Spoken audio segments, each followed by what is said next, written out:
Hello, everybody, and welcome to Right Side Broadcasting's live coverage of President Trump's campaign event, a peaceful protest in Middletown, Pennsylvania.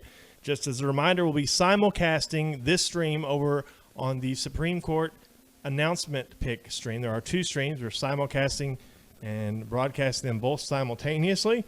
The president will immediately leave the White House, the Rose Garden, and head here to Middletown. It's our pleasure to bring you both events tonight. We hope you're doing well. Please stand by, enjoy some music, and Liz Willis, Zoe Sozo, and Grace Saldana will be with you very shortly.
everyone, and welcome to Right Side Broadcasting Network. We are live from Middletown, Pennsylvania, here for President Trump's rally. We have a lot going on right now. It's 4:49 p.m., so in just 10 minutes, we are scheduled for President Trump's remarks, where he will nominate the future Supreme Court Justice. Most likely, we're expecting it to be ACB. In the meantime, before we get to that, we just want to talk to you guys a little bit about what's going on here, what you can expect to see for the next few hours, and what's been going on this week in regards to the Trump campaign. This place is packed. I cannot believe it. Again, it's almost 4:50, so 5 p.m. is President Trump's scheduled remarks from the Rose Garden at the White House. That it's almost already packed. Unbelievable. We are 2.5 hours shy of President Trump's stream, where he will nominate his Supreme Court pick. It looks like we have some friendly faces in the audience today, so I'm going to go ahead and jump on into the chat room and see what's going on. We had a little bit of a different start today because we are pushed for time, but nonetheless, we're excited to be here. We have had a busy week. We started in Jacksonville, Florida, just 2 days ago, where President Trump had another rally. It was packed. We covered that start to finish as usual. And last night we had a rally as well in Virginia, which for a blue state seemed particularly red. A lot of support for President Trump, and here tonight, Pennsylvania is no different. I have no doubt Pennsylvania is going to be going red for President Trump this year. We've been to Pennsylvania countless times since 2016. President Trump has been fighting hard for it, and I think that goes to show that he's been doing a dang good job. So again, I'm going to jump into the chat room and talk to some of y'all, answer any questions you may have. Again, just 10 minutes shy of Right Side Broadcasting Network, bringing you live coverage of President Trump's Supreme Court nominee. Looks like we have 2.7 thousand watching right now.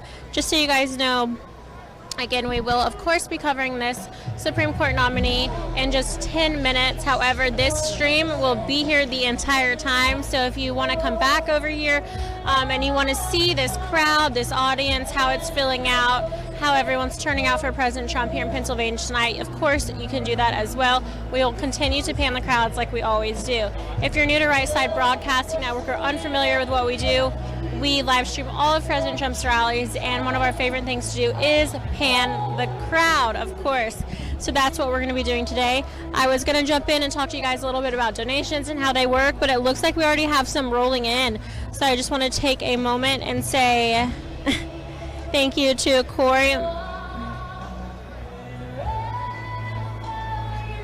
Sorry, we're getting some notes from headquarters. Yes, I acknowledge. Romans 8:28 KJV said, "And we know that all things work together for good to them that love God, to them who are the called according to this purpose." Have a good day to all. Smile with pride at all the wealth and love and stability. And that is from Corey Michael Kick. Thank you. Joe Marchant said, "Where's the hat, though? Keep killing it and bring home Pennsylvania for Trump." I'll show you where the hat is. I'm going to let these guys pass. Hold on. Time out. Again, we're totally live. I don't know if you can get it. The hat. You see the hat? Hat's on the bag right next to me at all times. This is my hat that will be traveling. I'm breaking everything. It's fantastic. Breaking everything I touch. But thank you for y'all's donations. I'm going to jump in and see what's going on at headquarters. Looks like copy we are 2 separate streams, and I want to say hello. So you guys know more about what's going on than I do. But so most of y'all are probably waiting for President Trump's Supreme Court announcement. I'm going to hop into that stream as well. I think everyone's pretty sure, 99% sure, it's going to be ACB. And I think she's going to be a great nominee. I know whatever the left is thinking about putting her through is going to be absolutely horrible. So I do pray for her and her family. I've already seen some absolutely insane accusations on Twitter regarding the adoptions of her children. It's horrible. I don't even recommend reading into that, but President Trump does seem to be very confident in his pick. He actually didn't even meet with Lagoa, who a lot of people thought might have been his choice. However, that meeting in Miami did not happen. It seems if he doesn't announce it for Amy in the next few moments, I think he was pretty dead set on her the entire time. So I want to say hello to everyone watching. We're very excited. I'm actually really eager to watch that with you guys. I would love to be there covering it from the White House, but you know, we love these rallies. There's going to be more people covering the White House announcement, and there's less mainstream media covering these rallies and giving them the attention they deserve. So that's what we are here for. I'm going to switch over to the Supreme Court live stream from RSBN. It's actually pretty crazy. So YouTube shadow bans me from being able to find most of RSBN streams as well, which is insane because it's the only thing I watch on YouTube. So by now the algorithm should know that that's what I want to see, but I have to go in and search for it pretty hard.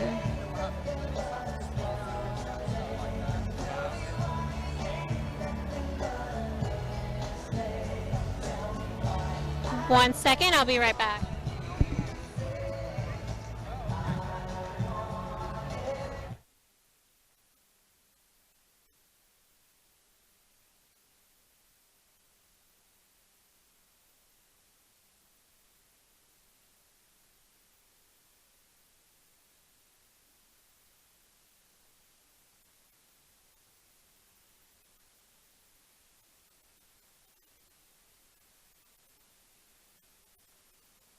Okay, for all of you joining us, welcome to live coverage of President Trump's Make America Great Again campaign event here in Middletown, Pennsylvania. We're going to be going live to the Supreme Court pick. You don't have to leave this stream. If you're here right now, you can see both here. We'll go full screen live to the announcement of Amy Coney Barrett as the next Associate Justice of the Supreme Court. As soon as that feed as soon as there's audio there, we'll go live, but we'll keep it up in a split screen now for you. Look, we're going to be busy. Thank if you, you like ladies and gentlemen. Broadcasting, we want to give you a little bit more information what about what we can expect y'all to see from President Trump's Supreme Court nominee. There have been a lot of articles written about Amy Coney Barrett, and it's been reported that about a little more than an hour ago, she actually hopped on a flight over to D.C., so you can expect to see her there very shortly. The article that I'm about to reference is SCOTUSblog.com, so please note that. In November of 2017, President Donald Trump released a revised list of potential Supreme Court nominees. The November 27 list was an expanded version of two earlier lists announced during the 2016 presidential campaign, from which then-candidate Trump pledged, if elected, to pick a successor to the late Justice Antonin Scalia, who died on February 13, 2016. First on the new list, because it was in alphabetical order, was Amy Coney Barrett, a Notre Dame law professor and former Scalia clerk who had recently been confirmed to a seat on the U.S. Court of Appeals for the Seventh Circuit. Barrett's confirmation hearings had received considerable attention after Democrats on the Senate Judiciary Committee, most notably Senator Dianne Feinstein of California, grilled her on the role of her Catholic faith in judging. Feinstein's criticism did not stop Barrett from being confirmed, and since there has been speculation that it may have in fact strengthened her case to fill the seat, that will be vacated by the retirement of Justice Anthony Kennedy. The 46-year-old Barrett grew up in Metairie, Louisiana, a suburb of New Orleans, and attended St. Mary's Dominican High School, a Catholic girls' school in New Orleans. Barrett graduated magna cum laude from Rhodes College, a liberal arts college in Tennessee affiliated with the Presbyterian Church, in 1994. Other high-profile alumni from the school include Abe Fortas, who served as Justice of the Supreme Court from 1965 to 1969, and Claudia Kennedy, the first woman to become a 3-star general in the U.S. Army. At Rhodes, she was a member of Phi Beta Kappa and was also recognized as the most outstanding English major and for having the best senior thesis. After graduating from Rhodes, Barrett went to law school at Notre Dame on a full tuition scholarship. She excelled there as well. She graduated summa cum laude in 1997, received awards for having the best exams in 10 of her courses, and served as executive editor of the school's law review. Barrett then held 2 high-profile conservative clerkships, first with Judge Lawrence Silberman of the U.S. Court of Appeals for the D.C. Circuit from 1997 to 1998. then with late Justice Antonin Scalia from 1998 to 1999. After leaving her Supreme Court clerkship, she spent a year practicing law at Miller, Castile, LaRocca & Lewin, a prestigious Washington, D.C. litigation boutique that also claims former U.S. Solicitor General Seth Waxman, former Deputy Attorney General Jamie Gorelick, and 2 regular contributors to this blog, which is SCOTUS blog. John Elwood and editor Evan Roberts as alums. Barrett went to Baker Botts, a Texas-based firm, after Miller Castile merged with a larger law firm in 2000 and spent another year there before leaving academia. To the chagrin of Democratic senators during her confirmation process, Barrett was only able to recall a few of the cases on which she had worked, and she indicated that she had not argued any appeals while in private practice. Barrett spent a year as a law and economics fellow at George Washington University before heading to her alma mater, Notre Dame, in 2002 to teach federal courts, constitutional law, and statutory interpretation. Barrett was named a professor of law at the school in 2010. 4 years later, she became the Diane and M.O. Research Chair of Law. Barrett twice received a Distinguished Professor of the Year award in 2010 and 2016. While at Notre Dame, Barrett signed a 2012 statement of protest condemning the accommodation that the Obama administration created for religious employers who were subject to the ACA's birth control mandate. This statement lamented that the accommodation, quote, changes nothing of moral substance and fails to remove the assault on individual liberty and the rights of conscience, which gave rise to the controversy. Barrett was also a member of the Federalist Society, the conservative legal group, from 2005 to 2006, and then again from 2014 to 2017. In response to written questions from Democratic senators during her circuit confirmation process, that she had rejoined the group because it, quote, gave her the opportunity to speak to groups of interested, engaged students on topics of mutual interest, but she added that she had never attended the group's national convention.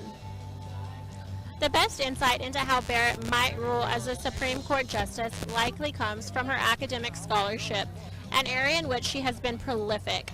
The Washington Post reported on Saturday that Trump wants a nominee with a, quote, portfolio of solid academic writing, and Barrett, perhaps more than any other nominee on the reported shortlist, fits that bill to a T. Several of those articles, however, drew fire at Barrett's 7th Circuit confirmation hearing, with the Democratic senators suggesting that they indicate that Barrett would be influenced by her Catholic faith, particularly on the question of abortion.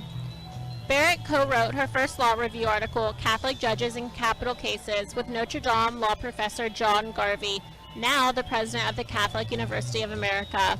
The article was published in the Marquette Law Review in 1998. Shortly after her graduation from Notre Dame, it explored the effect of the Catholic Church's teachings on the death penalty on federal judges, but it also used the Church's teachings on abortion and euthanasia as a comparison point, describing the prohibitions on abortion and euthanasia as, quote, absolute because they take away innocent life. The article also noted that when the late Justice William Brennan was asked about potential conflict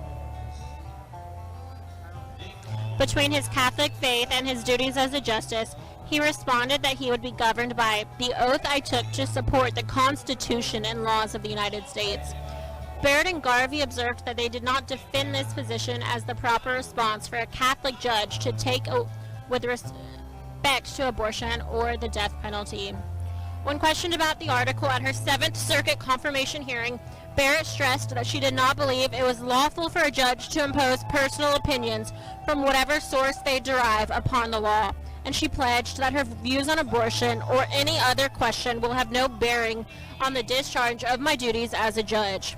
She acknowledged that if she were instead being nominated to serve as a federal trial judge, she would not enter an order of execution. But she assured senators that she did not intend, as a blanket matter, to recuse myself in capital cases and added that she had fully participating in advising Justice Scalia in capital cases as a law clerk. I think it should be noted that that Justice Scalia was actually very good friends.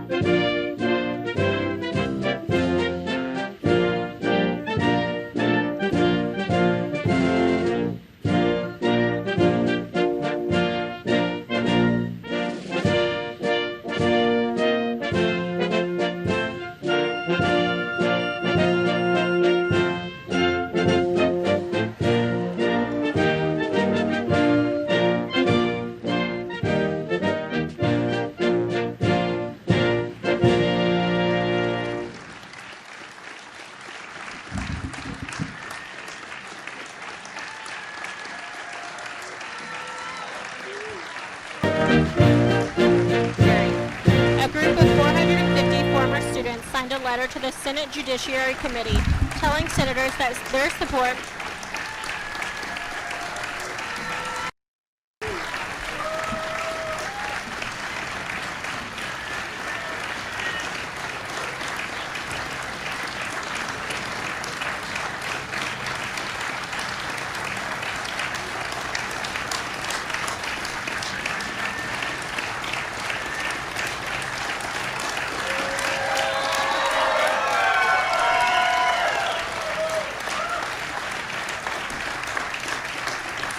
Thank you very much. Thank you. Thank you. I stand before you today to fulfill one of my highest and most important duties under the United States Constitution, the nomination of a Supreme Court Justice.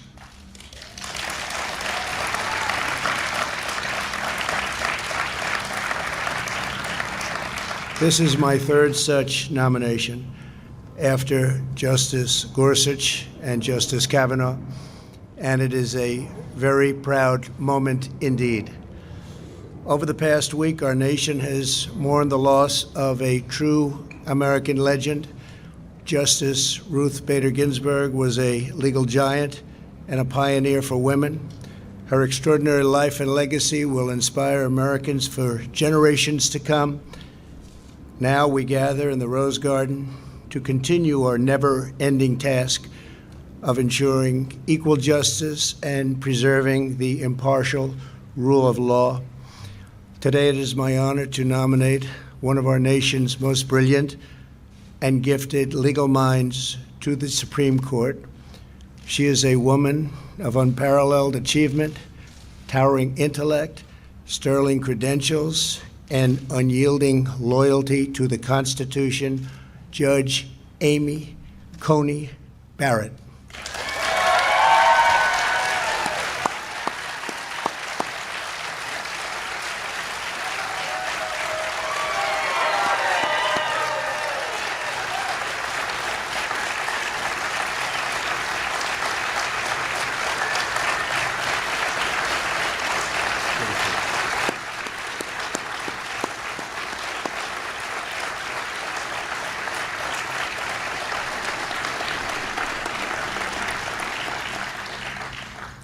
We're also joined by Amy's husband, Jesse.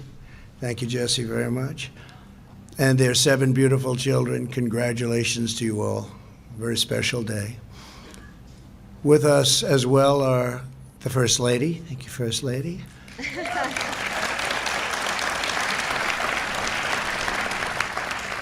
Along with Vice President Mike Pence and his amazing wife, Karen. Thank you very much, Mike.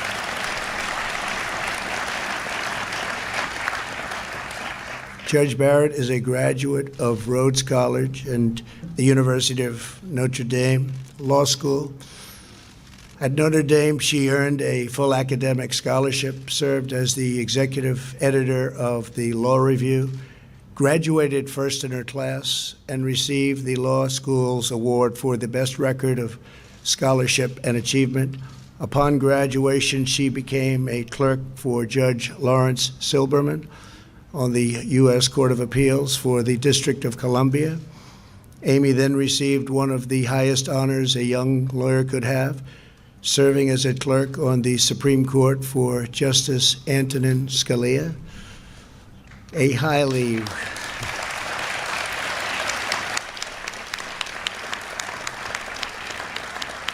A very highly respected law professor at Notre Dame wrote to Justice Scalia with a one-sentence recommendation: Amy Coney is the best student I ever had. That's pretty good. Justice Scalia hired her shortly thereafter, and we are honored to have his wonderful wife, Maureen. Where is Maureen? Maureen Scalia with us today. Thank you. And our great Secretary of Labor. Thank you very much. Thank you, Mr. Secretary. Very good genes in that family, I will say. Very good genes. Before joining the bench, Judge Barrett spent 15 years as a professor at the University of Notre Dame Law School. She was renowned for her scholarship, celebrated by her colleagues and beloved by her students. 3 times she was selected at Notre Dame Distinguished Professor of the Year. When I nominated Judge Barrett to serve on the U.S. Court of Appeals for the 7th Circuit in 2017, every law clerk from her time at the Supreme Court endorsed her nomination, writing, quote, "We are Democrats, Republicans, and Independents, yet we write to support the nomination of Professor Barrett to be a circuit judge. Professor Barrett is a woman of remarkable intellect and character. She is eminently qualified for the job." And I can tell you, I did that too. I looked and I studied, and you are very eminently qualified for this job. You are going to be fantastic. Thank you. Really fantastic.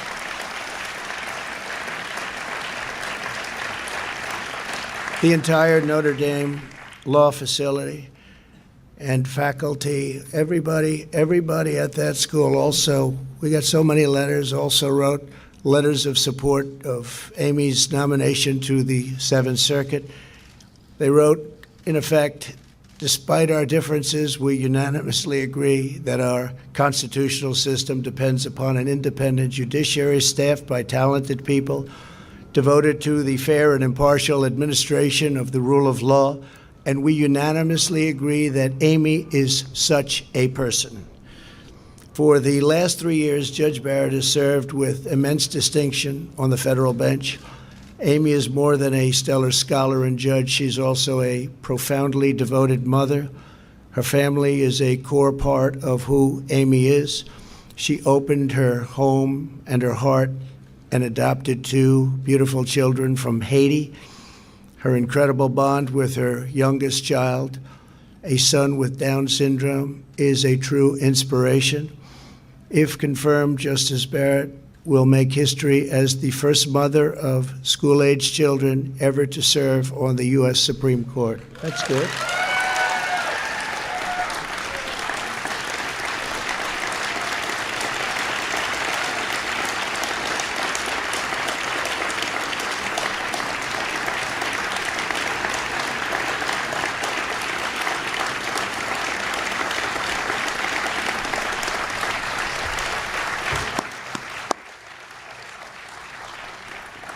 To her children, Emma, Vivian, Tess, John Peter, Liam, Juliet, and Benjamin, thank you for sharing your incredible mom with our country. Thank you very much.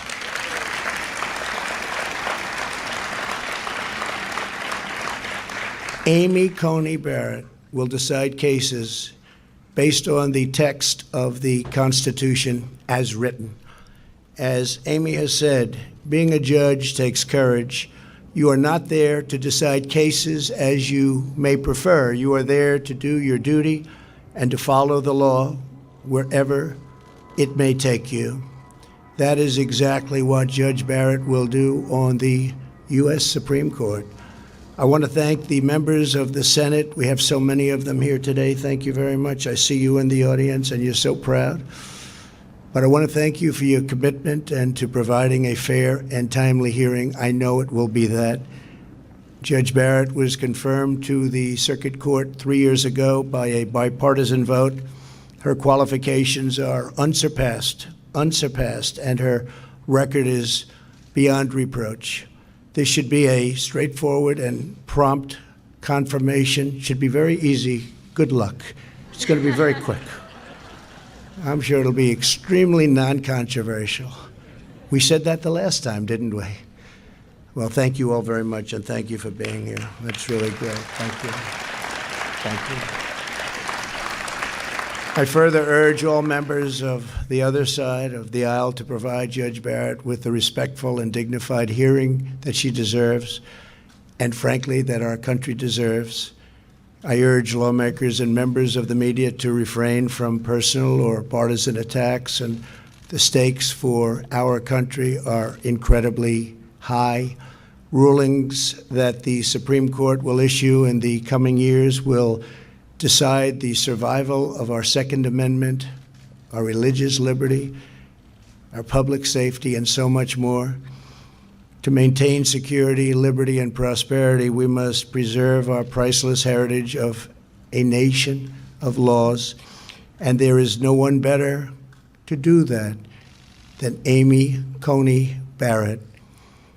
Law and order is the foundation of the American system of justice. No matter the issue, no matter the case before her, I am supremely confident that Judge Barrett will issue rulings based solely upon a fair reading of the law. She will defend the sacred principle of equal justice for citizens of every race, color, religion, and creed. Congratulations again to Judge Barrett. I know that you will make our country very, very proud. Please, Amy, say a few words. Thank you very much. Congratulations. Congratulations.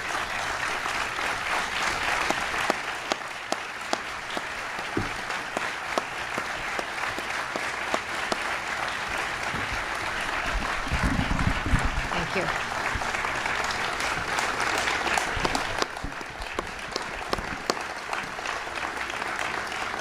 Thank you very much, Mr. President. I am deeply honored by the confidence that you have placed in me. And I am so grateful to you and the First Lady, to the Vice President and the Second Lady, and to so many others here for your kindness on this rather overwhelming occasion. I fully understand that this is a momentous decision for a president. And if the Senate does me the honor of confirming me, I pledge to discharge the responsibilities of this job to the very best of my ability. I love the United States, and I love the United States Constitution. I am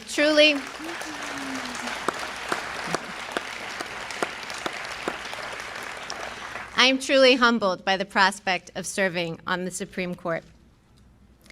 Should I be confirmed, I will be mindful of who came before me. The flag of the United States is still flying at half-staff in memory of Justice Ruth Bader Ginsburg to mark the end of a great American life. Justice Ginsburg began her career at a time when women were not welcome in the legal profession. But she not only broke glass ceilings, she smashed them. For that, she has won the admiration of women across the country and indeed all over the world. Yes.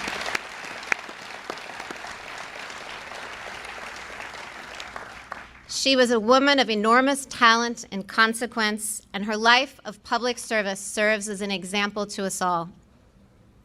Particularly poignant to me was her long and deep friendship with Justice Antonin Scalia, my own mentor. Justices Scalia and Ginsburg disagreed fiercely in print without rancor in person. Their ability to maintain a warm and rich friendship, despite their differences, even inspired an opera. These two great Americans demonstrated that arguments, even about matters of great consequence, need not destroy affection. In both my personal and professional relationships, I strive to meet that standard. I was lucky enough to clerk for Justice Scalia, and given his incalculable influence on my life, I am very moved to have members of the Scalia family here today, including his dear wife, Maureen. I clerked for Justice Scalia more than 20 years ago, but the lessons I learned still resonate. His judicial philosophy is mine too. A judge must apply the law as written. Judges are not policymakers, and they must be resolute in setting aside any policy views they might hold. The President has asked me to become the 9th Justice, and as it happens, I'm used to being in a group of 9, my family.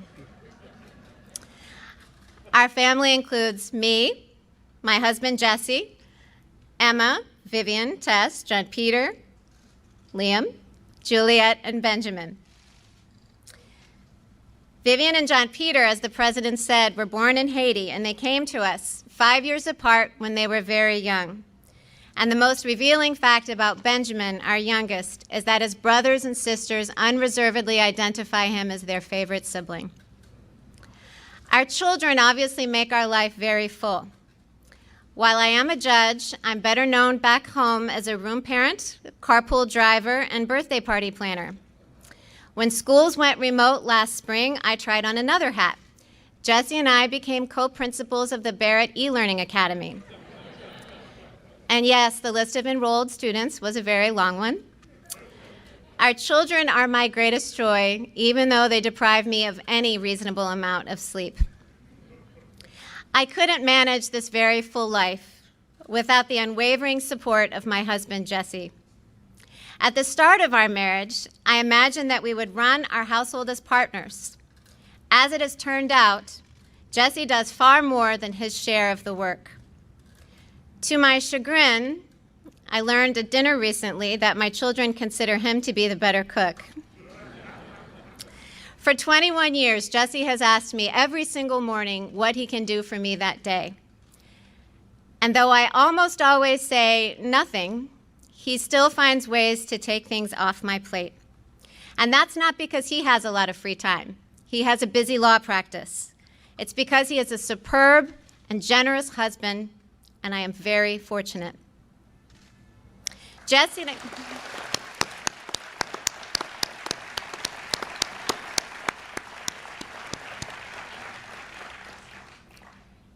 and I have a life full of relationships, not only with our children, but with siblings, friends, and fearless babysitters, one of whom is with us today. I am particularly grateful to my parents, Mike and Linda Coney. I have spent the bulk of my adulthood as a Midwesterner, but I grew up in their New Orleans home. And as my brother and sisters can also attest, Mom and Dad's generosity extends not only to us, but to more people than any of us could count. They are an inspiration. It is important at a moment like this to acknowledge family and friends. But this evening, I also want to acknowledge you, my fellow Americans. The President has nominated me to serve on the United States Supreme Court, and that institution belongs to all of us. If confirmed, I would not assume that role for the sake of those in my own circle, and certainly not for my own sake. I would assume this role to serve you. I would discharge the judicial oath, which requires me to administer justice without respect to persons, do equal right to the poor and rich, and faithfully and impartially discharge my duties under the United States Constitution. I have no illusions that the road ahead of me will be easy, either for the short term or the long haul. I never imagined that I would find myself in this position. But now that I am, I assure you that I will meet the challenge with both humility and courage. Members of the United States Senate, I look forward to working with you during the confirmation process, and I will do my very best to demonstrate that I am worthy of your support. Thank you.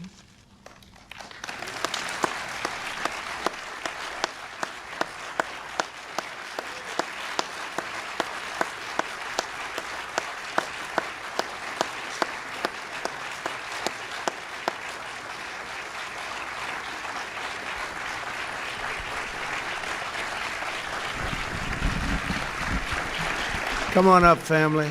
Come on up, family. I want to acknowledge Attorney General Bill Barr. Bill, thank you very much for being here. Chief of Staff, thank you very much. Chief, you're doing a great job. And all of the senators, please, we really appreciate it. And I know you're going to have a busy couple of weeks, but I think it's going to be easier than you might think. So thank you very much for being here. Thank you all. Thank you all very much. Thank you. Congratulations, Amy.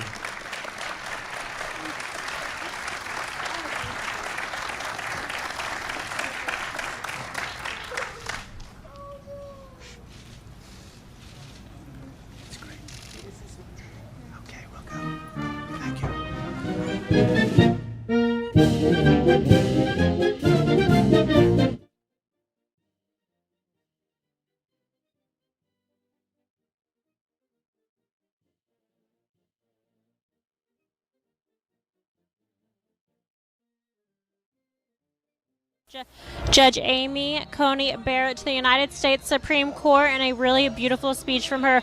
I just want to make an announcement and a reminder for all of those who are watching this on the stream of the Supreme Court nomination. Please go right now to the Middletown, Pennsylvania rally. Again, you look good.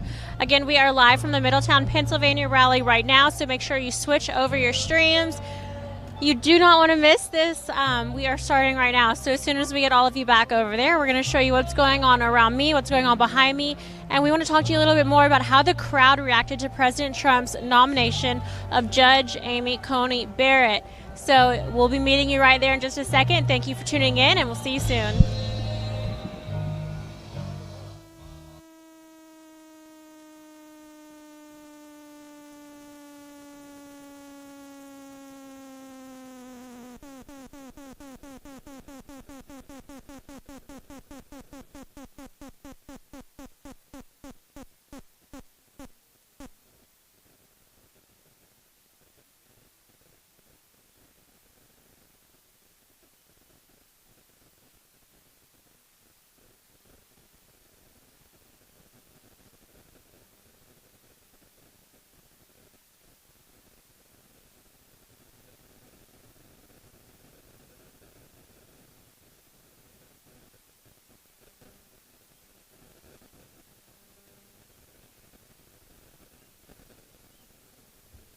Okay, welcome everyone who just joined us from the Amy Coney Barrett stream, the live stream over at the Rose Garden. The president will now leave the White House and head here to Middletown, Pennsylvania, where thousands of folks are awaiting the peaceful protest here. We'll have all the action for you coming up soon. Please share the stream. We had 120,000 people, well, just shy, 119,800 people watching last night. So make sure that you tune in. Share this broadcast with everybody. This is going to be huge tonight. I cannot wait for this. The crowd is electric here in Middletown. We have a rally announcement for next week in Duluth, Minnesota. We're expecting many more. You don't want to miss it, folks. We're going to be crazy busy. Liz, Grace, Zoe, coming up next, live from Middletown.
got absolute proof that the president is going to be reelected.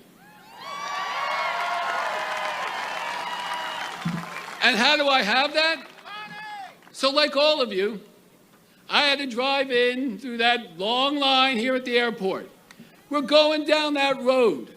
There were more people selling Trump gear than have ever showed up at a Joe Biden rally in this whole campaign.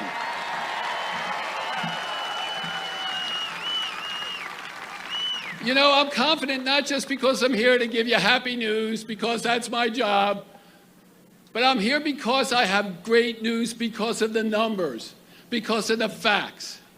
Voter registration. Since 2016, when the president was elected, because of his policies, we have reduced the Democratic registration age by 166,000. This year alone, over 57,000 Democrats switched their party registration to Republican. And without getting myself in trouble with all the other counties, somebody from York told me today over there that 1,700 of them came from York. Remember, the president only won our state by 44,000 votes in 16. I know I was his recount lawyer that won it. I missed Thanksgiving because of it. But it was okay, my in-laws were there. I traveled the state. I left my home a week ago this past Friday. I don't even remember all the zip codes I've been in, but I do remember the enthusiasm. It's off the charts. Eric Trump last weekend brought people into such a fervor, more than it was in 2016. And finally, does anybody in this audience, by any chance, happen to have a Trump lawn sign? If you don't, you got to get one. I drove all over. They're on front lawns, they're on barns, they're on trucks. I stood still for 10 minutes, someone pasted one on my back. The tattoo parlor will put one on you in appropriate places, by the way. The Democrats know that they're in trouble. They smell defeat. They're throwing everything at us. Fake news, trying to change the rules of the election at the last minute. But I have good news. The good news. The good news is they can throw at us whatever they want. We're ready because 4 more years. Thank you all very much.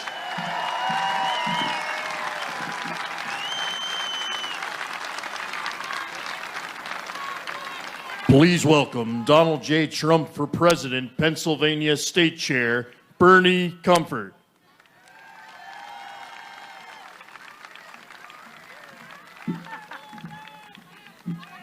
Hello, Pennsylvania! How are we doing this afternoon? What a historic day! My name is Bernie Comfort, and I have 2 of the best jobs in the world. The first is a mom. That's right, moms are great, right? I love my 10-year-old daughter, Lucy, and I fight to make sure she grows up and succeeds in a great America. An America that our founding fathers dreamed of. An America that our president believes in. The second job I have is chair of President Trump's campaign here in my home state of Pennsylvania. Yeah. And you know, a couple weeks back, I saw the president. He asked me, Bernie, are we going to win Pennsylvania? Now, I know the answer, and I know you know it. So let's answer for the president. Are we going to win Pennsylvania? You bet we are. While Joe Biden is looking for his remote control in his basement, this team on the ground has been working long hours in all 67 counties in this great Keystone state. You know, I have to tell you, I've been in politics a long time, and I've worked on a lot of campaigns, but I've never seen the enthusiasm we're seeing this year. Thank you.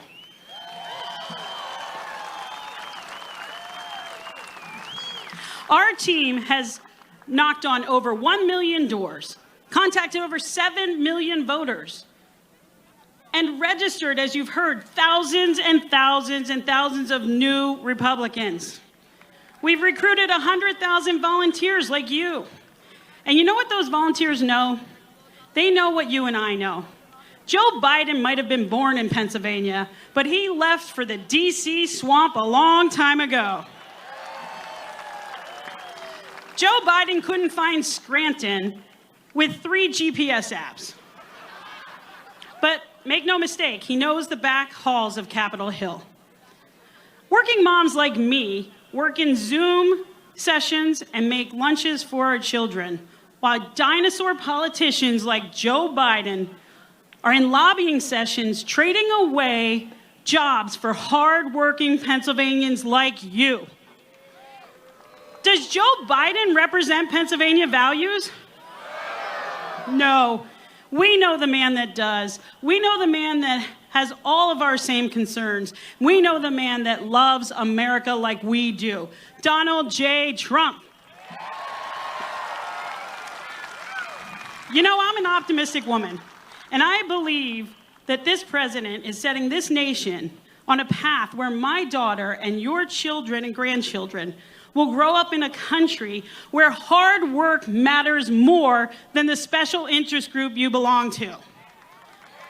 They will grow up in a country where we can teach American history and not cancel culture. Grow up in a country where parents like me have a choice about where we send our children to school, and no child will be limited by their zip code. In a country where American jobs stay in America. In a country where we stand for the flag and we kneel only to God. And finally, in a country where police officers are respected and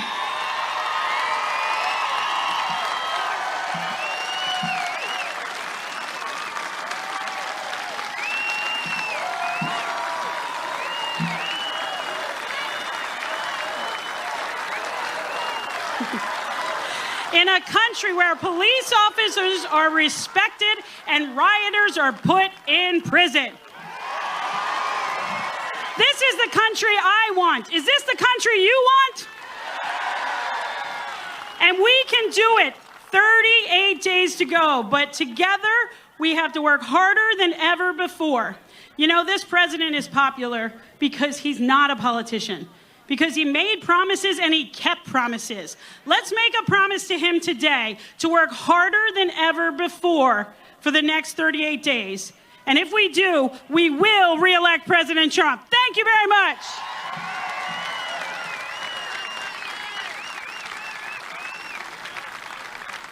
From Pennsylvania's 10th Congressional District, please welcome Congressman Scott Perry.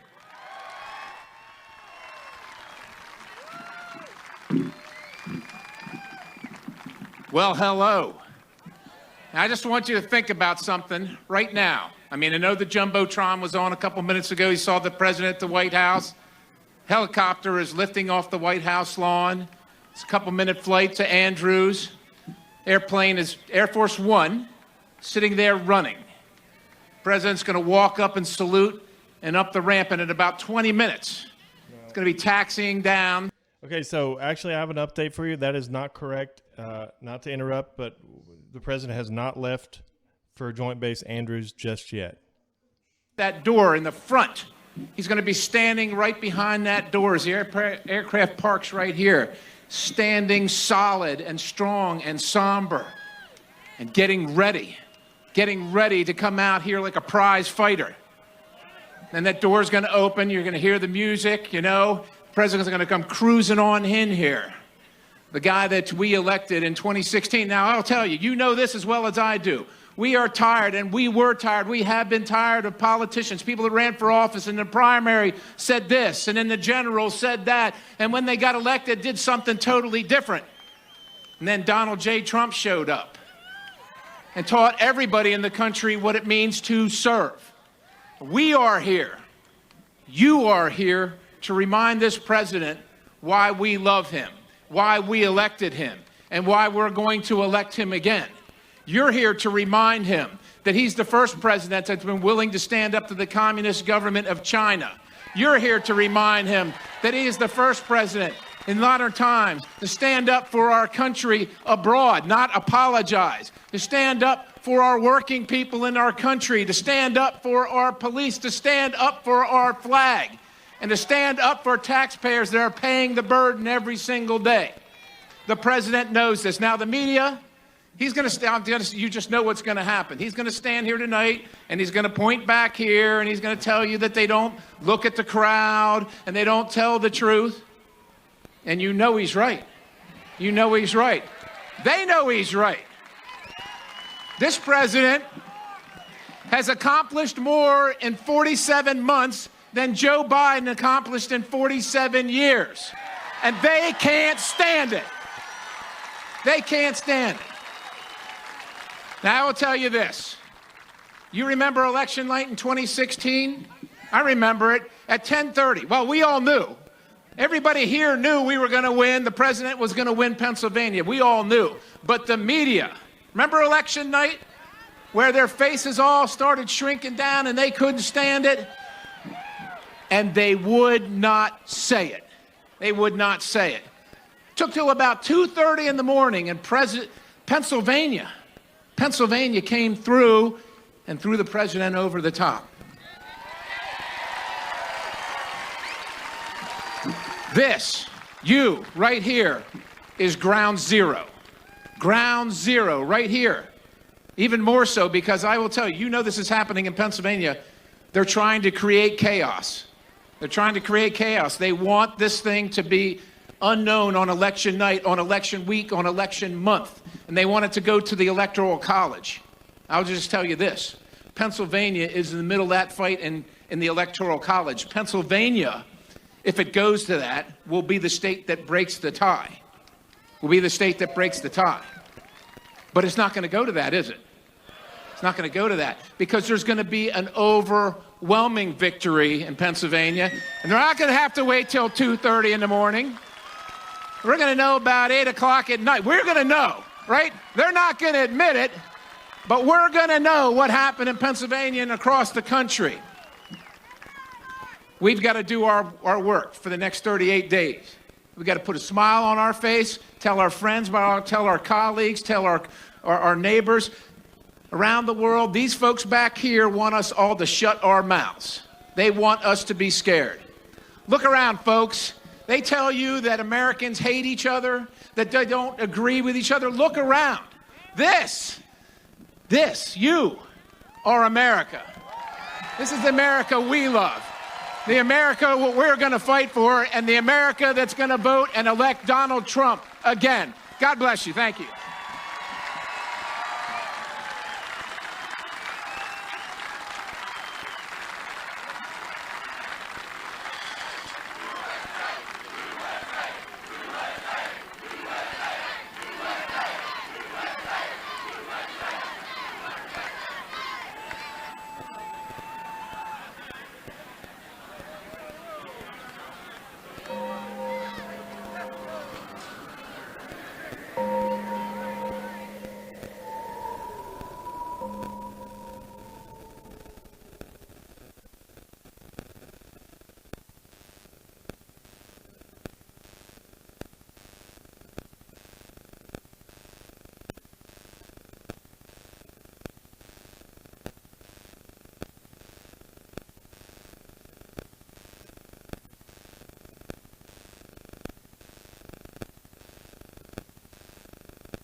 Okay, just a reminder, we are going to have Grace, Zoe, and Liz any second now. I'm waiting on them to be available. There is a lot of media here today for this, I guess because of the announcement of the Supreme Court pick.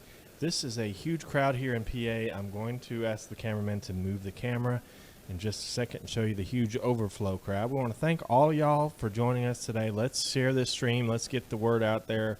RSBN is going to be live the entire night. The president has not left on Marine One yet, headed to Joint Base Andrews. Stand by.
Broadcasting.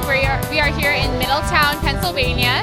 We're about an hour and a half out from President Trump's speech. He'll be landing around 7:30 p.m. Oh, excuse me, sorry. And we are live with Zoe Sozo and Liz Willis. Hello, ladies.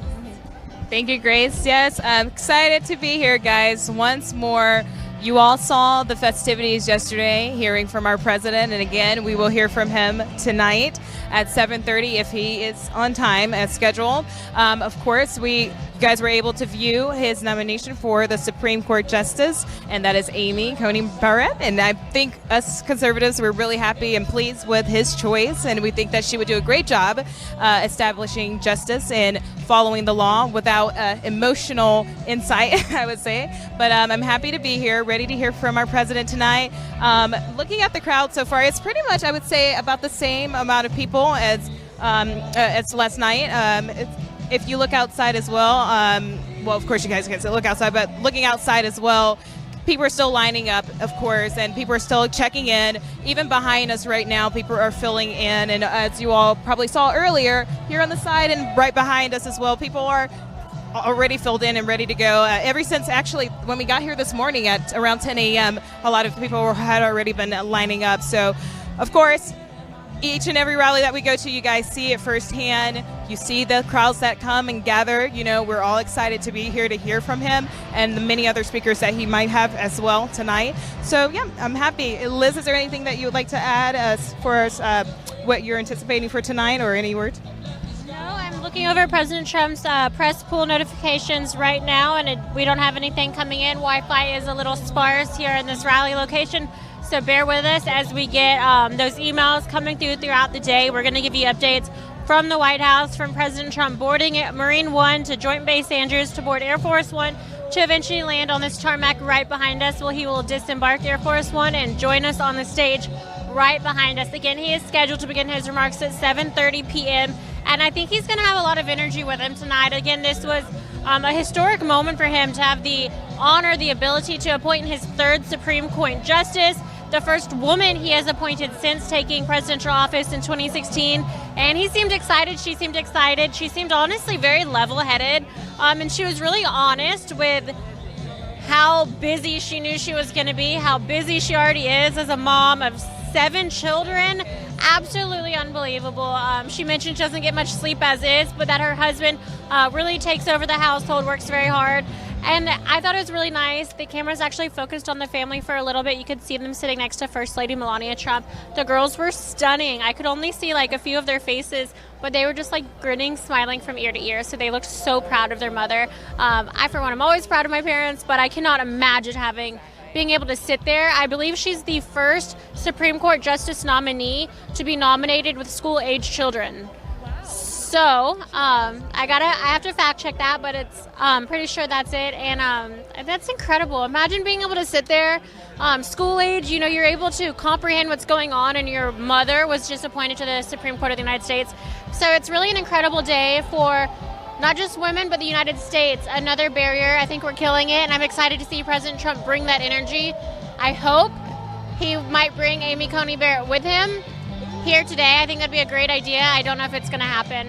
Do you think it's a possibility, Grace? Maybe. I don't know. I don't know if he would bring her along, because I think it would seem too much like pandering a little bit. Campaign, Supreme Court.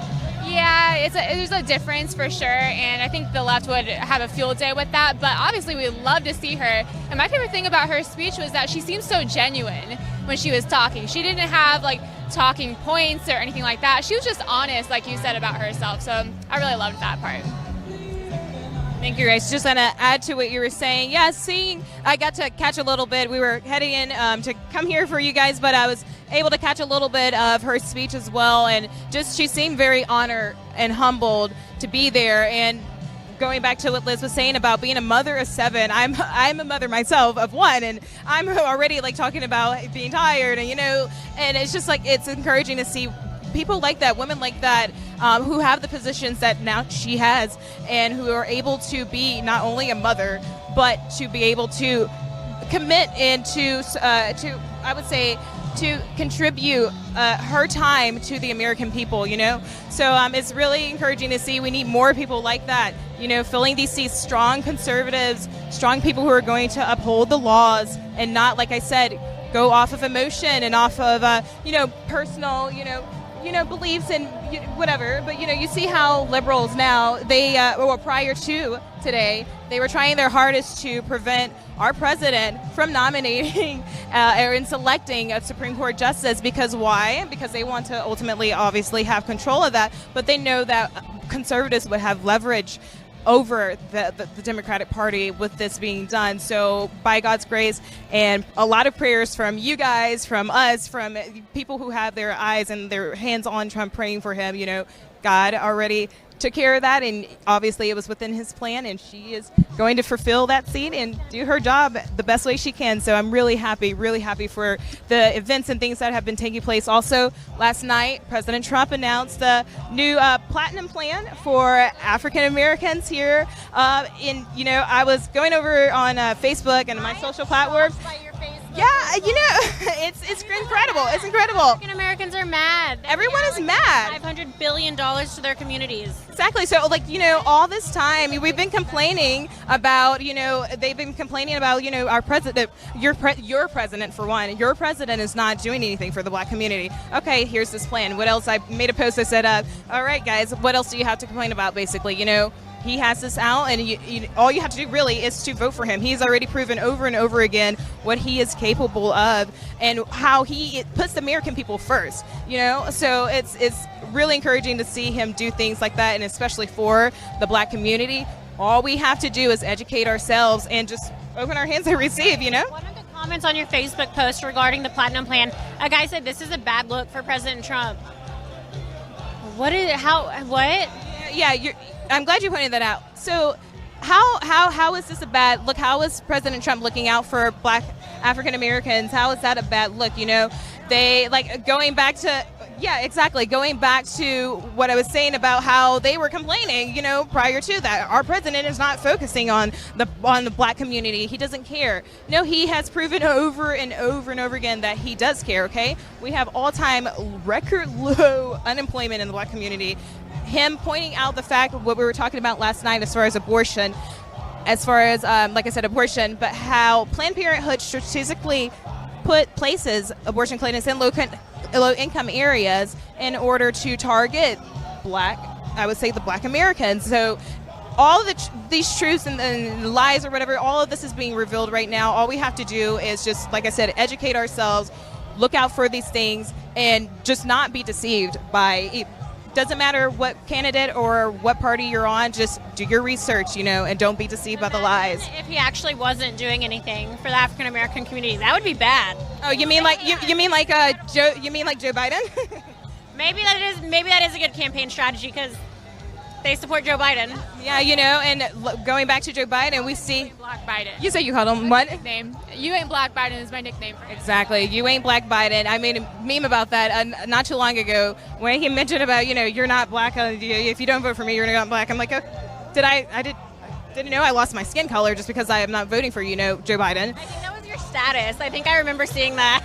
Exactly. So all of these things to say, we are proud of our president and what he is doing. We're excited to hear what he has to say tonight to the American people. I'm sure he's going to reiterate his plans for America and what he wants to do once he wins his second term. So, I'm really happy to hear from him tonight. But again, looking at the crowds, everybody seems to be coming in here steadily, I would say. But the crowd, everyone still seems to be, kind of anticipating, kind of calm.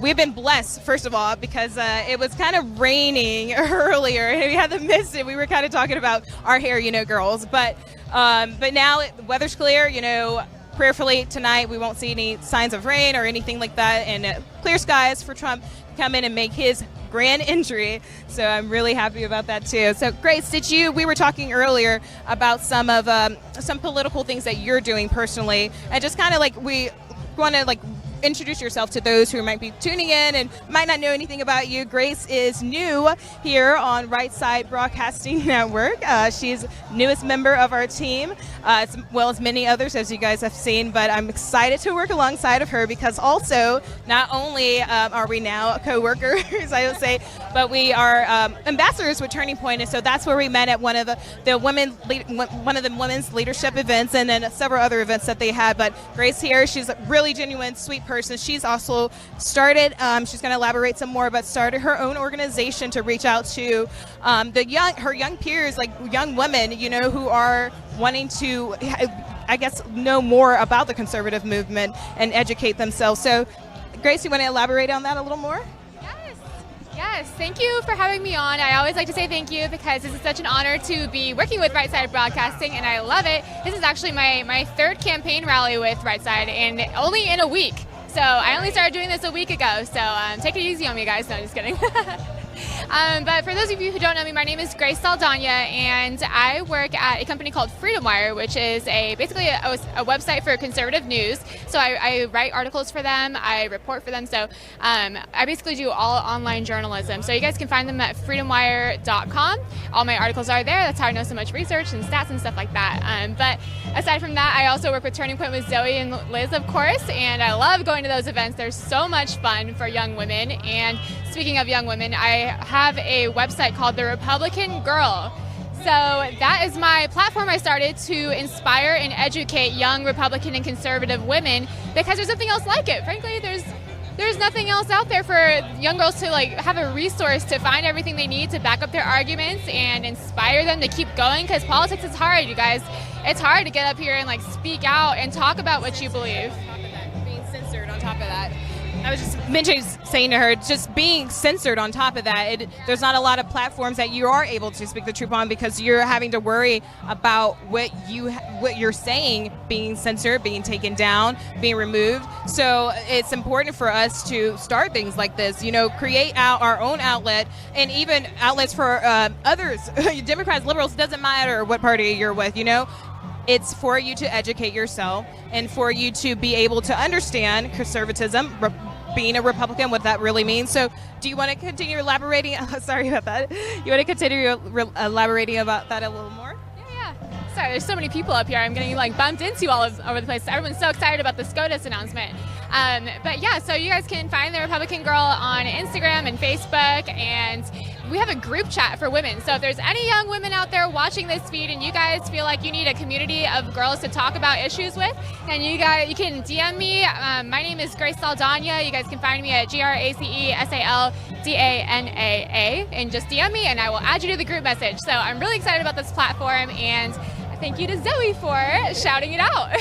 Thank you, Grace. So with that being said, we were talking earlier about how I want to be able to create an outlet for women who are also in the modeling industry, the fashion industry, pageant industry, who have suffered for speaking out on their beliefs, no matter what that might be. And right now, it seems to be conservatives are the ones who are suffering the most with this. But right now, with everything going on, what are some encouraging words that you would tell someone, a young girl out there who is looking at you and like Liz and people like us who are passionate about what we stand for? What would you say to her to encourage her to do the same? Yeah, I would say just do it, because that's really all there is to it, and that rhymed, and I did not mean to rhyme, but yes, just go out and do it, because it's nothing to be afraid of. You can say what you believe and not be afraid to do it, because you have to have conviction. So if you don't have conviction, then you don't have anything. Sorry. Yeah, if you don't have conviction, then you really don't know how to talk about your beliefs, and you need to know how to talk about your beliefs, which is why I started this Republican Girl thing, to give you the education to do that. So yeah, I would say just do it, because that's really the best way to start. Exactly. So exactly what you just said, just do it. Back in 2018, just to give you guys a little recap on me, how I got started, basically. Back in 2018, I was let go from my modeling agency due to my political racist connection, in which she said in her email to me.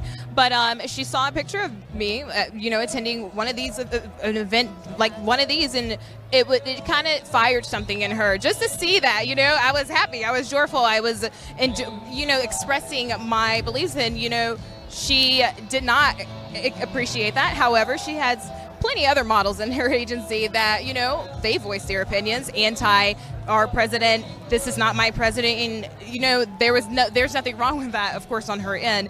But just going back to what you're saying, just do it.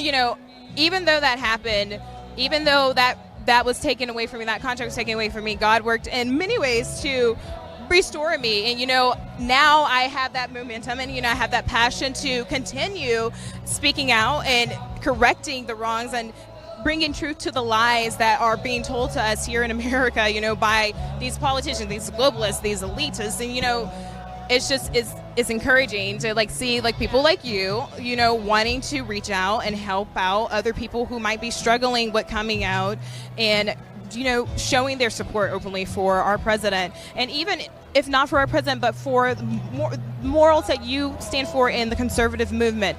Going back, like I said, I keep harping upon this issue, the abortion issue. It is a major issue in America right now. Our children are being targeted. Throughout history, our children have been used to sacrifice, sex trafficking, all of these things. Even in the Bible, it talks about it is better for a man to tie a millstone around his neck and drown than for him to offend one of God's, and children are pure sacred instruments that God has placed here on this earth. And it's our job to protect the unborn and to protect those who are not able to speak for themselves, just like in any other situation, liberals, Democrats, they want to talk about climate change. They want to talk about these things, these issues. But what we are distracted on are these things that don't, I'm not saying that climate does not matter, that it's not an issue, it doesn't matter. However, we need to first fix the issues here in America. We ended up, having these abortion clinics, this is incredible. How many abortion clinics are throughout America, So we just need to continue.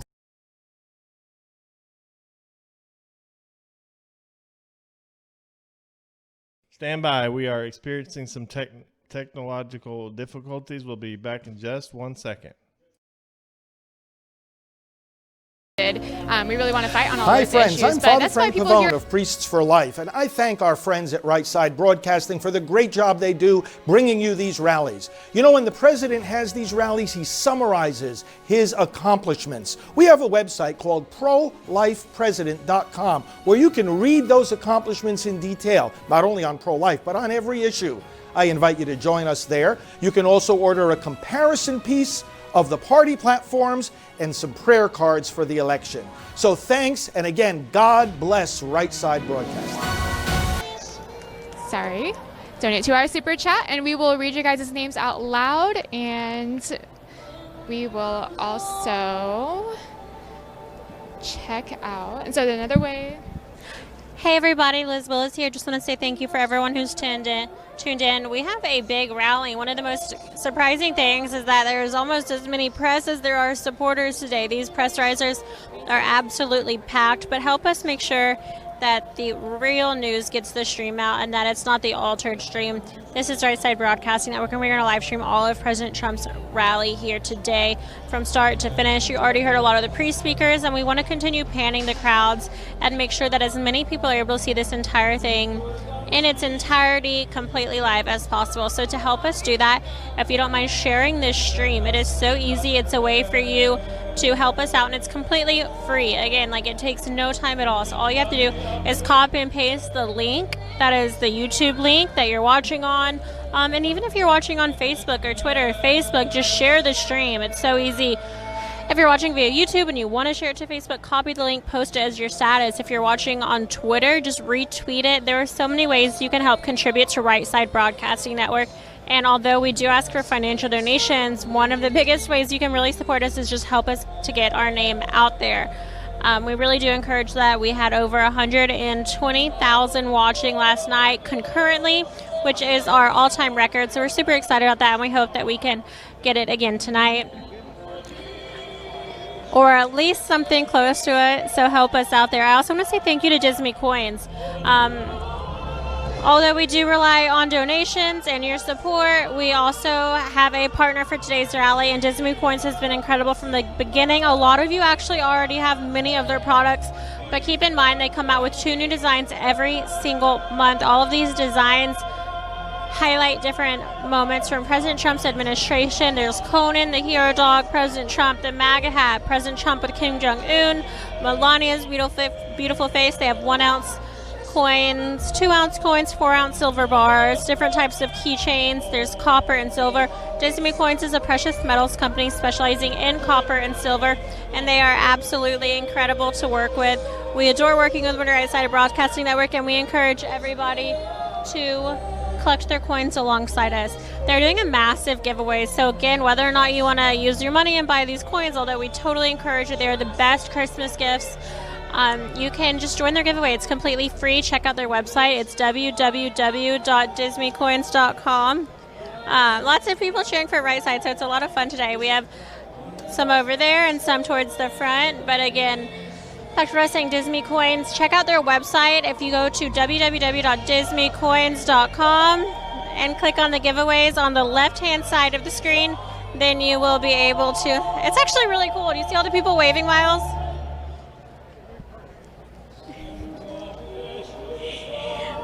Sorry, we're trying to make sure everyone knows they're on camera, getting as many people as possible who are waving at us. There's at least 20 people or so waving right now, so it's really cool. A little distracting, but cool nonetheless. Back to it, www.disneycoins.com, giveaways tab, left-hand side of the screen. Completely free to enter. Just enter your email at the very end of September, so it's coming up super soon. Disney Coins will announce that winner, and the more entries there are, the more giveaway coins they'll be giving away, so it's a lot of fun. Looks like we do not have any updates from the press pool. I am standing by to figure out when President Trump boards Marine 1, and we'll be bringing that to you as soon as it happens, so stand by. In the meantime, there's a lot of questions about how you can donate. Thank you. There's a lot of questions about how you can donate, how you can support Right Side Broadcasting Network, and one of the main ways, of course, we mentioned it earlier, is to share our stream. You can also help us out by checking and buying some of our partners' products. The third way is by donating to us. So you can donate to us a number of ways. The first way is by clicking that $ sign in the bottom right-hand corner of the YouTube Super Chat. The second way is by going to our website. That's www.disneycoins.com/donate. And the third way is by sending a check. So this is the non-electronic form of donation. You can send a check to 1550 Opelika Road, Suite 6, Box 344, Auburn, Alabama 36830. So just to reiterate those three ways, it's the YouTube Super Chat. Zoe and Grace are going to be reading off all of those donations and talking to you a little bit more about Disney Coins in just a moment. The second way is by checking out our website. That's www.rsbnetwork.com/donate. And the third way is by sending a check. Send those checks to 1550 Opelika Road, Suite 6, Box 344, Auburn, Alabama 36830. We are almost entirely viewer funded. We ask for these donations in order to get us from rally to rally, state to state, all over the United States of America, covering President Trump's rallies. We are one of the only news networks that does this start to finish completely live, and the best part yet is that we pan the crowds. I am going to hand it over to Grace and Zoe while we wait for updates from President Trump's travel schedule. Thank you, Liz. So, again, thank you for that. We're here waiting to hear from our president. Again, patiently waiting. But here I have for you guys Disney Coins. They are a sponsor for us. Disney Coins, it's made in America because they were made in America. They were made with machines here in America by people who deeply love America. These coins are made with genuine silver and copper. These coins are valuable. They're unique and they're worthwhile purchase for sure. You can get these coins for your family, your friends. Christmas is coming up. Get these as a novelty gift, of course.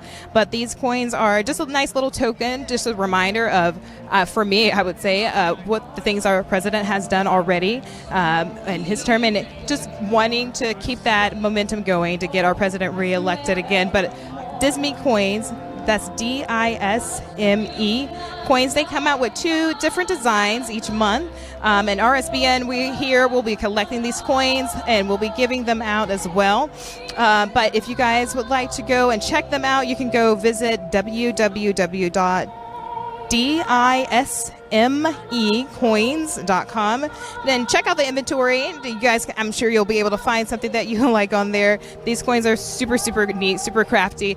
But again, you can get these for your relatives. You can get these for your friends, even those who may not even support our president.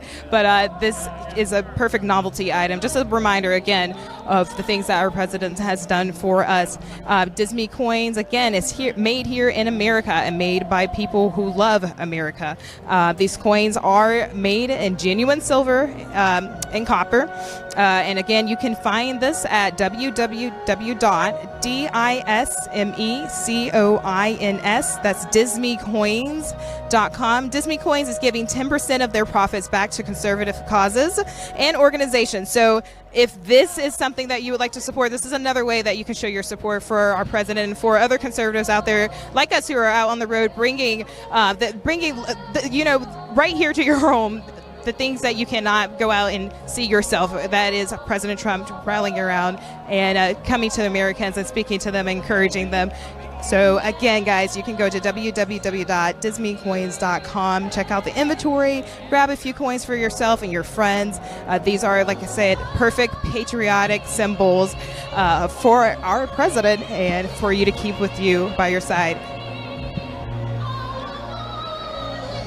Again, so Grace, it looks like she's in the super chat right now. It looks like you guys are showing some love and adding some comments in there as well. If you all have any questions or anything for us that you would like to ask, of course, please drop those there in that super chat. We'll be more than happy to respond to you.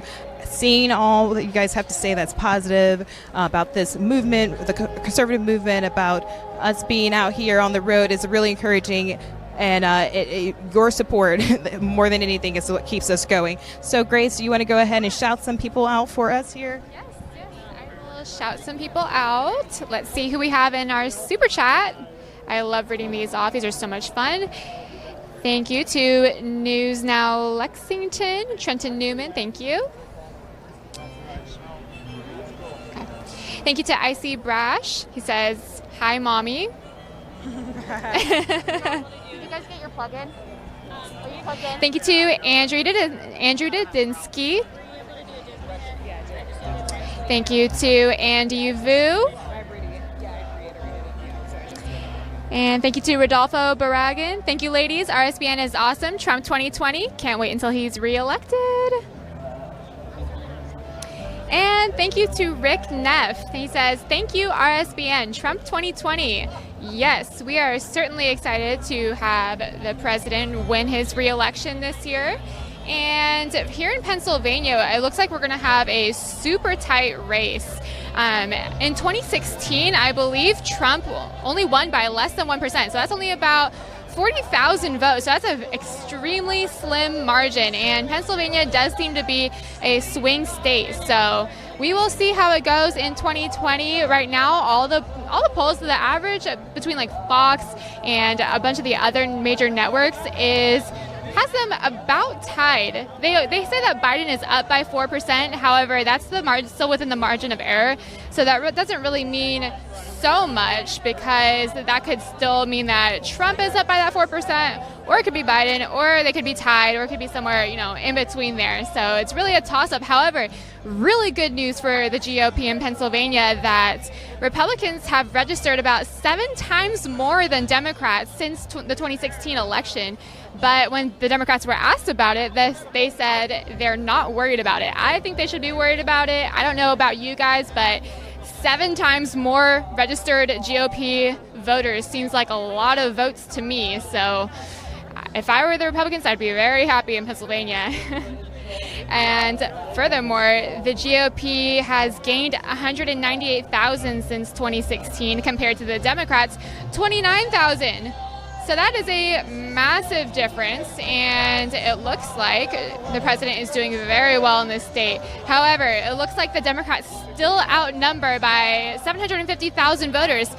But apparently in 2016, that wasn't good enough to stop President Trump from winning. So we are so excited to have that. And I think we're going to see a very similar trend across the country when we're looking at all the different battleground states, including states like Arizona, where they're saying Biden is up in Arizona. And remember, this happened in 2016. We saw this happen when they had Hillary Clinton up in all the polls. She was slated to win the election, and they all said Trump has no path to victory. But what happened? Trump won. He won way bigger than they thought he would. But this year, I think we're going to see a landslide based on everything that we've seen. We have seen riots from the left. We haven't seen any real policy. We haven't seen any real platform there, really. All we've seen is platitudes. Platitudes, not platform, from the Democrat Party. And I think that Trump has a very good chance at getting a red wave. And I always say this since I'm from the state of California, but I really think he's going to win California. We see what's going on up in the Bay Area and Nancy Pelosi's area and Adam Schiff and all those lovely people that we love so much on the Republican side. I'm joking. But Trump is going to win California. I'm telling you guys, it's only been about over 20 years since he won. Now that might sound like a lot, but it's really not that many years in theory when you're talking about 1988. That's still recent history. So I have hope for California, and I think that all of us at Right Side Broadcasting have hope for all of the other blue states that the Democrats are supposed to win. So thank you, Liz. Speaking of blue states, I have right here in my hand from last night, Trump's Platinum Plan. It looks like he has it laid out for the American people, Black Americans, so that they can know ahead of time what he has planned for the next 4 years. So here it is. He says 3 billion new jobs for the Black community. He's creating 500,000 new Black-owned businesses. Increase access to capital in Black communities by almost $500 billion. Safe urban neighborhoods with the highest policing standards. Commit to working on a second step at. He's committing to working on a second step at. He's looking to have access to better education and jobs and training opportunities for the Black community. Also giving Black churches churches the ability to compete for the federal resources for their community, bringing better and tailored healthcare to address historic disparities. That's something that is very important. Of course, we're talking about we want universal healthcare. We want healthcare to be cheaper and more affordable for us. And I think yes, ideally yes, healthcare should be more affordable, but considering, we have to go through the requirements and see what it's going to cost us in order to have these privileges. And that one of those things may be higher taxes. So that is something that a lot of us, we don't want to see higher taxes, but I'm sure with us coming together, we will find a way to kind of fulfill the desires of the American people. So just going back to this, finishing up what he has listed here, he said the immigration policy that protects, he wants to establish an immigration policy that protects American jobs, advance home ownership opportunities, and enhance financial literacy in the Black community. That is really important too as well. Looking back at the public school system, the basic things that you need to learn to survive as an adult in society, I don't think that a lot of our kids are getting that out of the school system.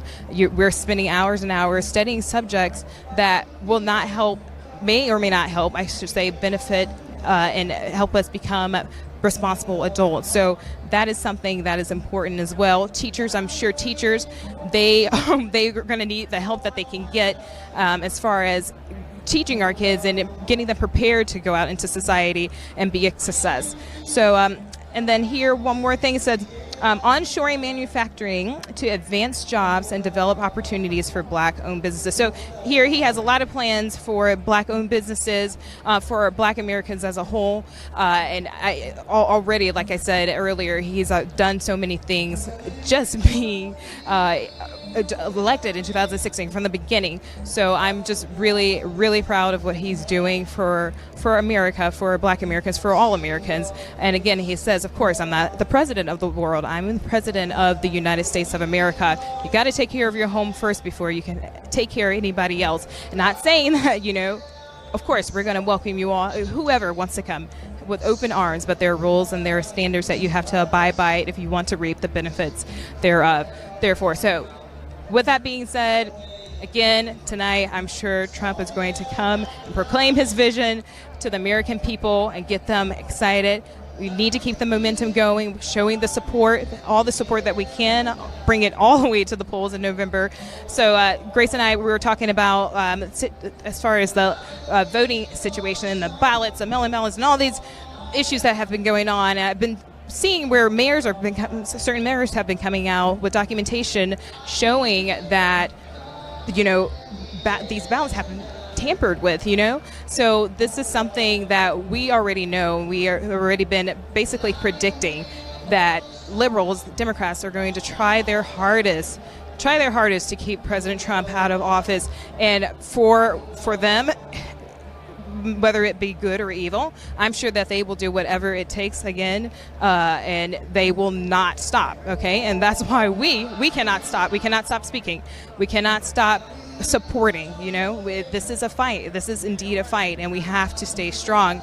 So with that, you all, we appreciate everything that you all do for us, tuning in, sharing with your friends, bring your family at your home, do a viewing party, for the next rally. Trump has several more planned out up until the election day, and he is working so hard to keep, like I said, keep going and get this plan out and get reelected. So whatever you all can do to show your support, again, if you all want to do a viewing party, bring your friends in.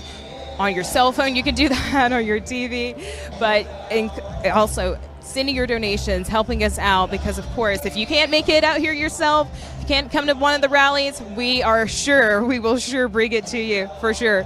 So, of course, we appreciate everything that you all do, and we thank you all for your encouraging words and for all the follows and all the comments. I was, Grace and I, and also Liz, we were going through all of the messages that you guys have sent us, the comments, and just seeing that, it gives you hope. It gives you hope because we see the people, and there's also the silent majority out there who support our president. But we see it live, and there's no doubt that in my heart that our president will not win this election. I am sure that he is going to be a success in this. So, and just like I said, it's very encouraging to see the crowds come out and physically show their support for him.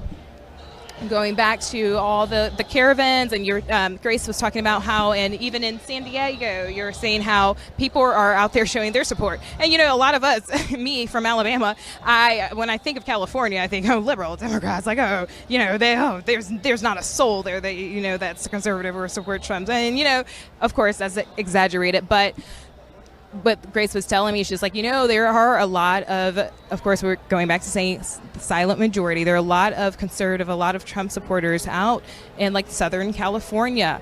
And a lot of us, we may or may not see it, but the day that we will see it, and that's going to be in November, okay, on Election Day. So guys, I encourage you all to get out there and vote. Get out and vote. Get your family members registered. You all get registered and vote. I know one thing, when I get back home, I will be also helping out with getting some people registered as well to vote. And if they have any questions, like prior to getting registered and why should I vote?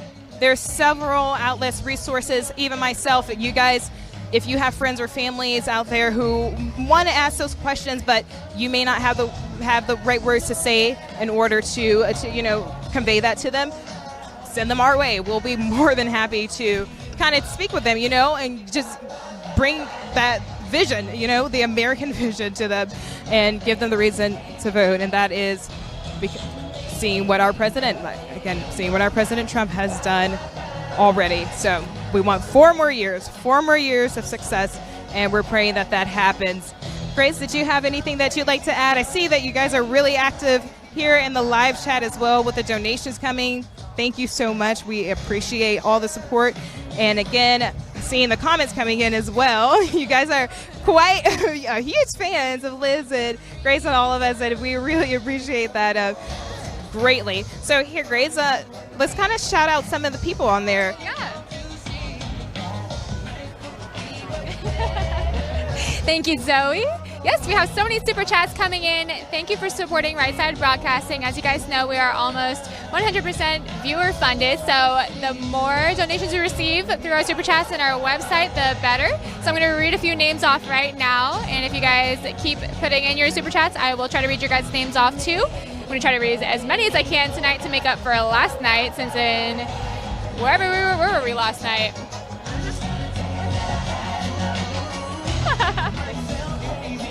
Oh yeah, so we were in Virginia last night, and we had so many super chats we couldn't read them. I was very sad. So I am going to shout out Ferris Bueller.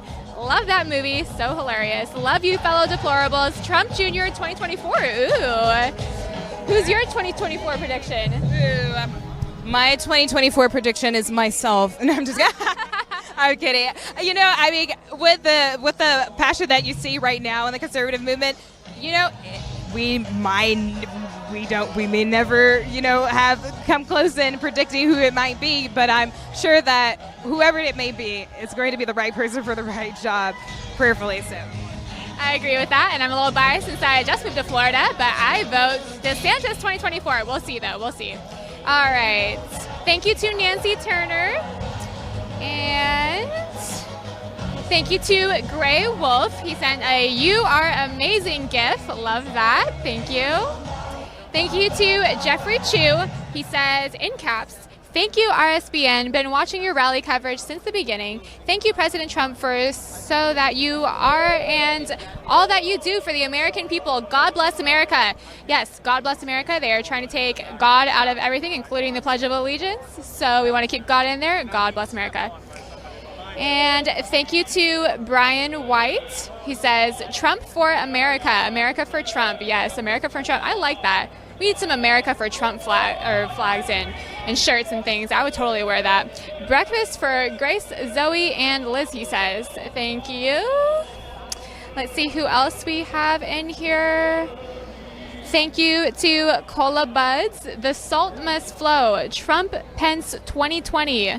Yes, we are so excited to re-elect our great president who has done so much for the American people. He's done more than any other president I've seen. I know people have their preferences about their favorite president, but this is for sure mine. And no, it's not because I'm biased. It's because he has been able to break all the barriers. He's draining the swamp. He is getting everything done that he said he would do. And that's the most amazing part. It's promises made, promises kept. Just last week, he signed the Born Alive executive order. So he's trying to protect the unborn and those who are born already. And abortion clinics are trying to give mothers the option to do basically executions. Trump is 100% right when he says that, and it's unbelievable that we're living in a society that would allow that and push that. And that's why I am so happy that Trump nominated Amy Coney Barrett to the Supreme Court, because she is a huge pro-life advocate, and all of his picks were, but Amy Coney Barrett seems to be especially dedicated to the cause, and she's also extremely pro-religious liberty, and she has said that her goal in life is to build the kingdom of God. And I think that's so honorable to say, because a lot of people, it's kind of like taboo to mention your religion or to talk about religion and politics, especially when you're a judge. So I think it's especially risky when you're making decisions like that and you're trusted by the people to bring justice. And so I think it's really brave of her, and it's also, it's all Christians' responsibility to speak up for their beliefs about God. So I'm very happy that he picked someone as bold as Amy Coney Barrett. I also love that she is a younger justice, so she will be on the court longer, hopefully. And yeah, so we'll see. I mean, here at Right Side, we're kind of wondering if she's going to show up with the president. But, that's our high hopes. High hopes. Yeah, we will see. All right, you guys, let's see what other super chats we have coming in. From Eulike Green, thank you. From, I'm sorry if I cannot say this correctly, Koi Bok. Vietnamese Americans love President Trump. Vote in person, America. Save America from communist takeover. Vote Trump and Republicans 2020. Yes. Please vote in person, you guys. Mail-in voting is not an option this year. I know it just seems crazy to say that with all of the coronavirus stuff, but we gotta get out there. We gotta vote in person. We cannot allow the Democrats to steal the election with voter fraud. So I can tell you guys all about voter fraud, but I'll save you from that. Let's see who else we have. Thank you to Sam P. I keep my mouth shut in California because I don't want to stir up the unstable people here. That is a genuine concern. I used to live in California. I lived in San Diego, and I would never go out with like a Trump bumper sticker or something like that. And I always say the most important thing to do is speak out. But safety is always a concern. Self-defense. Yeah, exactly. Self-defense. It is important for us to carry a form of self-defense, but that's what Grace and I were talking about earlier. How she had an incident of possibly being attacked. She just moved recently, so I was just telling her, it's important for us to protect ourselves, be ready for situations like this. You already see it.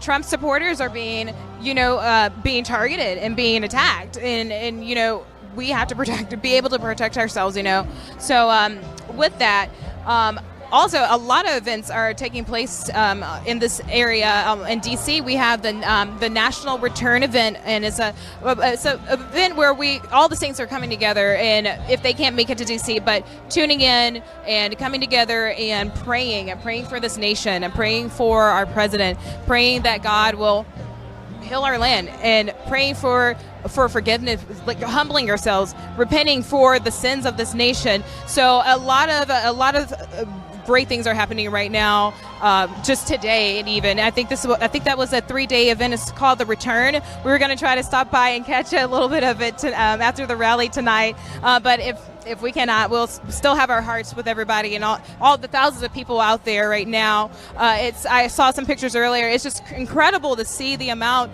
of people that will come out, and even come together to pray for this nation. That shows that that there are people out there that cares about where we are going as a country. So it encourages me to do the same, do the same, not only going out and showing our support for the president, but also keeping him in our prayers, keeping ourselves in prayer, fasted up, meditating, because right now, I mean, we're going through some trying times in America right now, and a lot of these events that have been happening are, I would say, they're just, the Bible gives us guidance and gives us warnings about the devil himself being roaming about, seeking who he may devour, wanting to destroy God's kingdom. And it is our job to keep that established. And even some Christians may say, in which, Grace, I have a question for you about this as well. Some Christians might say, with my conviction, I don't want to be involved with politics. I don't want to participate in voting.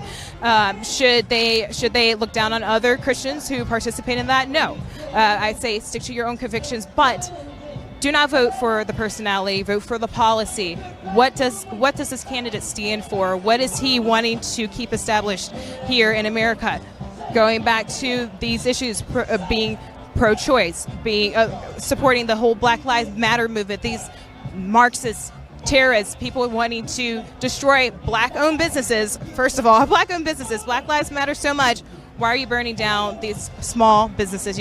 So it's amazing to see what people can do when they come together. In the Bible, it talks about where there are two or more gathered in his name, there he is in the midst. And it's a powerful thing, of course. But Grace, what do you have to say for maybe some Christians out there who choose not to participate in voting, but maybe are on the verge of, wanting to do this, Go ahead. Yeah. Oh, I love this question because I really think that all Christians and, all people who have conservative beliefs should speak out. But, when you're Christian, you believe that your mission is to, spread the word of God, right? So when you have certain morals and certain convictions, it's your obligation to share those with other people. So to not get too religious on you guys, I will keep it to just general advice for politics, but I really think that if you believe in something, you should tell other people what you believe, because oftentimes they might agree with you, but they don't know how to come out and say it, or maybe they're a little bit shy or they're a little bit afraid. But I really think it's important for all people to jump in and share their opinions. Yeah. That's really good. Well, guys, we are still anticipating the arrival of our president. He is scheduled to make an appearance at 7:30 Eastern Standard Time. So you guys do not change anything. Stay right here with us. You want to see this tonight.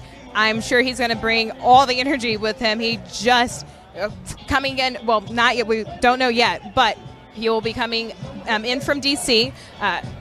I'm sure he has a busy schedule. We see that every day. But just seeing him being able to come out here and just for a brief moment, I've noticed even yesterday he was a little brief, a little more than the last couple of times that I've been. But he's picking up the pace. It's time to pick up the pace. It's time to keep going. He has so many more rallies planned out for, like I said, up until Election Day. So even after, I'm sure that he will keep that momentum going on the road and coming to the American people. So we are here for that, everything, and we're here to bring it to you guys. And too, if any of you guys ever come out to any of these rallies, come up and say hi to us, okay? I love talking to you guys and meeting a lot of people. That's one of actually the benefits of being able to work here with Right Side. You get to meet so many other people and other conservatives, like-minded people, and they are along the way. They offer even words of encouragement. Yeah, go ahead. Yeah. So I just wanted to throw in, while we're at it and talking about the president's arrival, he will be here at around 7:30 p.m. Hopefully he might be a little bit late. We'll see.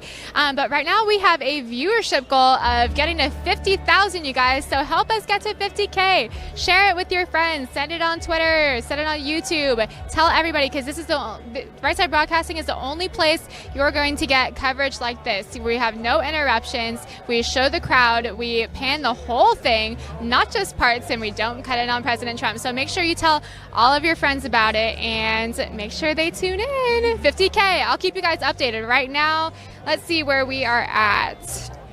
We are at 31K, so we are climbing. We're climbing quickly. So keep sharing us. Get us. We need 19K more. And So let's see, let's make sure this is all updated. Looks like we are. And we'll read a few more super chats. Okay. Yeah. We are going to have a word from Liz. I'm going to give the girls a minute to rest their beautiful vocals. But thank you again for tuning into Right Side Broadcasting Network. Like Grace said, we are at 31,000. We don't know what's going on today. YouTube has a thing for blocking our stream from going out and not being able to be viewed in the search results. We're used to it by now. The only way to really combat this as a conservative news network, there's not much we can do when it comes to big tech censorship. But what we can ask from you is to continue being incredible and continue to share this stream with all of your friends and family, your cousins, brothers, sisters, whoever you can possibly share it with.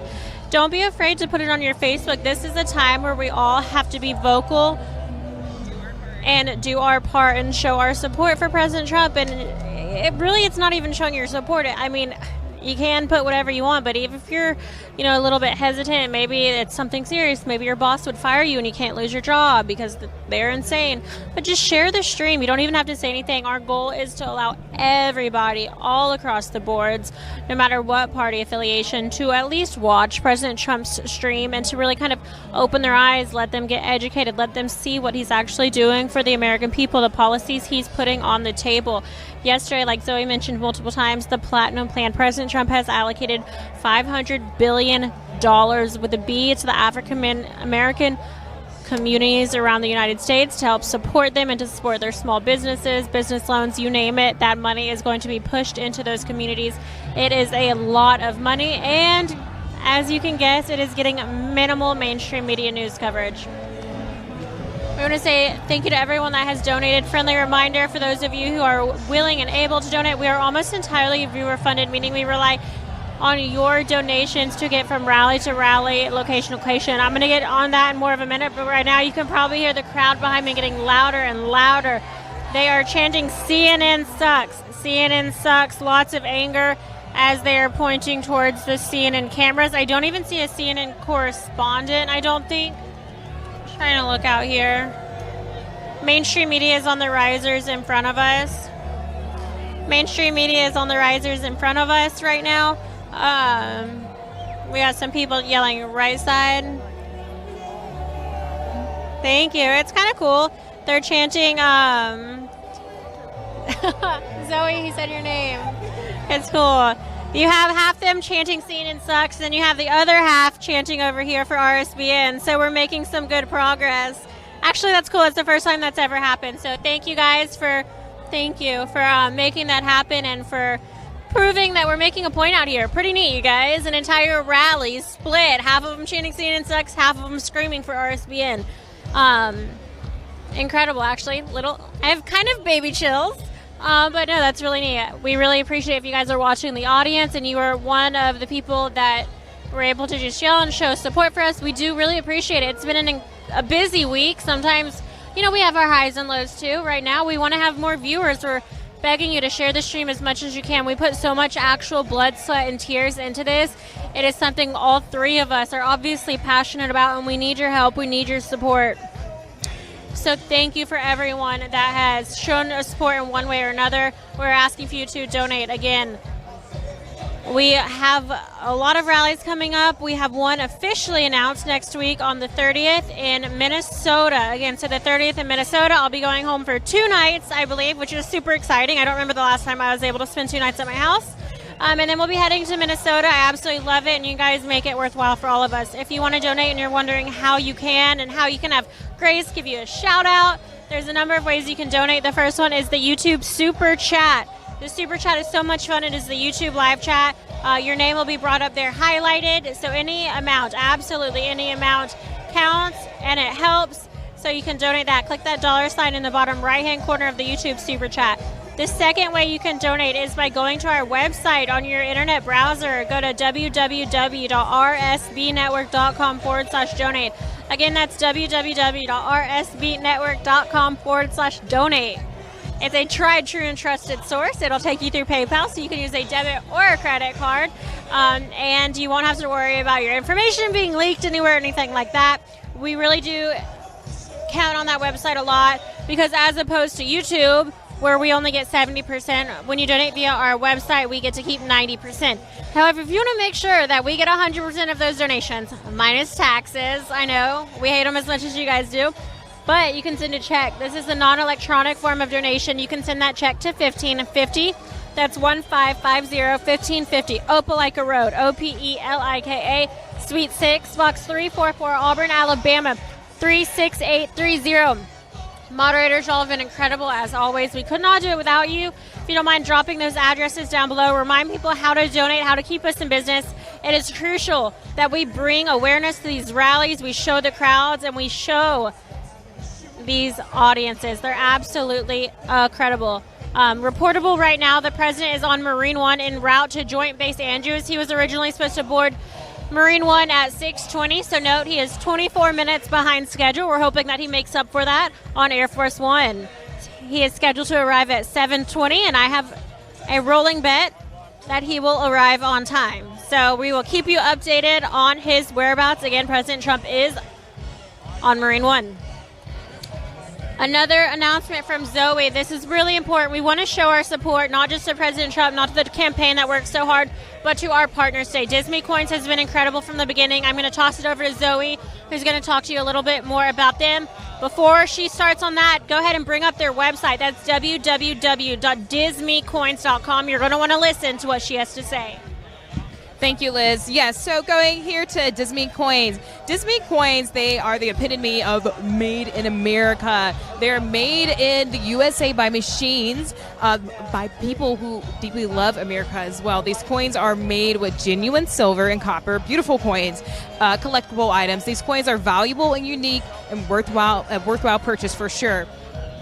Also, 10% of these profits that you all are, when you purchase its coins, 10% of these profits are going to conservative causes and networks and organizations. So that's another way that you guys can show your support for anybody in the conservative movement, and especially here us at Right Side Broadcasting Network. So one of the ways that you can go and donate is at their website. That is dismecoins.com. Again, www.dismecoins.com. They produce about 2 different designs each month, and these coins are collectible, novelty, little gifts that you can get for your family members. Again, Christmas is coming up. You can wrap these for your friends, other Trump supporters, mail them out even. So these will be good little symbols for you guys to keep with you. A little memory of the time that we are living in right now, and see where everything is going to. But again, Disney Coins, www.dismecoins.com. Again, made in America by people who love America. These coins are silver and copper. Thank you guys for all that you do. And of course, if there's any questions you all have, please shoot it to us in the live chat. We love to hear from you guys and engaging with you all as well. I'm just going to go over right now, and there was one comment that I saw. Someone made a very good point when it came to speaking about Christians and their roles their roles as far as when it comes to voting and what they should do. But I'm going to go here and see. And then going back to what Grace was saying earlier about what she's doing in her community and even on her platform. Myself, I'm coming up with a lot of projects as well. Oh, actually, I'm gonna kind of hold off. It looks like we have some vehicles, secret vehicles pulling up behind. Maybe they're preparing for President Trump to be arriving again. I think he's scheduled to arrive at 7:20 p.m. We just got word that he departed, so let's see here. Bear with me.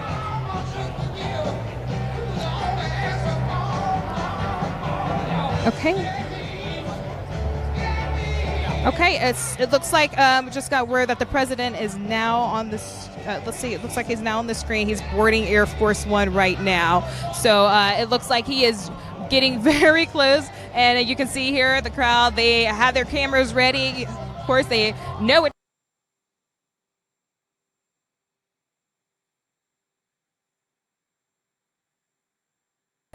let's see here what's. So I'm looking behind me right now just to kind of get a perspective of the crowd right before his appearance. And of course, we are steady and it's packed, okay? It's filled in. And even outside, there are still people lined up. And they, of course, here at these rallies, they do have a projector screen out there so that people who are not able to come in and the rally, they are able to view outside. And of course, you all are able to view right there from your screen.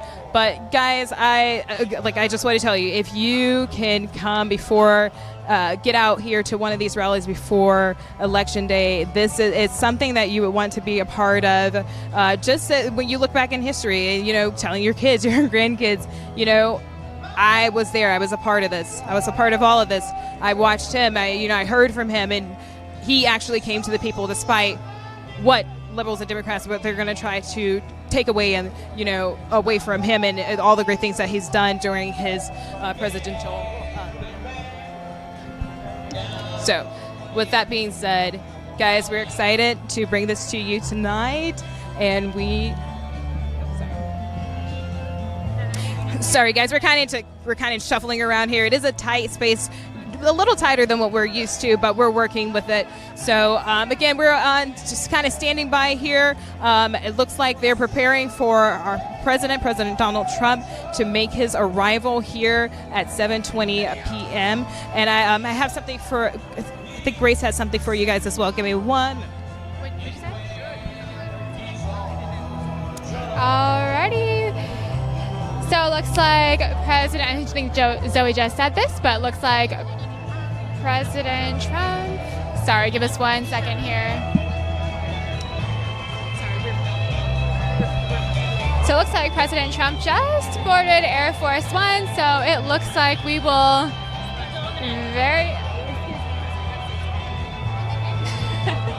So he will be landing very shortly. I think earlier one of the speakers said that it would only be about 20 minutes to Pennsylvania. And when we were driving up here from Virginia, I was so surprised. I actually really didn't know how close Pennsylvania was to Washington, D.C. It's only a 2-hour drive, so a 20-minute flight sounds just about right. That rhymes. I keep doing that tonight. That's so funny. I just did it again. All right, let's go to the Super Chat, see how many viewers we have. We have 34,000 live if my chat is updated correctly. Let's see who we got. All right. Space Force. You know, Space Force is such a cool accomplishment that Trump has been able to achieve for America. And he's been able to achieve so much, you guys. I can't even start to name everything he's done. I think what he's done in the past week is probably more than most presidents get done in a year. So it's pretty amazing. His energy is just so amazing. Right now during campaign season, he's doing about 3 rallies in like 24 hours, 2 to 3 rallies. That is amazing. So we are here to cover all of it, and I hope you guys will tune in to watch the rest of our rallies. And right now it's getting a little misty out here. The weather's kind of nice, right? It's not too bad. It's not hot, it's not cold. But we do have a lot of people here. Like we were saying earlier, they've been lined up since early this morning. I don't know how long they really were there, but when we got there at 10:30, they were lined up, they were ready to go. People are buying merch, people are everywhere, and that's pretty cool. So very exciting. Let's see who we got in the chat. Oh, we're at 37K. You guys, remember, we have a goal of 50K. So share this stream with all of your friends and family members who love the president. This is a big day. The president just announced his Supreme Court pick, Amy Coney Barrett. So I'm sure he will be able to elaborate on that for us tonight, and he'll be able to give us some more information. So this is going to be a big rally to watch. The Supreme Court is very, very important to all of us conservatives, and hopefully we will see more from her soon.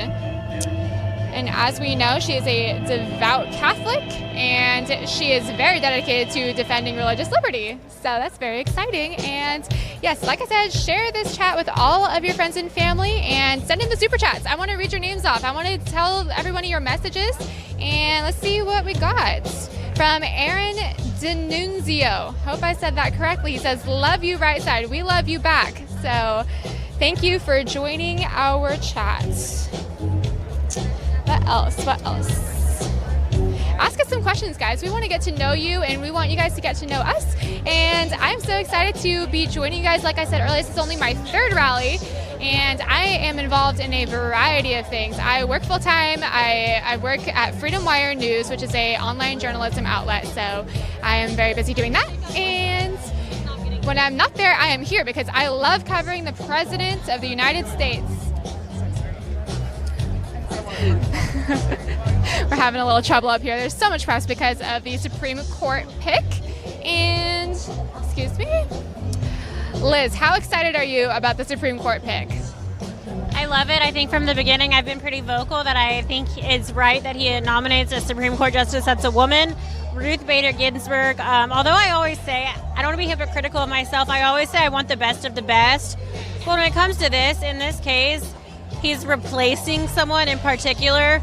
He was replacing Ruth Bader Ginsburg, who was really a pioneer, like President Trump said, for women's rights, and a incredible jurist. So I think it was important that he did that, especially with the crazy far left narratives that he's anti-woman.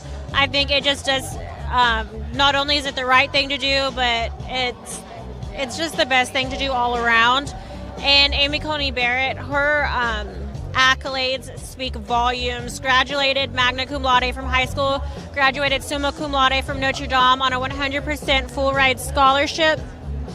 So, I mean, not to mention the countless awards she received while in college. She also clerked for Justice Scalia, who notably was very good friends with former Supreme Court Justice. I don't know if they're ever formers. I guess they pass away. But she didn't retire, right? So Supreme Court Justice Ruth Bader Ginsburg and Scalia were really good friends, and I think that also spoke volumes of her and him as well. They could be friends despite being polar opposites on the political spectrum. They looked past that, and I really appreciate that. I feel like we all have to do that nowadays with it being so polarizing, the political parties right now. So it's something to really look up to and respect. They had a good friendship, so I think it's really cool that RBG's replacement happened to be the clerk of one of her really, really good friends and fellow Supreme Court justices. It took a while to get there, but I kind of had to explain it. So yes, I'm excited. I'm almost anxious. Politics, I think for all of us, is like a reality TV show at this point.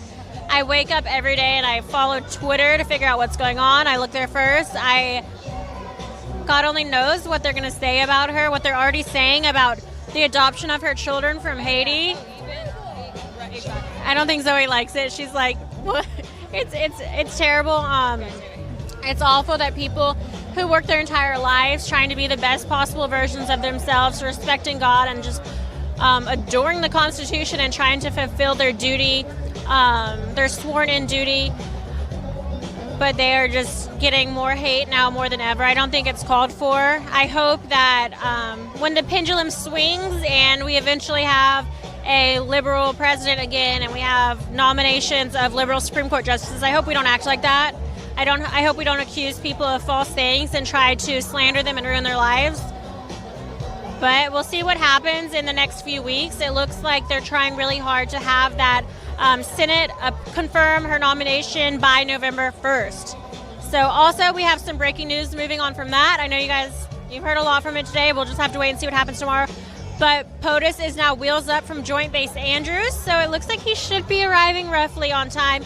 We should have around a 7:30 arrival from Air Force One, which means we are T-minus 30 minutes from Air Force One landing directly behind us. Barring that some people give us a little bit more space, we will have a beautiful view of that. And don't worry, you guys, we'll make it happen for you guys. Yes, I'm so excited to see the president speak. This is going to be so much fun.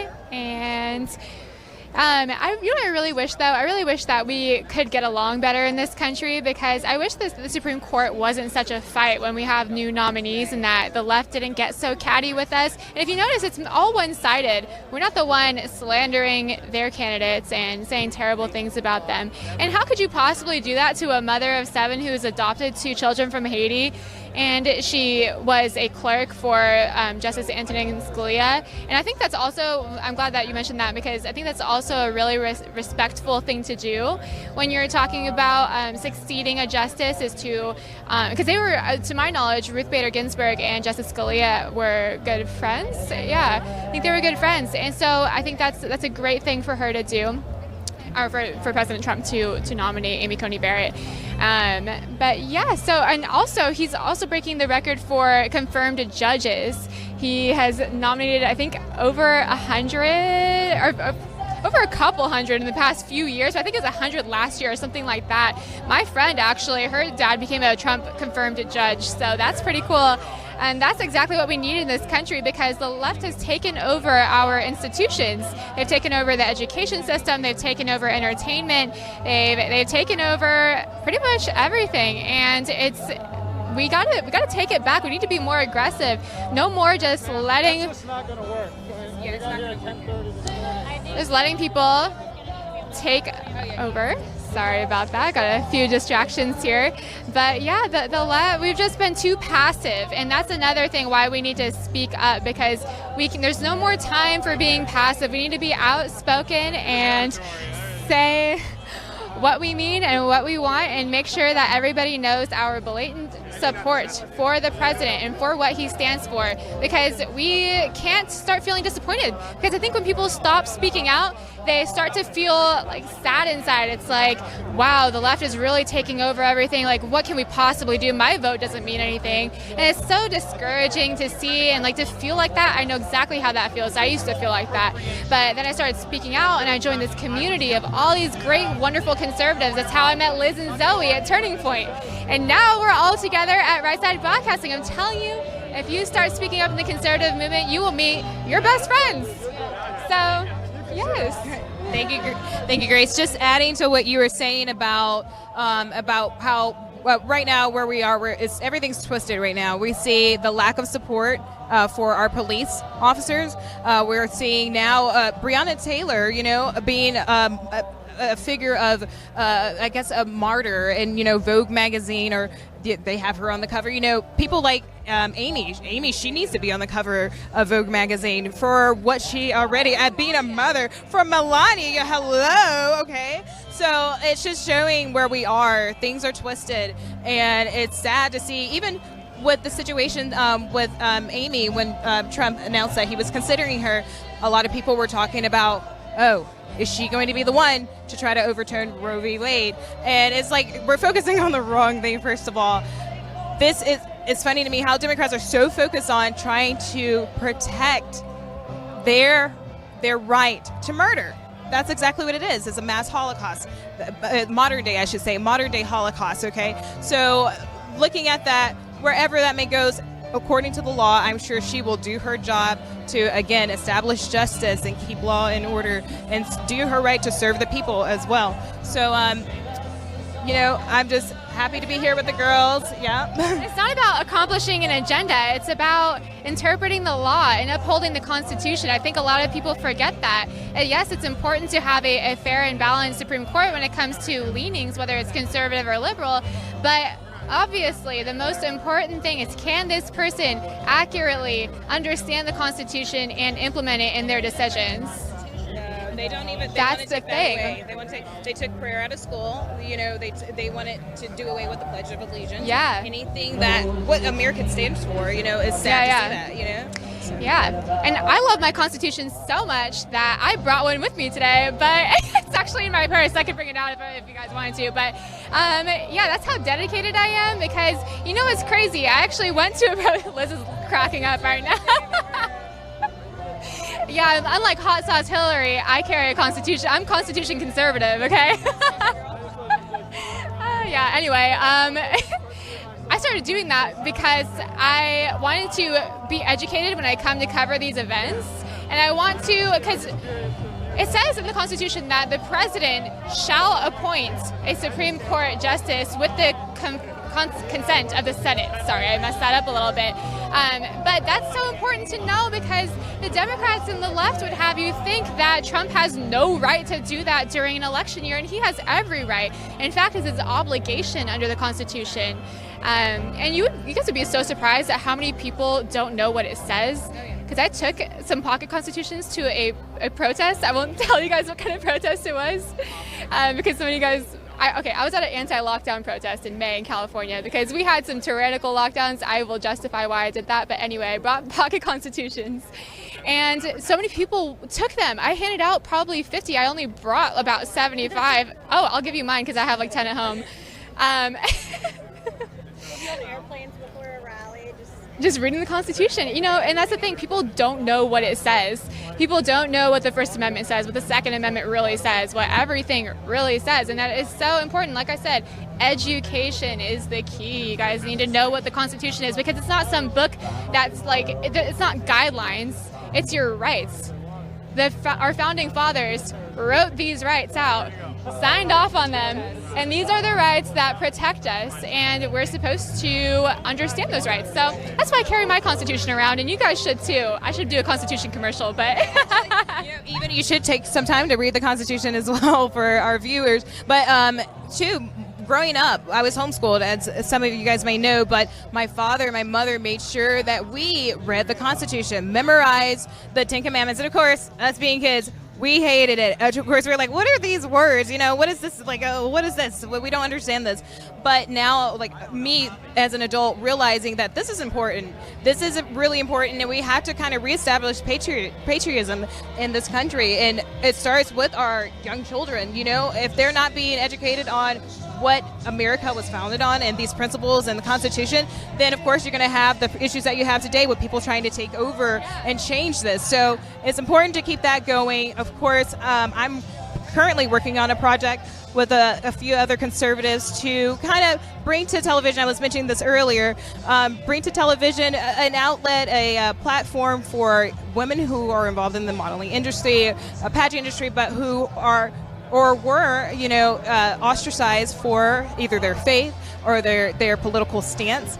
But of course, with this, we are going to, of course, promote the Constitution, even promoting, self-defense training and showing that you're able to handle a weapon, and show that you're able to protect yourself. But like just doing things like that, and making it fun for people. I'm really passionate and wanting to get this up and going. But even Grace and Liz, I was talking to them about that as well.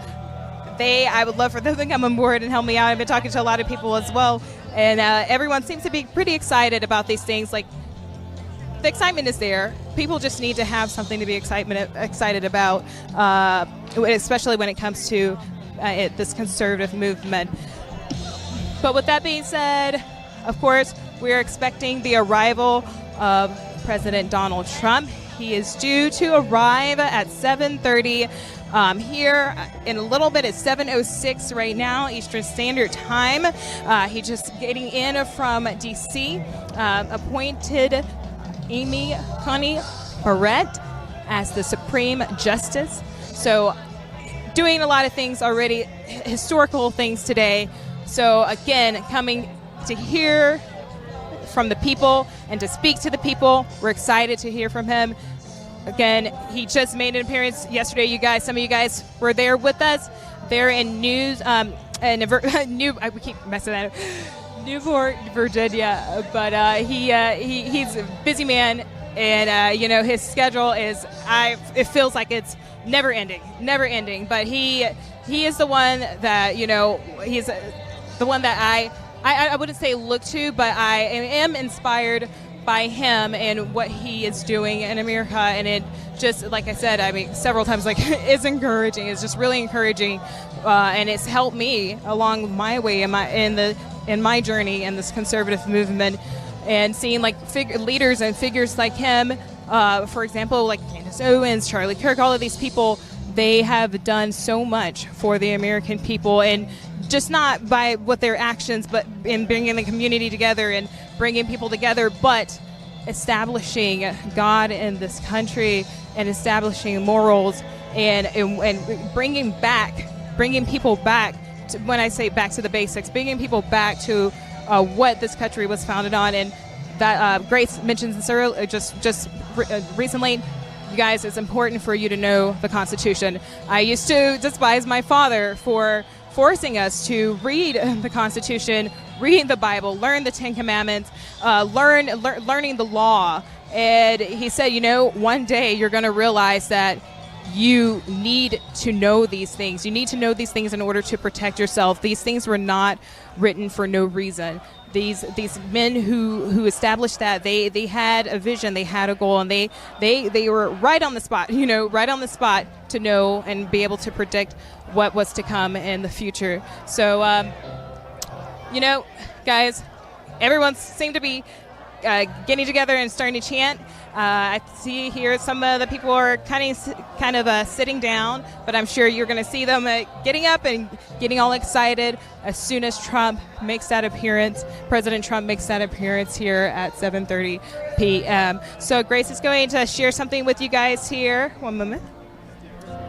Hey guys, we have a new message coming in about the president on his way to Middletown, Pennsylvania.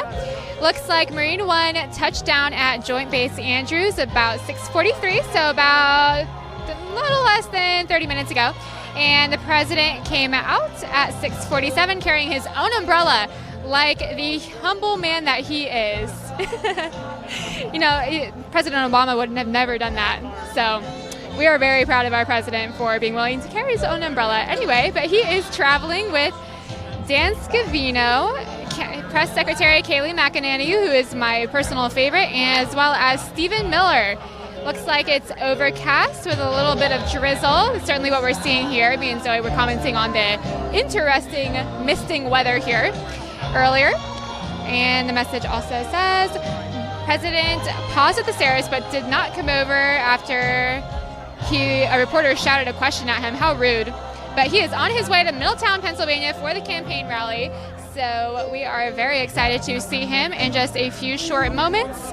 We'll probably be here about 10 to 20 minutes. So we can look for Air Force One. Hopefully it's not too foggy to see him. And a little fun fact about the Air Force One jets. I think it carries 8,000 miles. So it can travel 8,000 miles without having to refuel. So that's pretty crazy. That's basically almost twice across the United States completely without stopping to refuel. So that's pretty amazing. But we are looking forward to seeing him shortly. And like I was saying earlier, I know a few more people have tuned in. We are almost at 50K. We're about 8,000 away. Guys, we need 8,000 more people to tune into our stream before the president takes the stage. So keep sharing with your friends. Keep telling your family that Right Side Broadcasting is their go-to network to watch the President of the United States do his campaign rallies for the rest of the campaign season. We also cover all of his other events like the Supreme Court nomination earlier today, as well as the Hispanic Roundtable yesterday and other events. So tell your friends. We need 5,000 more. Thank you everyone for telling your friends. We need 5,000 more. Do a couple super chats real quick just for fun because I love them so much. From MQ Tran. Oh, Grace, will you be my 24-hour fiance? Thank you.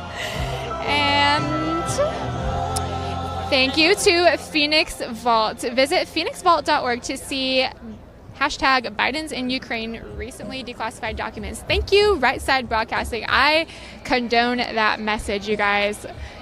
Spread the word about Hunter Biden and Joe Biden's ties to Russia because there was never any ties found with the Trump campaign in the Mueller investigation, which was an entire waste of time, as we all know. So, yes, I will hand it off now to Zoe. Thank you, Grace. So many great things to talk about tonight, guys. Of course, you can tell that we are excited and we are encouraged by all of this, everything being here, the atmosphere, everything. But of course, we could not be here without you guys. Liz already gave you all the ways that you can donate to us, but also one of our sponsors, which is Disney Coins. They have these coins that are made in America by people who love America. These coins are genuine silver and copper. They come out with two different designs. These coins are they're Trump-inspired, I would say, Trump-inspired coins, but they're going to come out with 2 different designs every month, but this would be a great collection item for you guys, for not only your family members, but for your friends. Christmas is coming up, so grab these up. These will be a great novelty item, even to give to those who may not support our president, just to have like I say gag gift, but that's my intention with this. So, but guys, you can go check these coins out at www.dismecoins.com. That's www.dismecoins.com. Again, they are made in America by people who love America. Genuine silver and copper. These come in. They have over 20 patriotic designs, and again, they come out with 2 new designs every month. So, of course, you guys have a variety to pick from for sure. So, also Disney, they give the 10% of all profits to other conservative organizations, and just like us, and this helps a lot, with keeping people on the road and keeping people doing what they're doing for our president. So, guys, go ahead and give them a visit. www.dismecoins.com. Check them out. Start collecting. They come out with 2 designs every month, so keep collecting, guys. So it looks like we're observing everything. It kind of got a little quiet. The crowd is kind of oddly quiet, but I'm sure that's going to change here in a second as soon as our president steps out. You probably will hear the cheers, and you guys are used to this. You guys see it all the time. So never fails. The excitement never fails, and I'm really proud to be able to be here with a team, Right Side Broadcasting Network, a team like this who are so committed to bringing you guys the whole Trump experience. I say a whole President Trump experience. Bringing President Trump to you right there in the house, the whole experience. But we appreciate you guys keeping us on the air, and whatever you guys can do to show your support. Again, we appreciate any comments, any questions that you all have. It's really encouraging for us to hear. But looks like Liz and Grace, they're active in the live chat right now, looking yes, I'm going to see here. Thank you, Zoe. Lots going on. We'll reclaim our spot here at the front of the risers. I've never seen them this insane, so thanks to everyone for tuning in. We're just making sure that we are quite literally like fighting for a spot so that we can show you guys President Trump with the best possible view. We are marking our territory here today. Things might get aggressive, but we're going to try and keep it classy, like the classy ladies we are. Just a classy kick off the risers. I'm just kidding. I'm going to pull up the website donations right now. So we have a lot coming in, and I want to say thank you. If you're curious about how you can donate and what it goes towards, your donations allow us to stay in business and go from rally to rally all over the country in all different states. There's someone sitting on my leg. Oh, sorry. Okay. Your donations allow us to continue traveling the country and showing you President Trump's rallies. There's a number of ways you can donate, and we do really appreciate it. Again, we're almost entirely viewer funded. So we rely on your donations to stay in business, and the first way you can donate is the YouTube Super Chat. Zoe and Grace have been doing an incredible job of reading those shout-outs out throughout the night, and it's really easy. We're only 3,000 away. We are only 3,000 away. You guys, we have to make sure Joe Seals is happy, and in order for him to be pleased with this stream, we have to have 50,000 viewers pre-President Trump's arrival. So we have a few moments. We have 48,000. We're 2,000 away. Share this stream, you guys. We're just moments away from Air Force One landing. This is going to be a beautiful sight here in Pennsylvania, a state that very well could carry out this election as long as we keep it red. So we need to not only show this stream out to y'all, but y'all need to show President Trump that you support him. The campaign looks at these numbers, the analytics that we're able to provide, and it means a lot. So let's get that stream out. Continue to donate. The first way, again, is by that $sign in the bottom right-hand corner of the YouTube Super Chat. The second way is really easy. It's by going to our website. So if you'd like to make a donation to Right Side Broadcasting Network, you can make a donation via our website.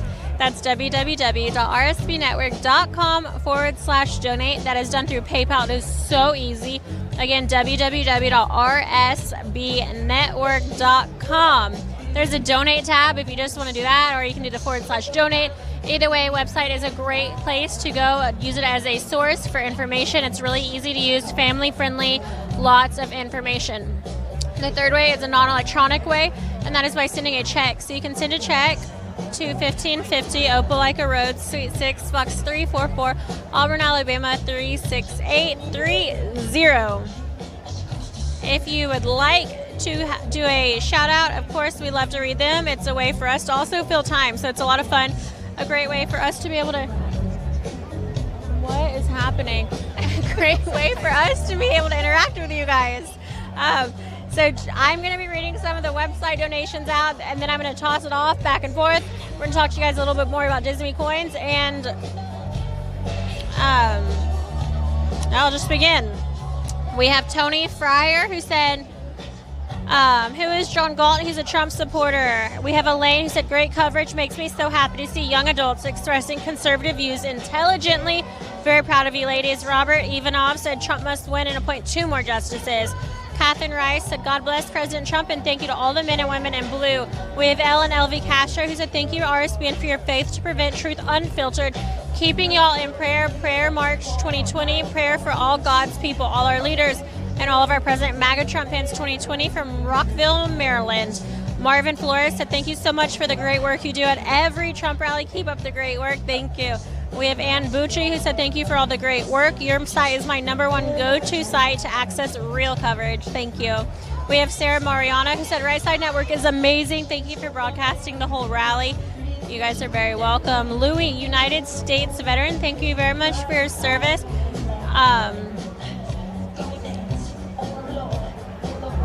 We are very happy to announce that you have donated to Right Side Broadcasting Network and to give you a shout out. So Louis, again, a United States Navy veteran. Again, we're at 49,000. Thank you for showing me, Zoe. 1,000 away. We are really cutting it close with that goal of 50,000. I feel like YouTube is almost just like slowly giving us 50,000 just to appease us so they don't have to hear anything. They know we're on to them. Yeah, they know we're on to them. Last night we were at this point, and at this point last night, we were at 100,000. So it is kind of crazy, the difference. But it is very exciting. All right, Joseph Seals. Does he want to talk? I couldn't really tell. Let me know. We have Dr. J, who said, all right, time to talk for me. Got to get on. I still don't understand. Joe, do you want to talk? Say yes or no. You want to talk. All right, we're going to toss it back to headquarters really quick. Sorry for the miscommunication. It's all good. I wanted to send a thank you to the crew there. They are doing such a great job. If you guys only knew, the amount of press here today is incredible. There are foreign correspondents, journalists everywhere. The riser space there is so limited right now. And that's why we're not able to move the camera as much like we're used to doing. And Liz had to go get a cell phone to show some of the overflow crowd, which I have pulled up on our Twitter account, which I'll show you right now. Let's see if I can pull it up. So here's the overflow that we had earlier in the day. So this was about 53 minutes ago here. Now that has already grown. It's a lot bigger than that, and we're working on getting you another video. But look how far back that crowd goes. It's incredible. And we also had this. This was a little bit earlier as well. But the overflow crowd there is just absolutely incredible. And the people just keep coming in. Now, I will say this. There is a problem that we have been having with YouTube here. And it appears that although we are very excited to have 50,000 of you watching on YouTube right now, that certain folks have been emailing and saying, hey, you're not showing up in my subscriptions feed. So I'm not sure exactly what is happening. There's we're excited to have 50,000 of you watching, but as you know, at this point, we're usually well into the 70s and 80,000. So something might be going on. I'm not exactly sure. There was a DDoS attack on our website a little earlier.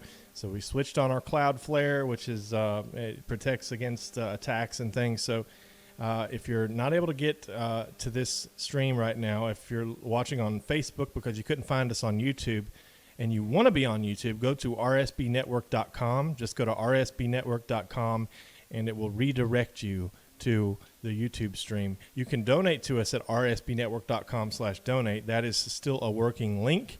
Nothing is wrong with our website. People are just flooding it with requests. And another thing I will say is that we're having some, let's see, where are we at now on there? Okay, so the president is ready to land. Air Force One is about to touch down there at Harrisburg Airport. So we're going to go back to the scene just in 1 second. Stand by.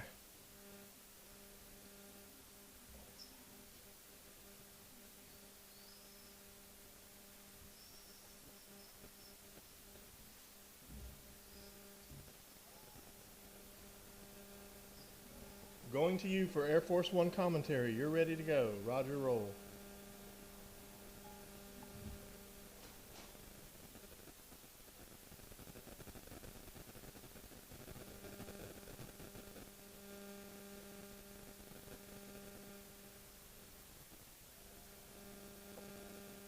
Ladies and gentlemen, we're back from Right Side Broadcasting Network. I'm one of your hosts tonight, Liz Willis. I'm joined by Grace and Zoe. We have Air Force One touchdown here in Pennsylvania. Sorry about that. When we were in Virginia last night, again, we were here in Pennsylvania. Huge crowd out here for President Trump. Air Force One, again, is wheels down. Looks like we have a 7:24 arrival, only 4 minutes behind schedule, meaning President Trump landed, in fact, before 8 p.m. Yeah. So that was weird. I had a bet and I won. So just a little internal thing. Kind of excited about it. And again, this is insane. I don't know what's happening with the press here today, but it's absolutely packed. I guess I've been complaining about how press doesn't cover these events, and maybe word got out, so they flew in because a lot of these people are from different countries. It's crazy. So lots of coverage today for Pennsylvania's rally. Do you think there's a reason they'd be covering Pennsylvania as opposed to the dozens of other rallies we go to that nobody else seems to care about? I don't know. Yeah, I mean, I think the first thing is that Trump's SCOTUS pick was today, Supreme Court pick, and so obviously that's going to bring a lot of press out. But the other thing is that Pennsylvania is a huge battleground state. President Trump and Biden are very neck and neck here. It is going to be a very tight race. As I said earlier, since 2016, the GOP has registered 7 times as many voters as the Democrats have. So that's a very alarming number for the Democrats and very bad news for them. But they still have the majority of registered voters in the state. So the majority of people who do vote are Democrat. However, keep in mind that Trump won here in 2016. So I think we'll see another win again. It'll be a landslide with 7 times more GOP voters. So that is going to be very exciting. And the energy in this crowd today is unbelievable. These people are excited to be here. And I hope that the president has a very comprehensive message about the Supreme Court pick. I really want to hear more from him about it, you know. I want to get his personal take, not his on-cam take that he did earlier. So yes, we are very excited to be here, and let's see where Air Force One is. Looks like it is slowly moving in. Woo! There's little bugs everywhere. It just hit me in the face. And there are also people all around us, and looks like the crowd has their phones out. They got their red hats on. I think there's more red hats here than there were in Virginia, to be honest. People here are pumped, and that's great news. So I'm very happy that the president's campaign is picking up steam. What day out are we? Are we like 35 days out or something like that? I think we're 39. 38? 38 days out. Wow, that's a good memory. Okay. Cool, yeah, so 38 days out, and we will see what happens, but Trump's going to win in a landslide. I am positive. 57,000, guys. Woohoo! So glad that you guys shared with all of your friends and family, and thank you guys for tuning in. Like we always do, we give you the best coverage, wall-to-wall coverage. We show you the crowd, unedited, uncropped. We show you everything. So thank you for tuning in, and I hope you guys will be tuning in for our next rallies. They will be coming very shortly. I think the next one's on Wednesday, right? The 30th. On the 30th, which I believe is on Wednesday. Where is that one? Minnesota, Duluth or something like that, something like that. But they'll be back up in the battleground states. President Trump has been hitting them very hard, so I think he will see some great results. And you know, Joe Biden, we don't see him on the campaign trail at all. Oh, we see Air Force One turning in. Look at that beautiful plane. It is massive. I was reading some stats on it earlier, and it has 3 levels. It is a full-on command center. Oh, you hear the crowd? They are cheering. I hope you guys can hear it as well as I can because people are excited. I just love President Trump's style, arriving on an Air Force One and parking it right behind so that the cameras have to show that he is the president. And he loves to remind the press and remind the left that he won in 2016. Maybe the Democrats haven't accepted yet, but the GOP sure has, and the conservatives that voted the president in have. Donald Trump is your president, whether you like it or not, guys. We love it here, and he does too. So very excited that he is coming soon. Great job, Grace. We have a lot of donations. I want to get some shout outs in while we watch Air Force One pull up. A beautiful night here tonight, and again, so much support for President Trump. Continue, you guys, to share this stream. We are just moments away from President Trump opening the doors of Air Force One, and we want him not just to see this incredible crowd of support, but to get back on Air Force One after the rally and look up these statistics, look up the viewership count, and see that he had millions of views and that he had more than 60,000 watching online. This is free for the entire world. Continue to share it on your Facebooks, Twitters, Instagrams, whatever it may be. Make sure you're sharing it with all your friends, all your family, cousins, uncles, aunts, you name it. We have RJ Smith, who donated $4.99 and said, Trump landslide 20, thank you, RSB Network. We have Ron Mark, who's became a new member of $5 Canadian, said, we love you, Mr. President, all you do and stand for. We are with you, and we have your back. $99.99 from Richard S. Thank you so much, Jay Shariardi. $25 from Stigmata Speaking, so thank you. He said, November 3rd, take your vote for a walk. President Trump mob. Jose Munoz Jr., thank you very much. $19.99 from Tim Trimble. $100 from MQ Tran, who said, Grace, will you be my wife? Getting those marriage proposals. $49.99 from Rolling with DJ Adam TV. He said, RSBN is the greatest. Follow them. Yes, of course. Trey Lime, $4.99. Reg Teagle, MAGA 2020 from Down Under. I'm late. Thank you. We are looking at Air Force One.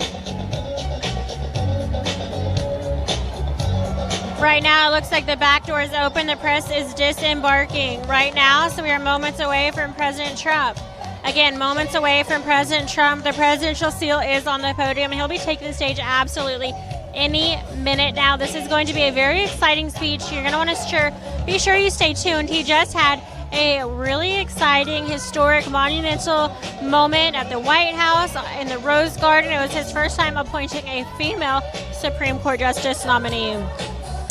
Before he takes the stage, I want to remind you guys to go and check out Disney Coins. Disney Coins is incredible. We've gotten so many comments saying they've already bought multiple coins today, including their keychains. They are so excited for them to get there.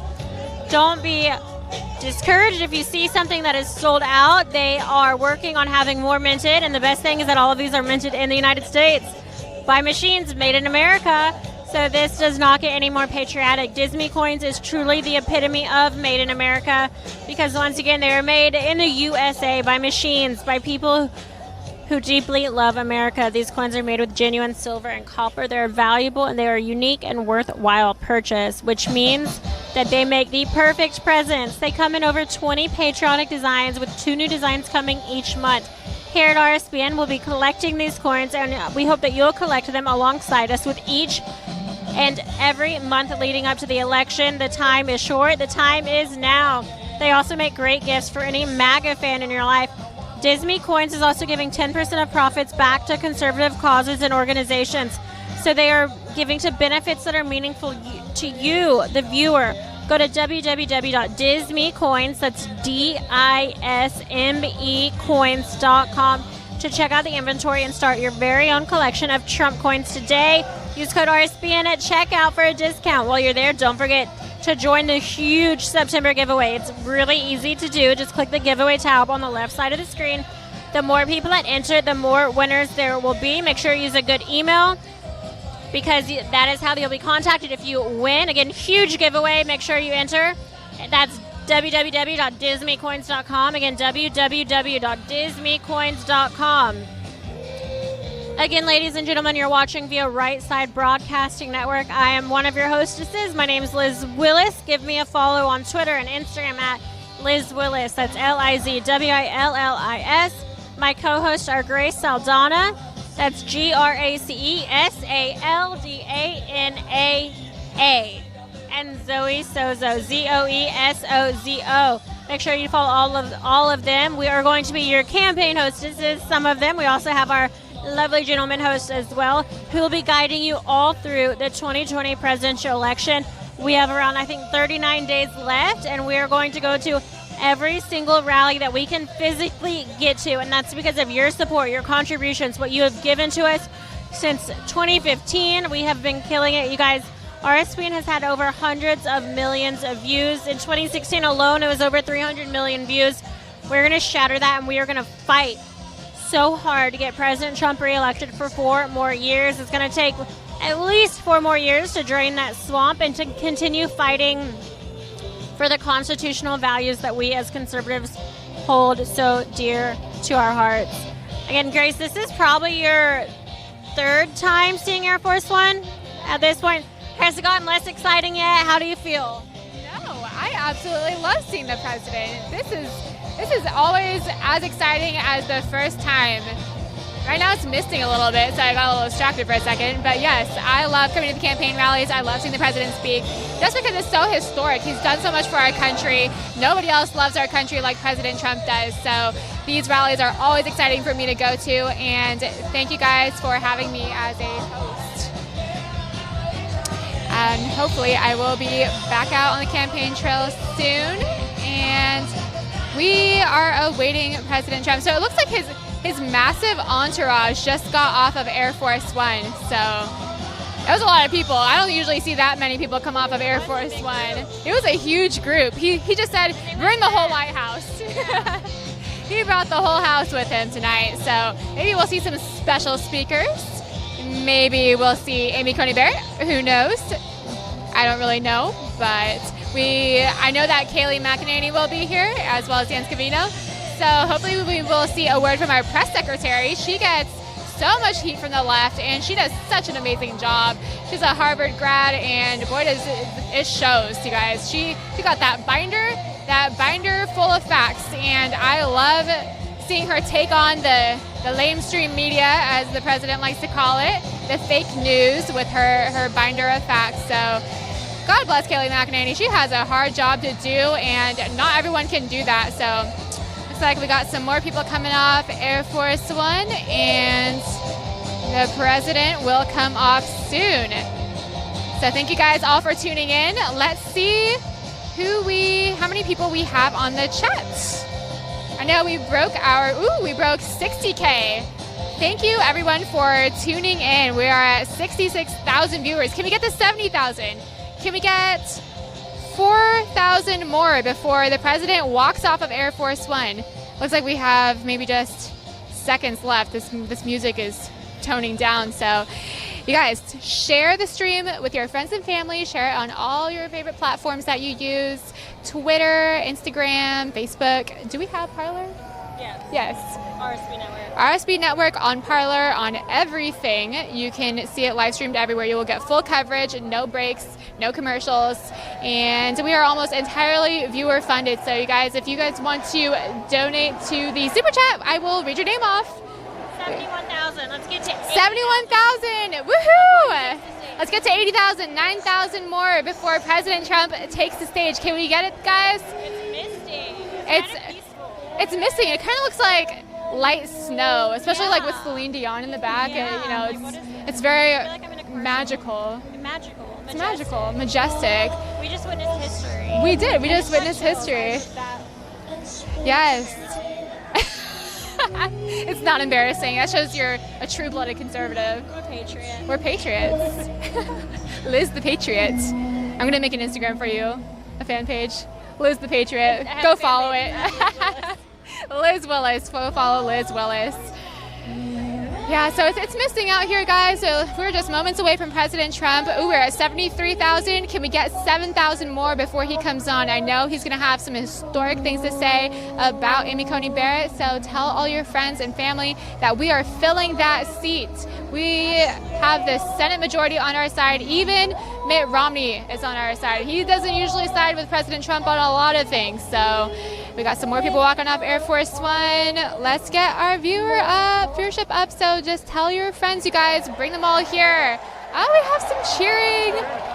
Ladies and gentlemen, please welcome the 45th President of the United States, Donald J. Trump. And I'm proud to be an American, where at least I know I'm free. And I won't forget the men who died, who gave that right to me. And I gladly stand up next to you and defend her still today.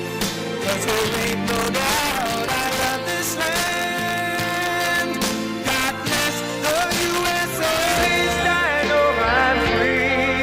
And I won't forget the men who died, who gave that right to me. And I gladly stand up next to you and defend her still today. To the hills, no doubt, I love this land. God bless the USA.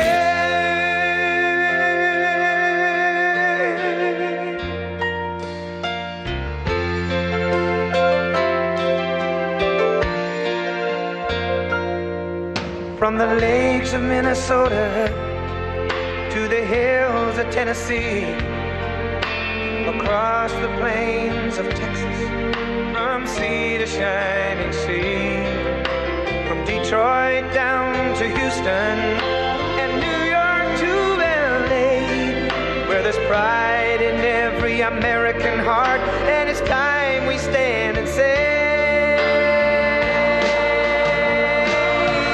that I'm proud to be an American, where at least I know I'm free. And I won't forget the men who died, who gave that right to me. And I gladly stand up next to you and defend her still today. 'Cause there ain't no doubt I love this land. God bless the USA.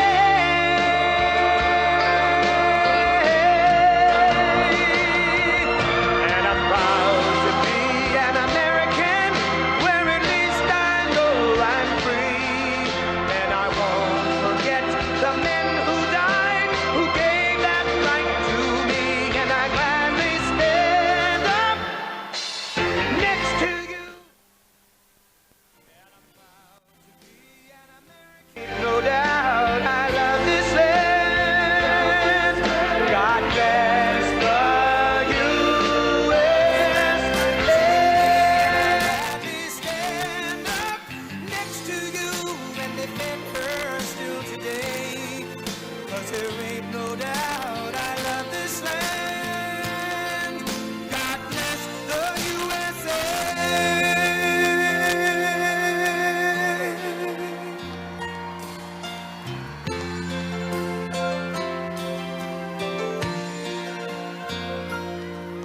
From the lakes of Minnesota to the hills of Tennessee.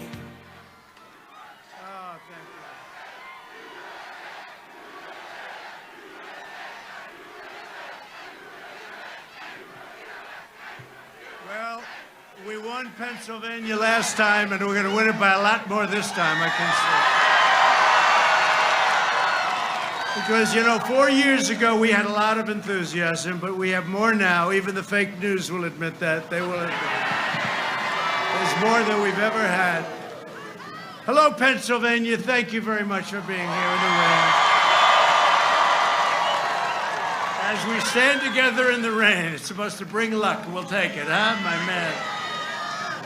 I just came from the Rose Garden of the White House.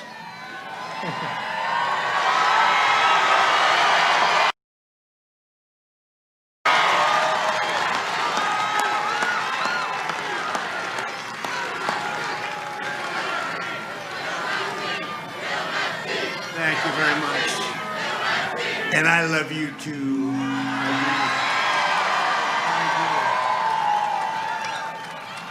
Or I wouldn't have done this. I wouldn't have done it, but we're doing well. Our country's going to be stronger than ever before very soon. You watch, it's happening. It's all happening beautifully. It's happening. We had to close it down.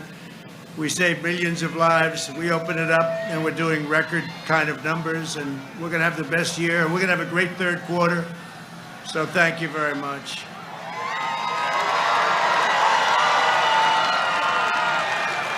I've just come from the Rose Garden of the White House, where I proudly nominated Judge Amy Coney Barrett to the United States Supreme Court.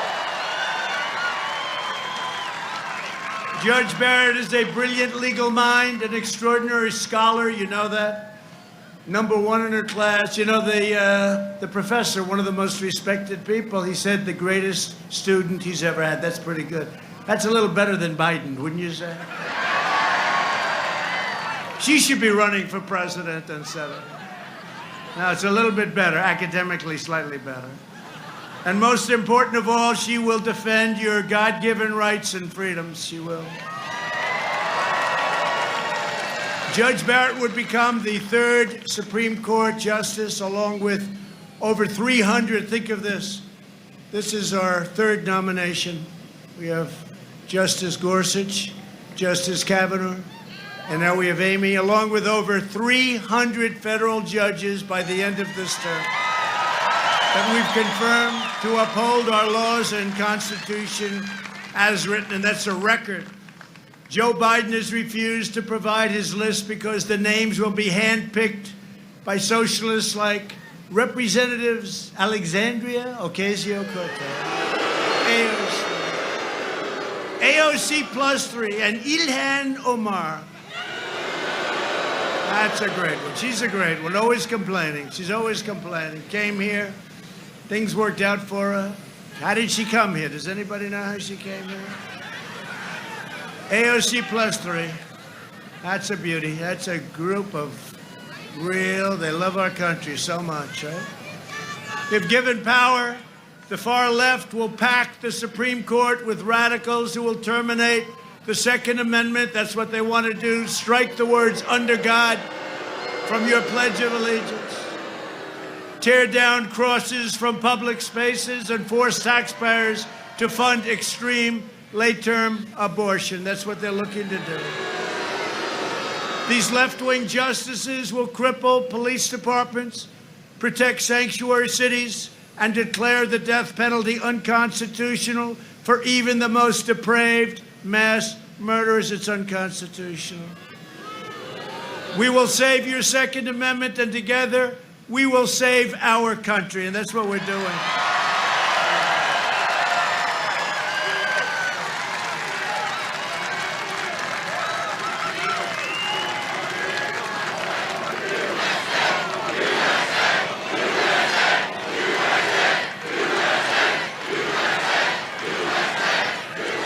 That's a lot of people.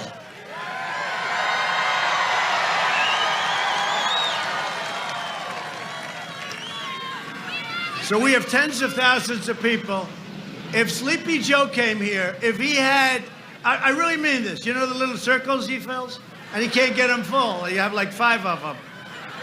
Those circles, those big, beautiful, whoever does it does a nice job. They're very round. But he's got like 5 of them. And then he stands very far back and walks in. I mean, I don't get the whole deal there. I don't get it.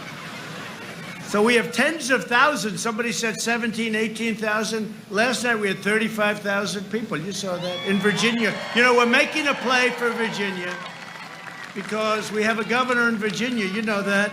He wants to totally end. All he does is talk about terminating the Second Amendment. That's all he talks about.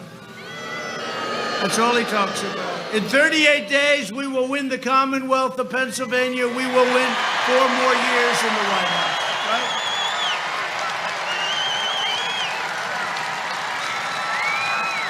Thank you.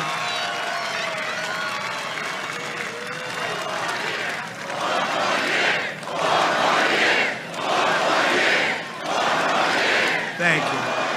Thank you. Thank you very much. Great honor. It's a great honor. We've achieved a lot together. It's together. It's what happened. Wait till you see the numbers on November 3rd. Get out and vote. Go early vote. Do whatever you have to do. Make sure they don't cheat you too badly with those ballots. Oh, did you see today? There was a big mishap with the ballots. Another one. This is every day they have that, Mike. Every day. Big mishap with the ballots. So one of them, New York, is saying, well, we're going to change the system a little bit. It's a little late for doing that, isn't it? New York wants to change their system. They're going to work on something. Governor Cuomo, he's going to work on something now. Well, the ballots are flowing. You know, it's a little late. And then in a certain location, you know the location, they mailed 1,000 ballots out. Unfortunately, they doubled it up, and everybody in this Democrat area got 2 ballots instead of 1. And then 2 days ago, they found 8 ballots in a waste paper basket. Unfortunately, they all had the name Trump written on them. We were going to vote for Trump. They were military ballots, the military.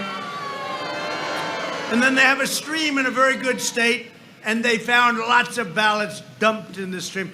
Look, you know, this is not right. What they're doing is not right. And it's all run by these ballots, the ones we're talking about, whether it's Pennsylvania, because we're going to win in Pennsylvania. You got to watch, but you have a governor who's in charge of ballots. North Carolina, Michigan, Nevada, all of these places, they're all run by Democrats. They're the ones that count the ballots. And does anybody have even a doubt? It's just like common sense. It's common sense. So we're going to be very careful. We're going to watch. And, you know, we're waiting for rulings from a great federal judge in your state, federal judge, about the constitutionality of the whole thing. They're going to try and steal the election. Look at this crowd. The only way they can win Pennsylvania, frankly, is to cheat on the ballots. That's the way I look at it. The way I look at it. No, they just had a big thing today. They said there was a mistake made on a lot of the ballots. They're going to try and redo the system. Take a look at Iowa during the primary. Remember the first primary? They couldn't do anything. It was all a mess. It was all a mess.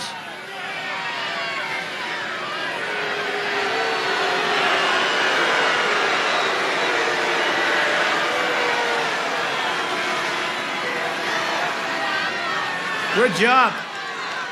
Good job. Look at this guy. Good job. Good job. Hey, good job. Man.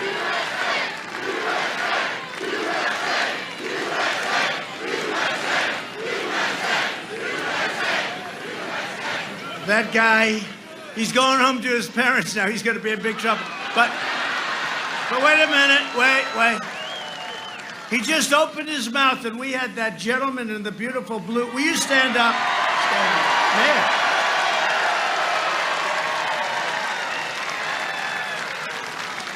Are you in law enforcement or something? Because you were on him? This guy hadn't gotten the first word out.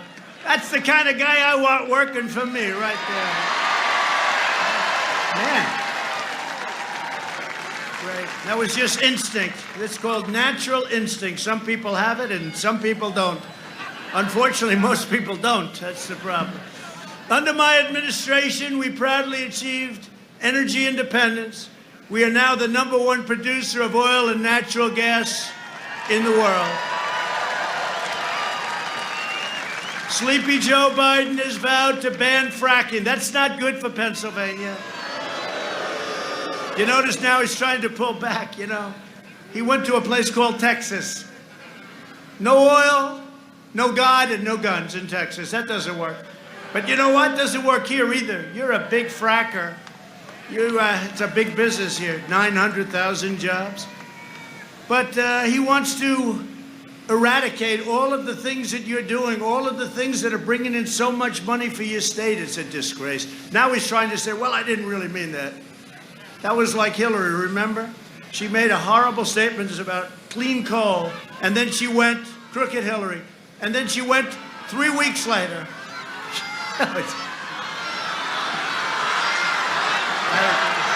I agree.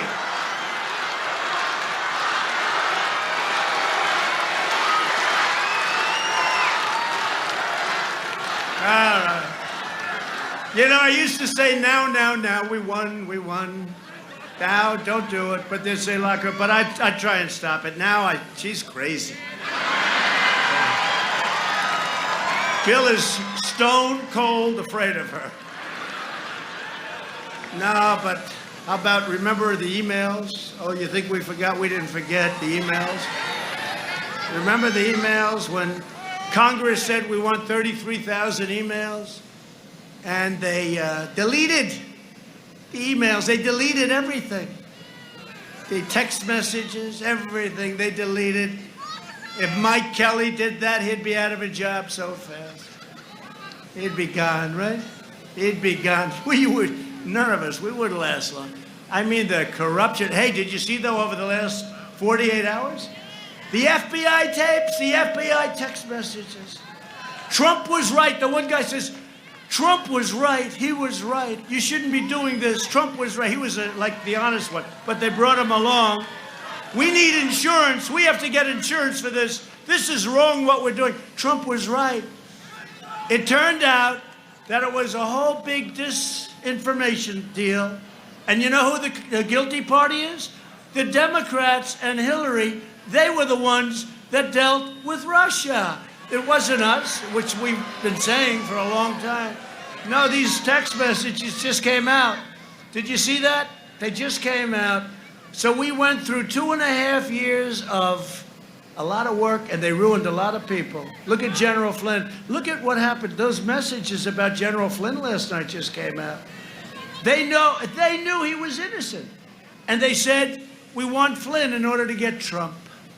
We want Flynn. They were after Trump. It came out loud and clear. They were after Trump. I'll tell you what, we got to get back to Congress and go after these people. These people are sick. They're sick. It was a whole big con job with Shifty Schiff and the whole group. Shifty Schiff, he gets up and says a totally different thing than what I said. Totally different. And they say, sir, you can't go after him because he's shielded, because he made the speech. He totally lied. He made it in Congress, and he can say anything. See, it should be the opposite. When you're in Congress, you should be more honest. What a sleazebag he is, right? He always...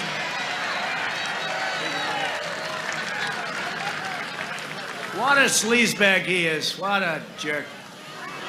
What a jerk. We got to deal with people like that. I'll tell you. How do you come together with people like that? They're totally dishonest, because I want the country to come together. You know, we were coming together until we got hit with the plague from China. We were coming together. I was getting calls from stone cold, radical left, hardline Democrats. Let's start talking. I'm telling you, because we had the best unemployment numbers we ever had, the best economy, best stock market, although the stock market right now is just about there, right? Success will bring us together. Then we got hit with the plague from China, and now we have to do it all over again. It's make America great again.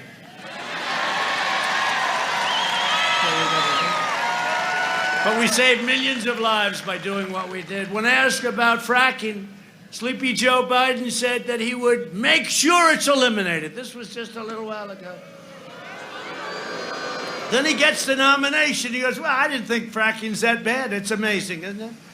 That's what you call a really dishonest, dumb politician. A dumb guy. Always known as a dumb guy. But we look forward to seeing him in the debate. He's got a lot more experience. He's got 47 years. I've got 3.5 years.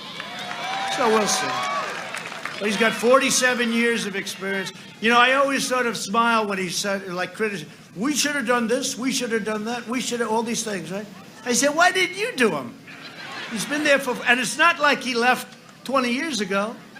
47 years, and he left 3.5 years ago, right? So why the hell didn't you do them? Now he went, it's all these great ideas. That's a real beauty. Days ago, Biden reiterated his pledge to require net zero carbon emissions, which he doesn't have any idea what that means. Shutting down all fracking and sending you jobs overseas like they've been doing. I'm bringing you jobs back. They're all coming back. And I'll keep you jobs in Pennsylvania where they belong. That's where they belong, what they've done to you and other states. Joe Biden's agenda would also be a nightmare for Pennsylvania seniors. Do we have any seniors here? Don't raise your hand. Do we have any seniors? Not too. Look how few people raise their hands. I can see some seniors. We're proud of it, right? For years, Biden tried to cut Social Security and Medicare. You know that. He wants to go. You know what's going to happen? They're going to go with socialized medicine if they ever got in. Remember Obama when he said, and by the way, Obama knew all about the scam. He knew all about this coup. He knew all about spying on my campaign. He knew everything. Somebody said, well, we can't go. You know, they have him called. They have him called.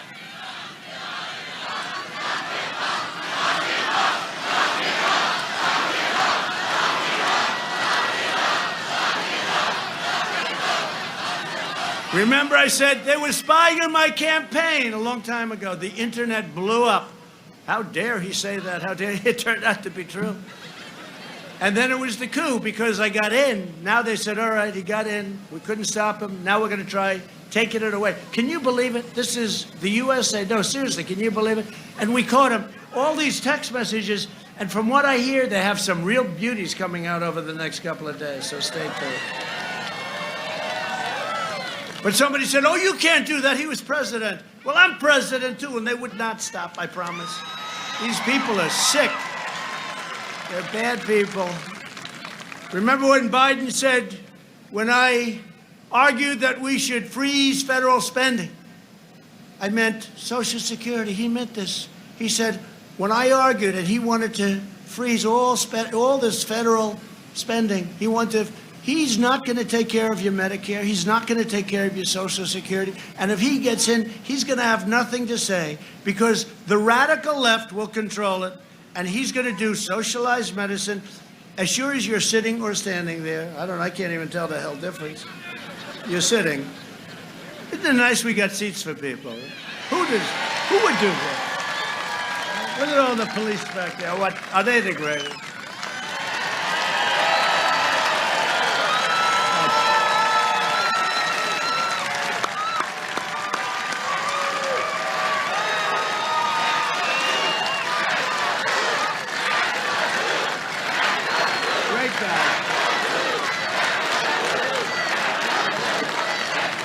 They're great people. We got so many endorsements, I don't even talk about them anymore. We have so many police endorsements. New York City's finest. Never did it before. They endorse me. They endorse us for president. They could solve that problem in New York. All they'd have to do is let them do their job and don't take $1 billion away and fire some of the best people on the force, which is what they did. We got Chicago. Think of that. Chicago police endorsed me. How about that? That's not easy to do. You're dealing with radical left people. We got endorsed by all the sheriffs in Florida, all law enforcement in Florida. We got endorsed by Texas, Oklahoma. We got endorsed by... Does anybody know of any police area or group that has not endorsed us? We're looking for them. We're looking for them. Now Biden is pledging to give federal health care to illegal aliens, which is decimating Medicare. Just so you understand, we all have heart. We want to help people. But the problem is when you say that, people that never even thought of coming to the United States say, let's go. Where are we going? We get free education. We get free Medicare, free health care. And then I jokingly said one time, everybody gets a beautiful brand new Rolls Royce. And CNN said, he lied. He said that all illegal immigrants got a $750,000 car. It's true.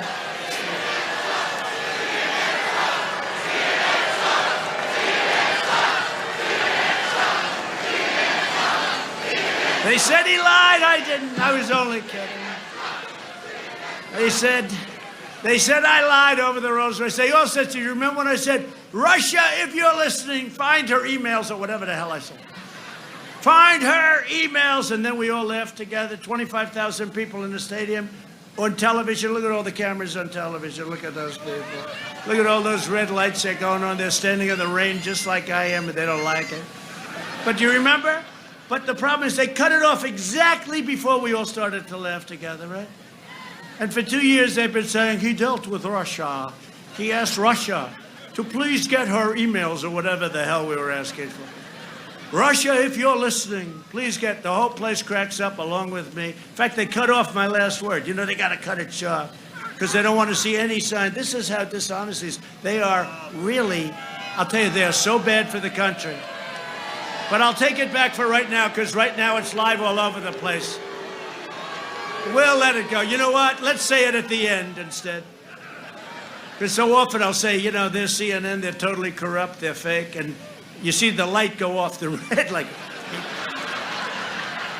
And I said, I got to stop saying that. You think it's wet enough out here? They all said, sir, would you need a hat? I said, what the hell hat is going to match this beautiful tie that I've just... I got a red one. I don't know, red and whatever the hell color this is. Red is not going to go well with this color. No, it's fine. I like saying the rain with my friends from Pennsylvania. I don't care. We're in the rain together. Right? We're in the rain together.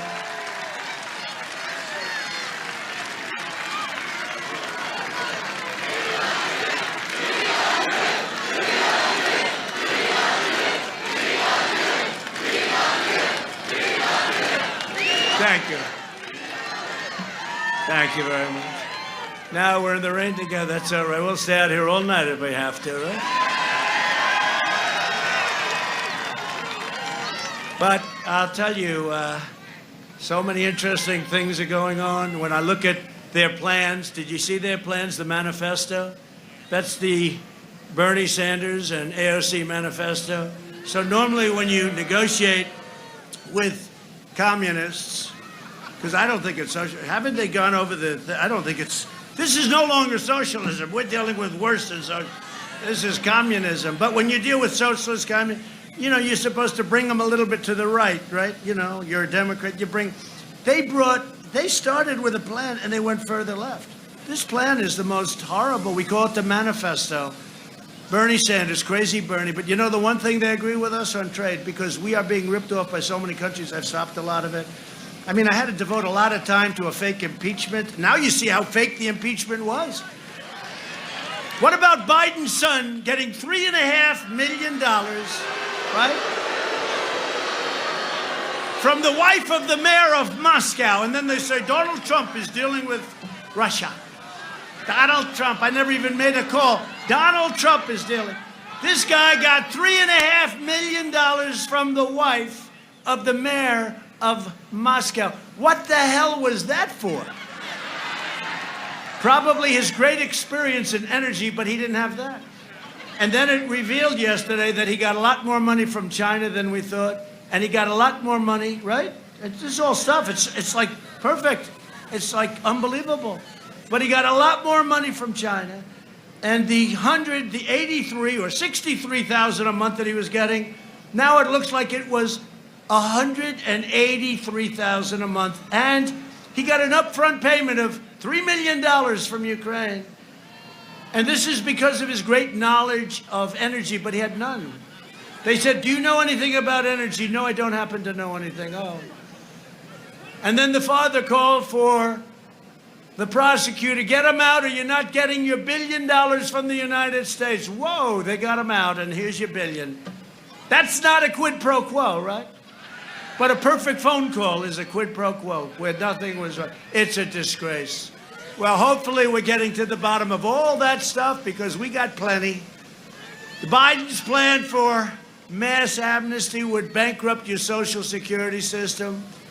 And you remember me when I got elected, they all said, oh, he's going to hurt. They love to say that. He's going to hurt because they give disinformation. They say a lie, like the soldiers and the graves. And they put it in, can you imagine? No animal that I know would say that, nobody. They make up a lie and then they go with it. Social Security, they said 4 years ago, now they say it again. He will, by the way, your Social Security, we never touched it, not even touched it. They said, he will destroy your Social Security. No, they will destroy it because they'll destroy your country and your Social Security will be worthless. That's what's going to happen. In just 3.5 years, we've secured America's borders, rebuilt the awesome power of the U.S. military, obliterated 100% of the ISIS caliphate, fixed our disastrous trade deals, and brought jobs back home to America and back home to the Commonwealth of Pennsylvania. Under 16 years of presidents, Obama and Bush, household income rose only $2,945. These are right out of the book. So 16 years, less than 3,000. In 3 years, with us, it rose 6,483, so much less than half the time. And if you include energy savings, how do you like paying those $2 for gasoline and even less? How do you like that? And your electric bill's way down. We're number one in the world. How do you like that? If you include that, it's $10,000. That's over 3 years, 3.5 years. We lifted 6.6 million people out of poverty, which is a record. We built the greatest economy in the history of the world, and now we are very, very rapidly, you see the numbers happening all over again. We've added a historic 10.6 million jobs in the last 4 months. There's never been a record like that. We've added more jobs at any time, 4 months, not even close. And to fight the China virus, we launched the largest national mobilization since World War II. You know, they said, how did you do? I said, we get an A+, but I get a D in public relations because we were so busy working. And, you know, when you give it to the fake news, they report it incorrectly. So I figured, what's the use of even dealing with it? We did a job, including ventilators that nobody had. You know, we took over. The cupboards were bare when we took over. We pioneered life-saving therapies, reducing the fatality rate 85% since April. Who ever heard of that? And Europe, which is having a big surge right now. You know, they used to use Europe. Oh, look how Europe's doing. We're doing well. And we don't want them to have a surge. Europe has had almost a 50% greater excess mortality rate than the United States. You don't want to hear that. They don't want to tell you that. Our early and aggressive action saved millions of lives through Operation Warp Speed. We will develop and distribute a vaccine in record time. We're going to have it very, very soon. They're very upset with the vaccine. They're very upset with the vaccine because it's happening too soon. They don't want it now. Even though it's saving lives, it's going to save tremendous lives. They don't want to hear it. They don't want to hear about the therapies. They just want to get through the election. I heard one state, did you hear this? We're going to open up our schools on November 6th. Oh, I told you that, right? Everything's, don't worry about it, Pennsylvania. Your state's going to be open like on November 4th. This was some idiot, and now they're excoriating this person that said it. They're excoriating the person that said it. We're going to open up our schools on November 6th, or latest November 9th. Oh, that's nice. Got to open your schools. You got to open up your state. Open it up. The ones that are doing well are the ones that opened it up. We will crush the virus. Our opponents will crush America, and that's what it's about, too. They will. They will deliver a crippling shutdown and a steep. You will have, if Sleepy Joe Biden becomes president, first of all, you're going to have a massive tax increase. You're going to see interest rates go through the ceiling. You will have a depression, the likes of which this country has never seen before, and I'm including 1929. That was a pretty bad one, all right? That's what's going to happen. I hope I don't get a chance to be tested, because I don't want to be tested. I don't want to have him and say, see, I was right. Because with us, you're going to have incredible prosperity. We're cutting taxes, and we're growing fast. I'm delivering a safe vaccine in record time. That's the other thing with the vaccine. Because of me and the FAA, they're approving things in a fraction of the time. You wouldn't have had a vaccine if you had to go through that obsolete process, you wouldn't have had a vaccine for 2.5 more years. On November 3rd, Pennsylvania will decide whether we end the pandemic, defeat the virus, and return to record prosperity, or whether we allow sleepy Joe Biden to kill the recovery, delay the vaccine, impose a $4 trillion tax hike, destroy your suburbs. Everyone's talking about me in the suburbs. I knocked out the regulation that allows low-income housing in the suburbs.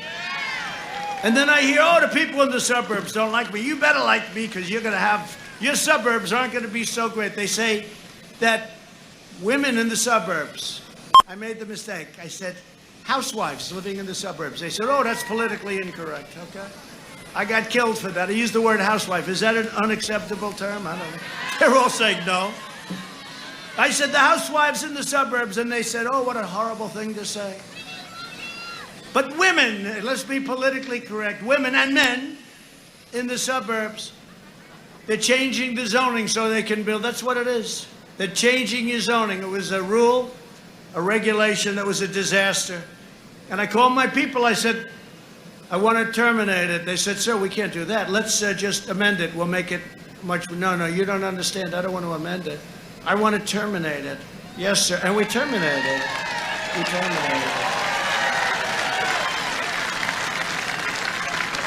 But if you believe the fake suburb polls, I don't think people in the suburbs know that I did that. I don't think they know that I did it. You know, they say, we want Sleepy Joe Biden. Why? Why do you want him?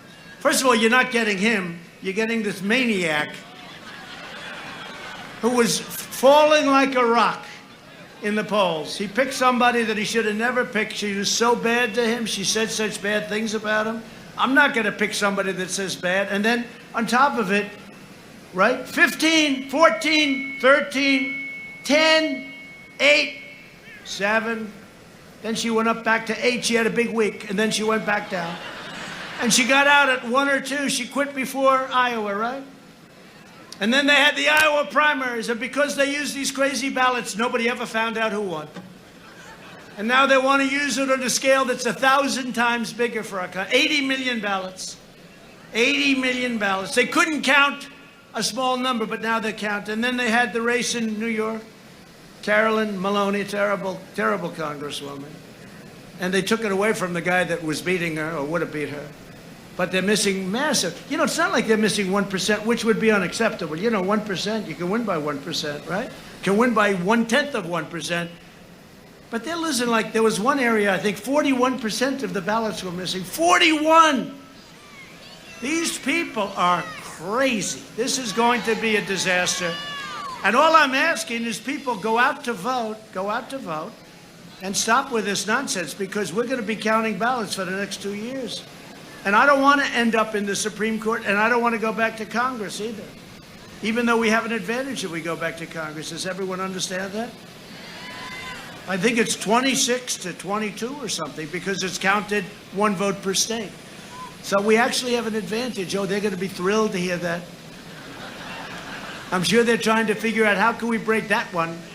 Biden wants to confiscate your guns and indoctrinate your children with poisonous anti-American lies in schools, right? To combat the toxic left-wing propaganda in our schools, I announced last week that we are launching a new pro-American lesson plan for students called the 1776 Commission. Right?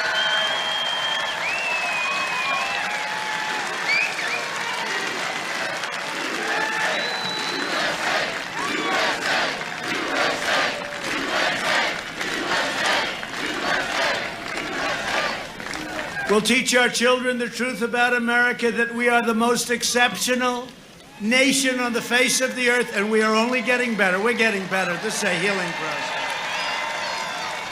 This is the most important election we've ever had, I'm telling you. You know, I used to say, like, even a couple of months ago, well, you know, how do you, like, 2016, that was pretty exciting, right? Was that exciting? Was that the coolest night? Trump is winning Florida. He's winning North Carolina. He's winning Pennsylvania. He's winning Michigan. He's winning Wisconsin. He's winning everything. What the hell is going on? And people crying, they're crying. The anchors, the non-biased anchors are crying. Oh. I watched an interview with a person on MSDNC. I don't watch it much, but I watch because Sleepy Joe was on. And she's like, did you see that interview yesterday? It was like, and she's very tough, very tough. She's very nasty. And she's feeding him. Can't answer it. So what she's doing is, no, isn't it true? Yes. Isn't it true that Trump is a horrible human being? Yes, as we discussed before, it's true. This was the worst, most obvious, and this was a killer. This person is very tough. It is so rigged. The whole thing is rigged. We got to beat the system, and we're beating the system. Sometimes I'll look and I'll have somebody in the office that's corrupt, corrupt media person, and I'll be sitting there complaining how unfair it is. And then I'll be sitting in the Oval Office, but I'll be saying how unfair it is. Then I'll look around the Oval Office. I say, wait a minute. It's unfair, but, we're in the Oval Office and you're not. And I stop complaining, Mike. And I said, this is the Oval Office, isn't it? Joe Biden has surrendered his party to the flag burners, rioters, the anti-police radicals, the anarchists. His running mate urged supporters to donate to a fund that bailed out rioters out of jail, including an attempted cop killer. Let's get him out of jail. 13 members of Biden's staff donated to the same fund. They donated a lot of money, too. We want to get these people out.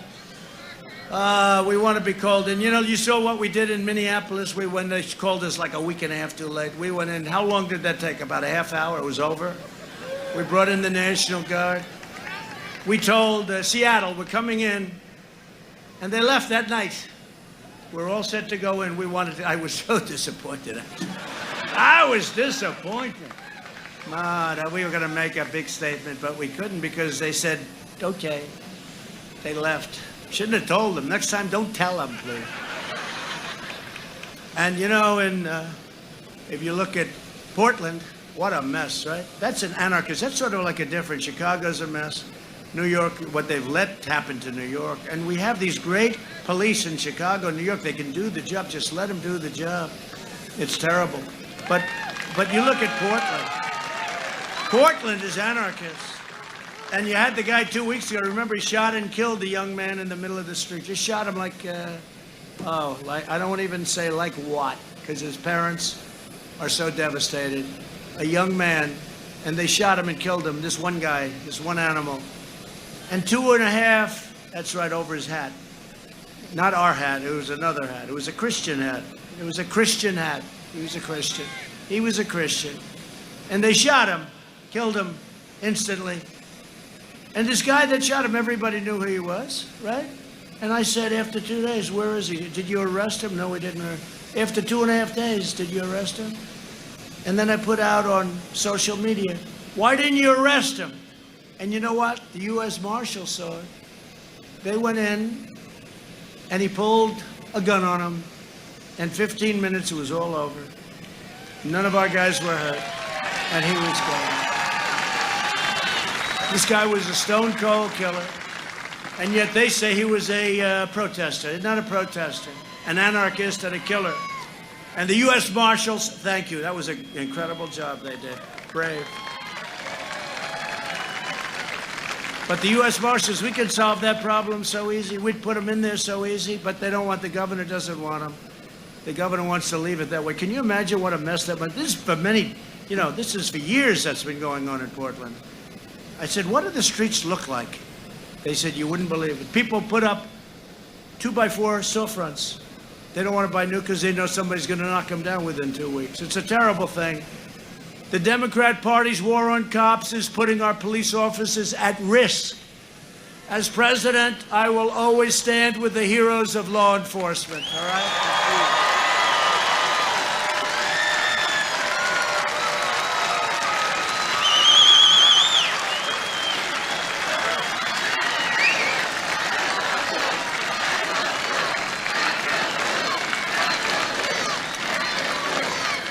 You see how much the people love you? They really do. You don't hear that. You don't hear that. But the people love and respect the job you do. You know, you don't hear it because these maniacs right back there, they don't know what they're writing. But they do love you and respect you so much. So thank you very much. Thank you. But that's why law enforcement organizations around the country, all organizations, that's why they're endorsing me and strongly opposing my opponent and the radical left. And my opponent, again, is controlled like a puppet by these people, by these crazy people. I'm proud to have received the first ever unanimous endorsement from the largest police union in the world, the Fraternal Order of Police. Right? Largest in the world. And we're joined tonight by their president, a fantastic guy, friend of mine, Pat Yos, and several hundred of their brave officers. Pat, come on up here, Pat.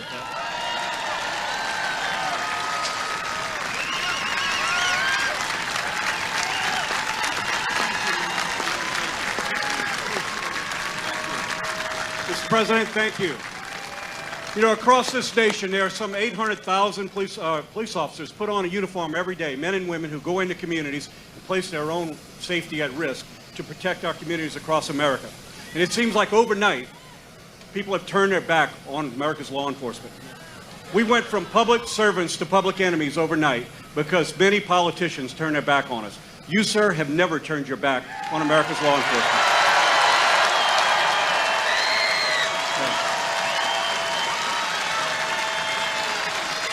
So, sir, I am here to tell you that on behalf of America's largest law enforcement organization, rank-and-file police organization, we give you our unanimous and enthusiastic endorsement, and we will not turn our back on you. Together, we are going to make America safe again. Thank you.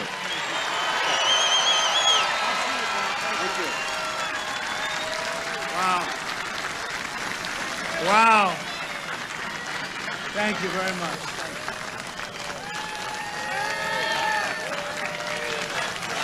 Thank you.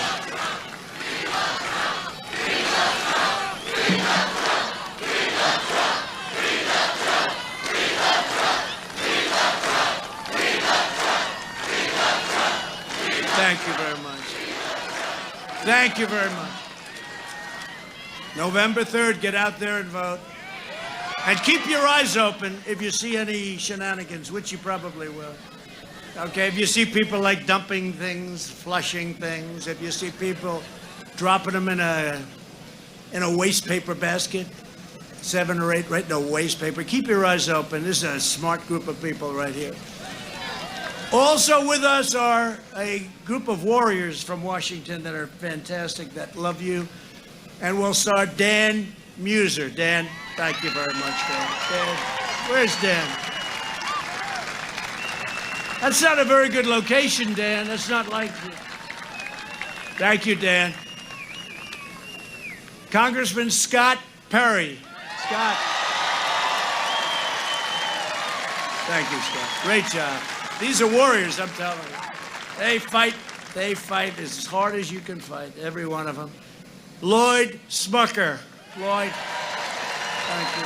Thank you, Lloyd. Thank you. Thank you, Lloyd. Great job. Congressman Fred Keller. Thank you, Fred. Great job. The great John Joyce. Thanks, John. And a real good friend of mine and somebody that I'll tell you, he's as tough as they come and he loves Pennsylvania, Mike Kelly. Thank you, Mike. You like having these guys by your side? Also a man, sort of a legend, I would say, around here. He told me a long time ago, 4 years ago, he told me, you're going to win. I said, how do you know? He said, I know, I can tell. He said, I see people with Trump stuff on that never cared about a politician in their life. Now they got the hat and the sash and the belt and the shoes. He said, I've never seen, he called it a long time ago. Former congressman, we got to get him back in, I guess.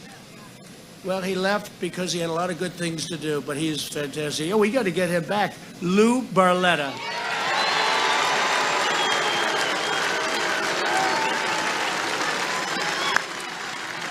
Great guy. And we have a congressional candidate who I hear is leading, Jim Bognet. Where's Jim? Jim, I hear you leading, Jim. We'll get involved. You have my total endorsement, okay? You know that. Total endorsement for Jim. My Pennsylvania campaign chair, Bernie Comfort. Bernie, thank you. Thank you. Thank you, Bernie. Great guy. Great. What a great job, huh? Wow, have you done a job? Thank you. How are we doing, by the way, Bernie?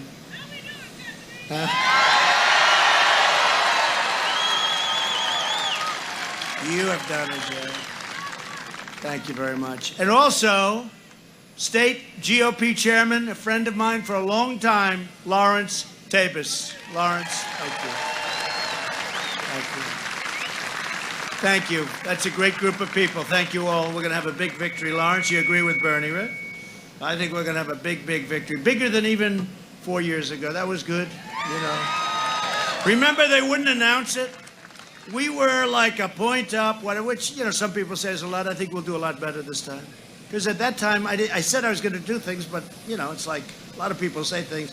Now I've accomplished more than I ever said I would in the campaign. So it's different. But I think we're going to have the kind of numbers that people are going to be very surprised at. We've spent the last 4 years reversing the damage Joe Biden inflicted over his 47 years in politics, along with his other friends. He championed every globalist betrayal of Pennsylvania for almost half a century. He supported NAFTA, got rid of that one. South Korea renegotiated that one. TPP got out of that one. And China's entry into the World Trade Organization, which he said was a wonderful thing. No, it wasn't. It was a terrible thing. That's when China took off like a rocket ship. But you know what? China was going to overtake us for 10 years. They said 2019, they're going to overtake. Guess what? We way outdid them in 18 and 19. And we picked up.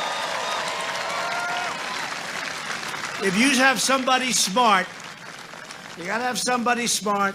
But if you have somebody smart in this position, your president, they'll never overtake you. They'll never, ever over you. They have more people, but they'll never overtake you if you have somebody smart. Biden's NAFTA and China deals wiped out 1/3 of your state's manufacturing jobs. You know that better than anybody. Biden shouldn't be asking for your vote. He should be begging for your forgiveness. That's a little hokey. But we'll talk. In a true sense, this election is a choice between Pennsylvania and China, or whatever state we're talking about in China. But we're doing well. You know, it's interesting. We signed a great deal. The farmers have done more business in the last 2-3 weeks. Biggest corn orders ever, the biggest soybean, biggest cattle, biggest beef orders. But, you know, it doesn't mean as much to me. The ink wasn't even dry and the plague came over, Mike, right? It wasn't even dry. It just doesn't mean what it would have meant. We made a great deal, but it doesn't mean the same anymore because they could have stopped it from coming here. If Biden wins, China wins, and where's Hunter wins? Where's Hunter? Where's Hunter? This guy walks into China, walks out with $1.5 billion to manage. And the most sophisticated guys in Wall Street, and I know them, they're smart, they can't do that. And it took them 10 minutes, walked out with $1.5 billion to manage. You make millions of dollars a year on that. When we win, Pennsylvania wins, and America wins, and that's what's happening. For decades, our politicians spent trillions of dollars rebuilding foreign nations, fighting foreign wars in areas and countries that you never even heard of, and defending foreign borders. But now we're finally protecting our nation, rebuilding our cities, and we are bringing our jobs, our factories, and our troops back home to the USA where they belong.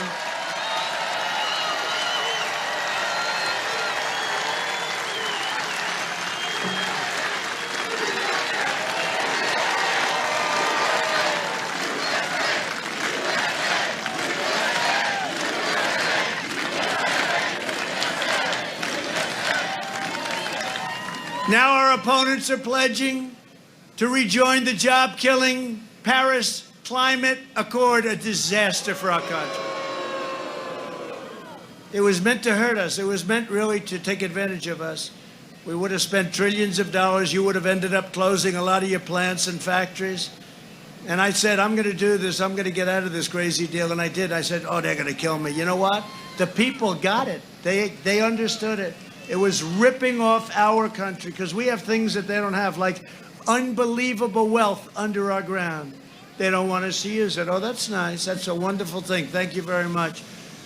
I withdrew from that catastrophe because I was elected to fight for Pennsylvania, not for Paris. And we're putting America first. Been a long time, right? From day one, I put America first. To defend our workers, I imposed tariffs on foreign aluminum and foreign steel. I saved our auto industry by withdrawing from the horrible Trans-Pacific Partnership. Would have killed what I've done for Michigan, in particular, also Pennsylvania, but what I've done for them with autos, forget it. They're building 17 or expanding 17 different plants. They hadn't built one in 42 years, and we're building a lot of them. We have countries. You want to do business with us? Go in and build auto plants. I ended the NAFTA nightmare and signed the brand new U.S.-Mexico-Canada agreement into law, which is great. And you're not going to be losing companies to Mexico and Canada. Very disadvantageous for them to do that. I took the toughest ever action to stand up to China's rampant theft of Pennsylvania's jobs. I proudly signed a historic executive order making it official government policy to buy American and hire American. Now, I watched Biden 2 weeks ago. What's going on? This lid, you know what a lid is? He keeps putting, Bernie, keeps putting a lid.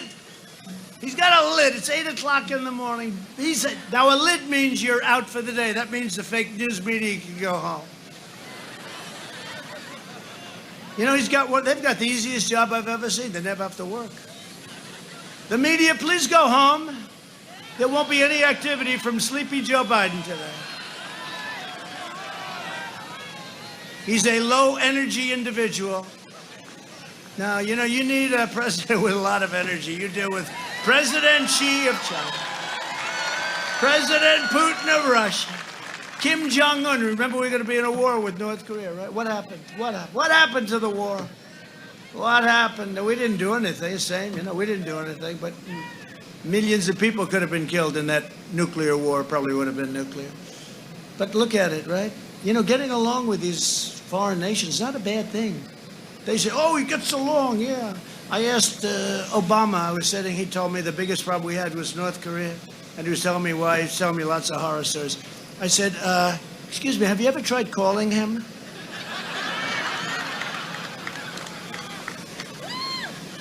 And I got nominated for 2 Nobel Peace Prizes.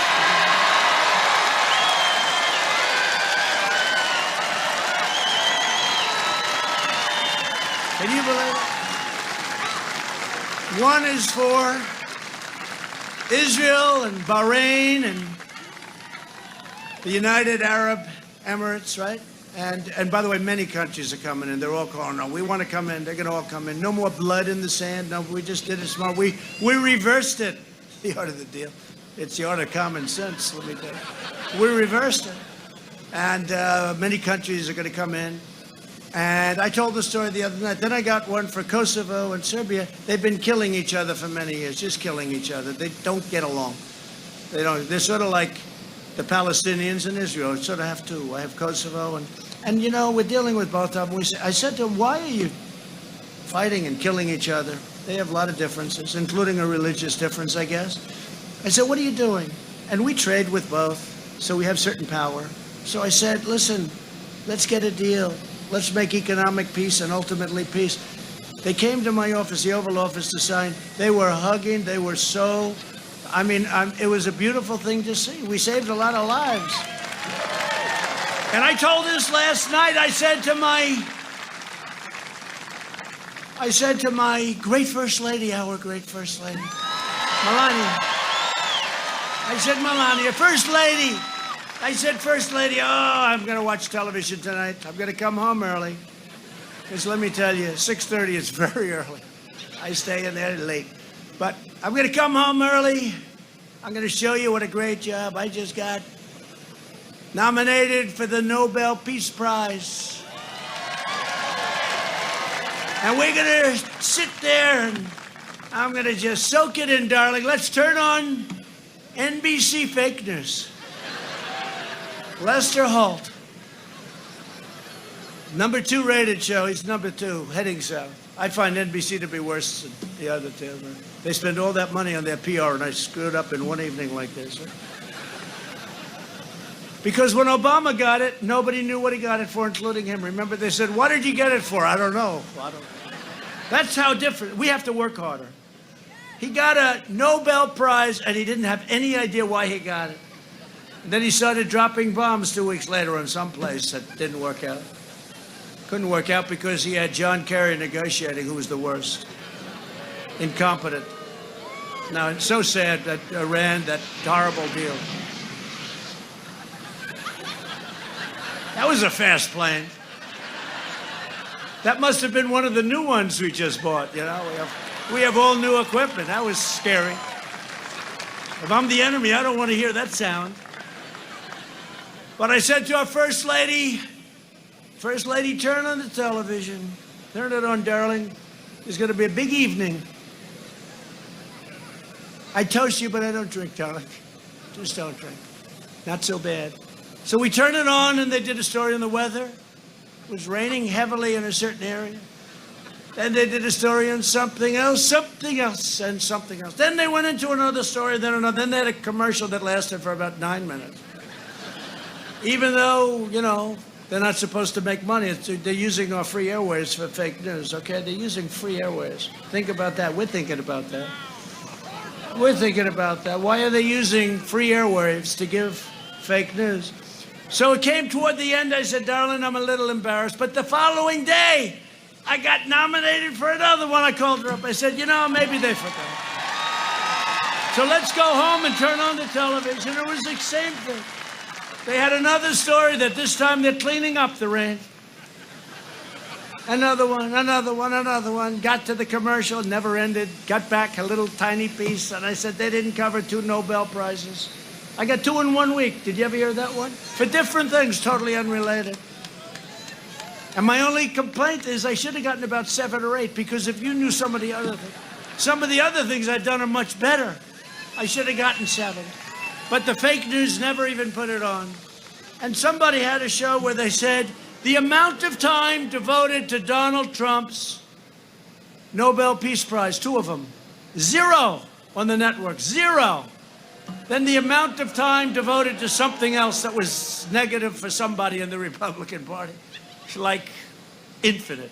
It is so disgraceful. They're so bad. But we just have to keep on winning. You know, there's nothing like winning. Just keep on winning. Keep on winning. See, now they'll tell that story differently. They won't tell it as, you know, we do it in fun, because I understand them. You have to laugh. If you can't laugh, you'd be out of here fast, right? Like Beto when he said, I was born to run for president. That was the other number. On a magazine. He was on a fake magazine, Vanity Fair, which is dying. That sucker is dying. Boy, those magazines are going down fast. But he was on a fake magazine, Vanity Fair, I think, and he started saying about, you know, he had a good week, and he started saying, I was born to do this. I was born to run for president. I said, he's not going to last very long, and about 2 weeks later, it was over. He was put in charge of taking your guns away, though, by Biden. You know that, right? Beto. How do you get the name Beto? He needed a little Spanish because his last name is Beto O'Rourke. Where does the Beto come from?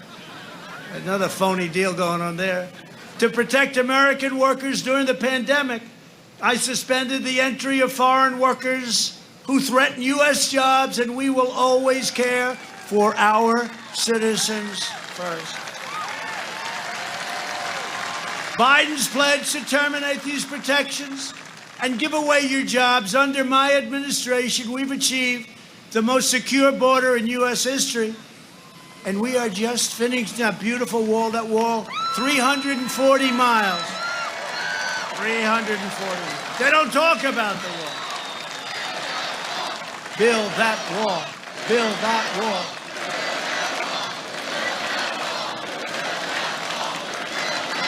They don't talk about the wall. I got sued by Nancy Pelosi, crazy Nancy. I got sued. And I made one big mistake in the wall. I'd always say we have to build the wall, build the wall, build the wall, right? I should have just said very simply, we will not build the wall. The money would have come pouring in. They would have insisted that we build it. And remember, walls work. Remember when they said walls don't work? Walls don't work. They want to give us drones so we can watch the people pour across the border. Drones. Put a drone half a mile up in the air. You can watch everybody come into the United States. No, remember that, though? They said walls. But two things work, and I say it all the time. You know, when you come up, when you're a brilliant scientist, you develop a new chip, you develop a new laptop or computer. In about 3 weeks, it's obsolete. It's worthless, right? A wall will never be obsolete. And what else won't be obsolete? A wheel. There's two things that will never be obsolete. A wall and a wheel. Everything else, trouble. Now, we're up to 330 miles. We're averaging 10 miles a week. It's everything the Border Patrol guys, I got them in. I said, fellas, could you give me a little less expensive version, please? But we have a great wall going, and it'll be finished very soon. But the press doesn't talk about the wall anymore. They don't want to talk. It's not a good subject for them. Since 2017, ICE has successfully arrested 500,000 illegal aliens with criminal records, including over 145,000 assaults, over 40,000 sex offenses, and 5,000 killings. I want to thank ICE. Boy, they get beat up. They get beat up by the media. They're incredible. You would have, think of the hundreds of thousands of people they take out of here, real bad ones too, murderers, killers, drug dealers. By contrast, Joe Biden supports open borders, zero deportations, that's in the manifesto, and sanctuary cities that release violent criminal aliens. That's what they are. They protect the criminal, not our people. If you want to end sanctuary cities, you have only one choice, and that's vote Republican. You know how bad it is. You know, all of these places that you're reading about, all of them, they're all Democrat-run cities and states, all of them. They're all Democrat-run because they have no law and order. All they have to do is call us and say, we'll be in, but they have no law and order. They have nothing. They're all Democrat-run. They're a disaster. We invested $2.5 trillion in the U.S. military and launched the first new branch of the U.S. Armed Forces in nearly 75 years, the Space Force. And that's going to be very important. I did more in 47 months than Sleepy Joe Biden did in 47 years. It's true. It's true. We killed the founder and leader of ISIS, al-Baghdadi. We took out the world's #1 terrorist and the mass murderer of American troops and others, Soleimani. I withdrew from the last administration's disastrous Iran nuclear deal. They paid $150 billion for nothing. They got nothing. You know, I don't mind the 150. What I mind, they gave $1.8 billion in cash. What is 1 point? That would fill up this whole area, right? 1.8 plane loads of cash. That's when I realized that a president is very powerful. When you can do that, send that money to a foreign country and no friend, it's crazy. I kept my promise, recognized the true capital of Israel, and opened the American embassy in Jerusalem.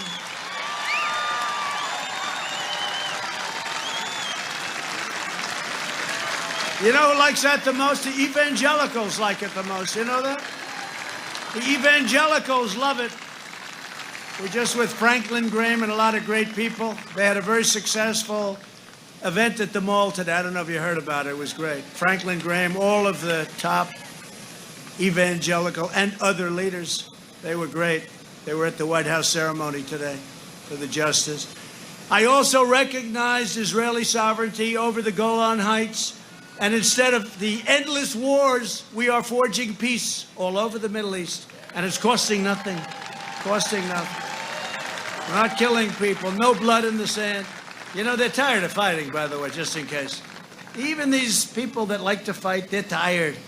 19 years in Afghanistan, they're tired. They all want to sort of relax, as tough as they may be.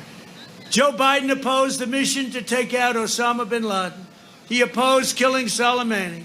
He voted for the Iraq war. He backed the disastrous Iran nuclear deal, a total horror show. And he cheered the rise of China as a very positive development for the United States, okay? Not so positive. Now Biden is pushing the most far-left platform in the history of our country. The Biden plan would destroy Social Security and destroy protections for pre-existing conditions. You know that.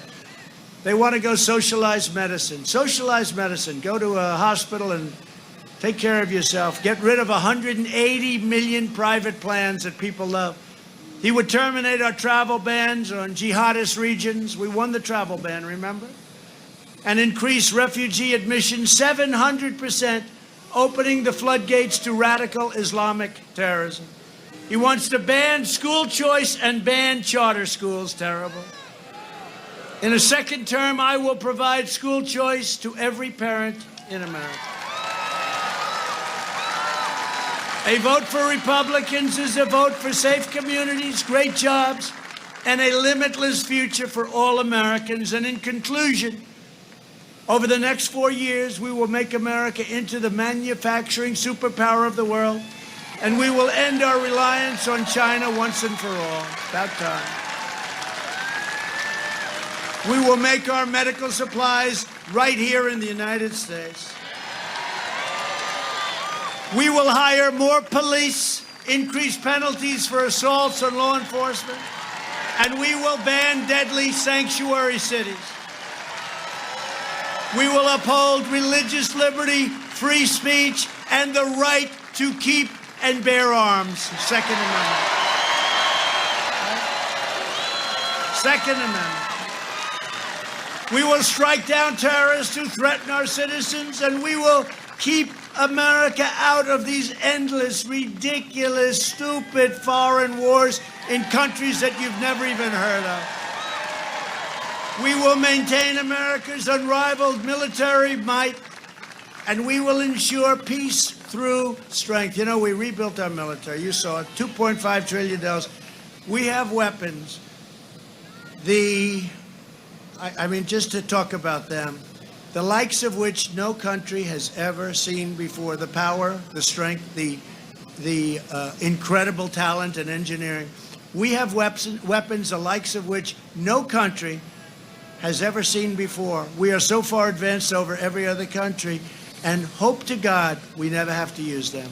And when I got here, we were a depleted, tired military with great people, but we were exhausted. We had old jet fighters. Now we have brand new F-35s that are stealth. I asked one of the pilots, how good are these planes compared to the enemy? He said, well, one difference is you can't see our planes. I said, let me ask you, I don't know too much about flying. That helps, doesn't he? He said, it really helps, sir. The guy looked like Tom Cruise, but better. Tom Cruise, but stronger.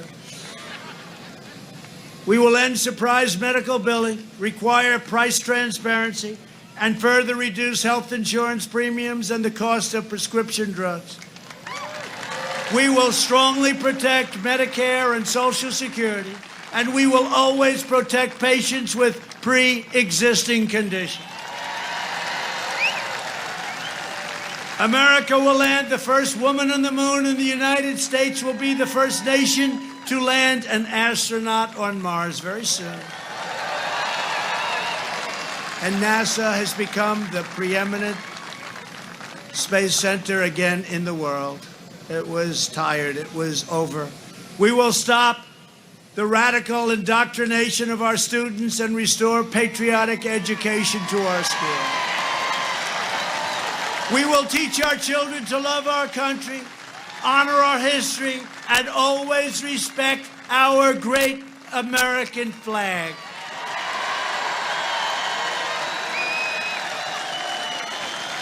And we will live by the timeless words of our national motto, in God we trust.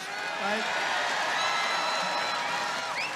For years, you had a president who apologized for America. Now you have a president who is standing up for America and standing up for the people of Pennsylvania. So get your friends, get your family, get your neighbors, get your co-workers, and get out and vote. Most important election we've ever had. The most important we've ever had. Early voting has already begun, so don't wait. Go out and vote. From Erie to Easton, from Pittsburgh to Harrisburg, and from Allentown to right here in Middletown, we stand on the shoulders of Pennsylvania patriots who gave their blood, sweat, and tears for this beloved nation. This is an incredible place. Our whole history, so much history in Pennsylvania. This is the state where our founding fathers declared American independence. It's where the Army weathered its brutal winter at Valley Forge, where General George Washington led his men on a daring mission across the Delaware, and where our Union was saved by the heroes of Gettysburg. This is the place where generations of tough, strong Pennsylvania workers mined the coal, worked the railroads, and forged the steel that made America into the greatest and most powerful nation in the history of the world. And you haven't seen anything yet. Proud citizens like you helped build this country, and together we are taking back our country. We are returning power to you, the American people. With your help, your devotion, we're going to keep on working. We're going to keep on fighting. And we're going to keep on winning, winning, winning.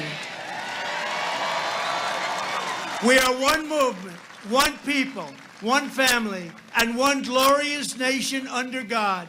And together with the incredible people of Pennsylvania, we will make America wealthy again.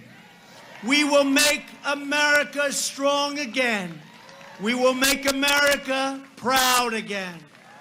We will make America safe again. And we will make America great again. Thank you very much. Thank you, Pennsylvania. Go out and vote. President Donald Trump is finished with his remarks, and can we stop the music, please? Thank you. President Donald Trump is finished with his remarks there in just outside of Harrisburg, Pennsylvania, in Middletown. So we get a couple days break now. We're going to be off on Sunday, Monday, and of course Tuesday night for the debates. We will be back in action on Wednesday in Duluth, Minnesota. We do anticipate that there could be another rally on the same day in Minnesota. We don't know that for certain yet. We are also looking at several other cities across the great country here as a possibility. So we'll keep you updated on that. You can check the schedule at rsbnetwork.com. We'll update it as soon as we have any more information. We will, of course, be at every single campaign rally. Should anything else come up between then, we will obviously air it here. A lot of you asking if we can broadcast the debates. We are not allowed to do that. If you are not a member of the network pool, you are not allowed to do that without buying a license for them. We are checking into that, but we'll see and keep you updated on that, so stay tuned. But we'll be back with you Wednesday from Duluth. We also will be we're looking at, again, a possibility of having 3 or 4 more campaign events in the next week, so we'll update you. Just keep it tuned in. If you want to support us and help us get to these events, we're viewer supported, so that means we rely on your bin. Would you please change it to the sidebar there, donate? My producer Benjamin here. We are looking at, we need your help. rsbnetwork.com/donate helps us to get to every single campaign rally. We've been doing this since 2015. We're a small company from Auburn, Alabama. A little background on us. We're out competing against the mainstream media every day. We did beat Fox News again tonight in the streaming ratings. We appreciate all of your support. Thank you so much. We are going to go back to Liz, Zoe, and Grace in Pennsylvania here in just a second. If you are interested in sponsoring us and helping us get to these rallies, you can support us at rsbnetwork.com/donate. It's rsbnetwork.com/donate. Our funds will help us to get to every single campaign event. I hope you can see the improvements in our technology. We really have been trying hard. We've been preparing for 3 years. And so this is what we were built for. If you like what you see here, make sure you subscribe, because you'll get notified of every single Trump campaign event that we go live for. And we just thank you all so much. Please continue to share the stream. It means a lot to us. We're going to be camped out in the state of Pennsylvania. We are thinking about having a crew just camped out in the state of Pennsylvania, waiting for different events to pop up there, because the Keystone State is the key, I believe, to a Trump victory in 2020. If we win Pennsylvania, we win the election. So it's that important.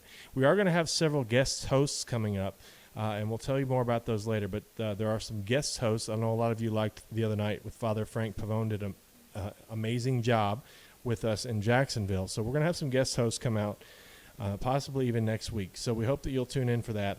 We love all of our viewers. We thank all of our viewers for their support. And again, we will keep you updated on any future campaign events. We're going to go live back now to the scene in Pennsylvania with Grace, Liz, and Zoe. They're doing such a wonderful job. Thank you so much for tuning in. We'll see you back here on Wednesday from Duluth, Minnesota. I'm Joe Seals here at the Right Side Studio in Auburn. Good night.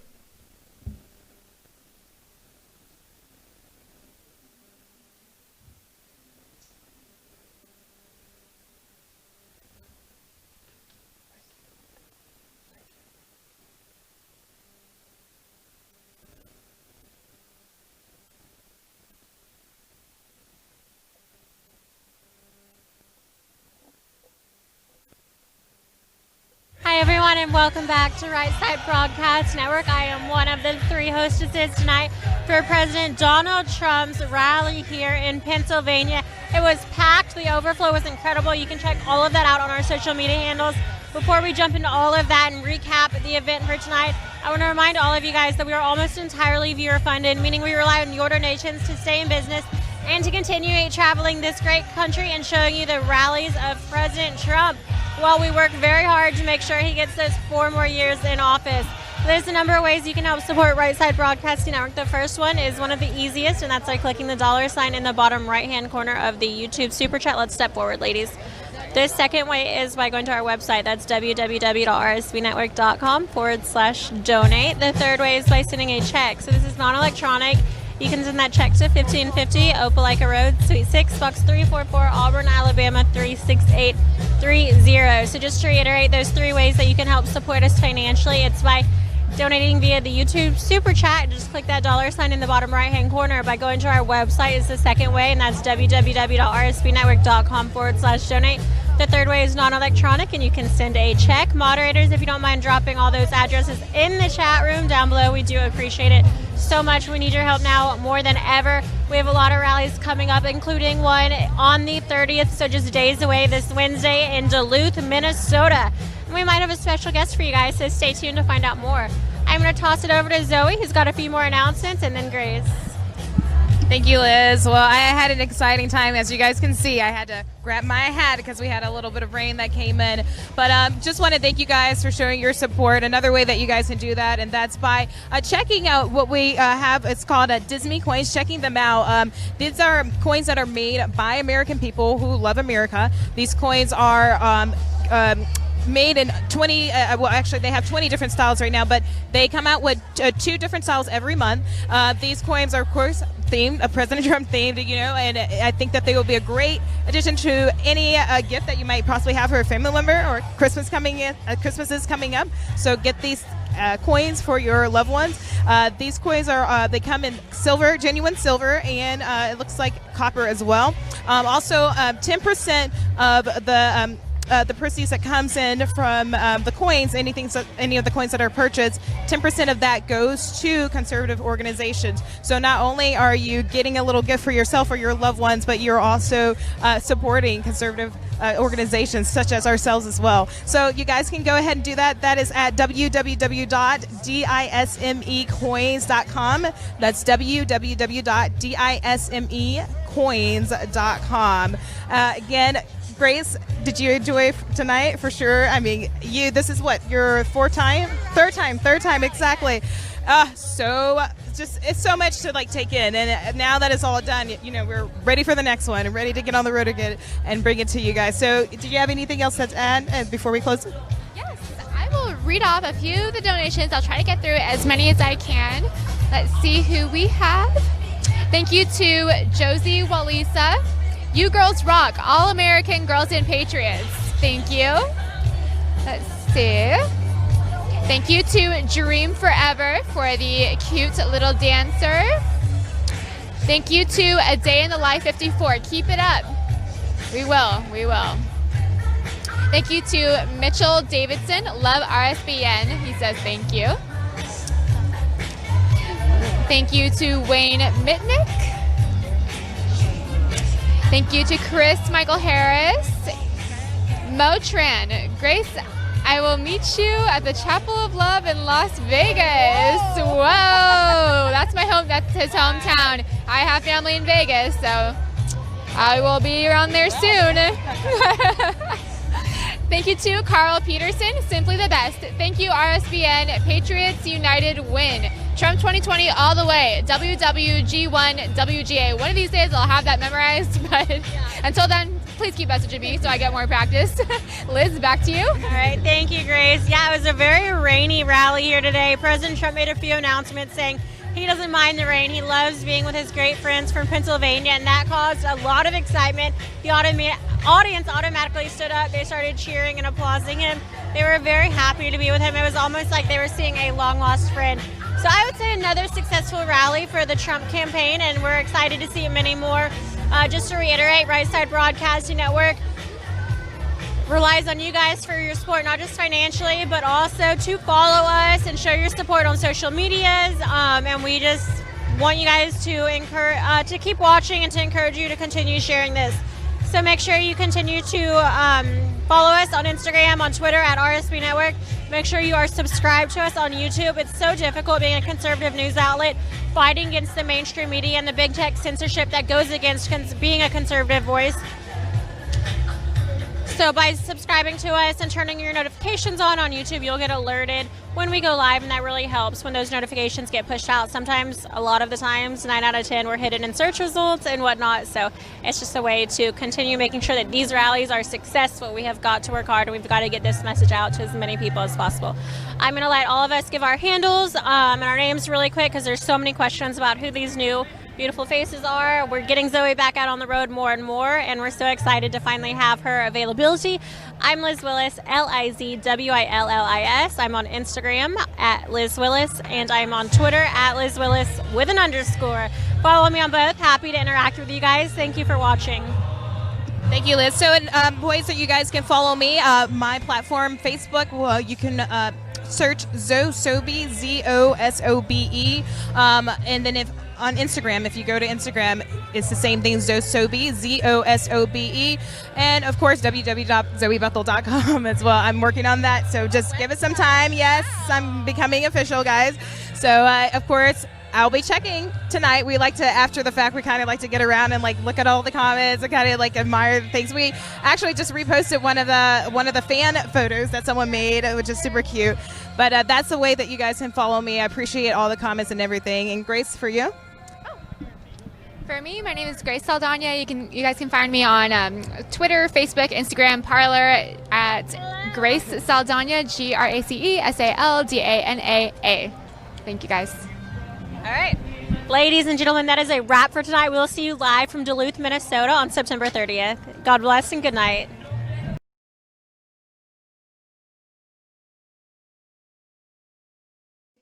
Okay, ladies, thank you. Wonderful job again. One more time, thank you, moderators. Again, I forget sometimes because we have so much going on here, but thank you all so much for volunteering your time, for helping us here. It means a lot to us, and we appreciate you more than you know.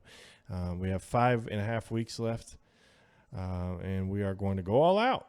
So everybody stay tuned. We'll be back from Duluth next Wednesday and many more to come. Have a great weekend. Good night.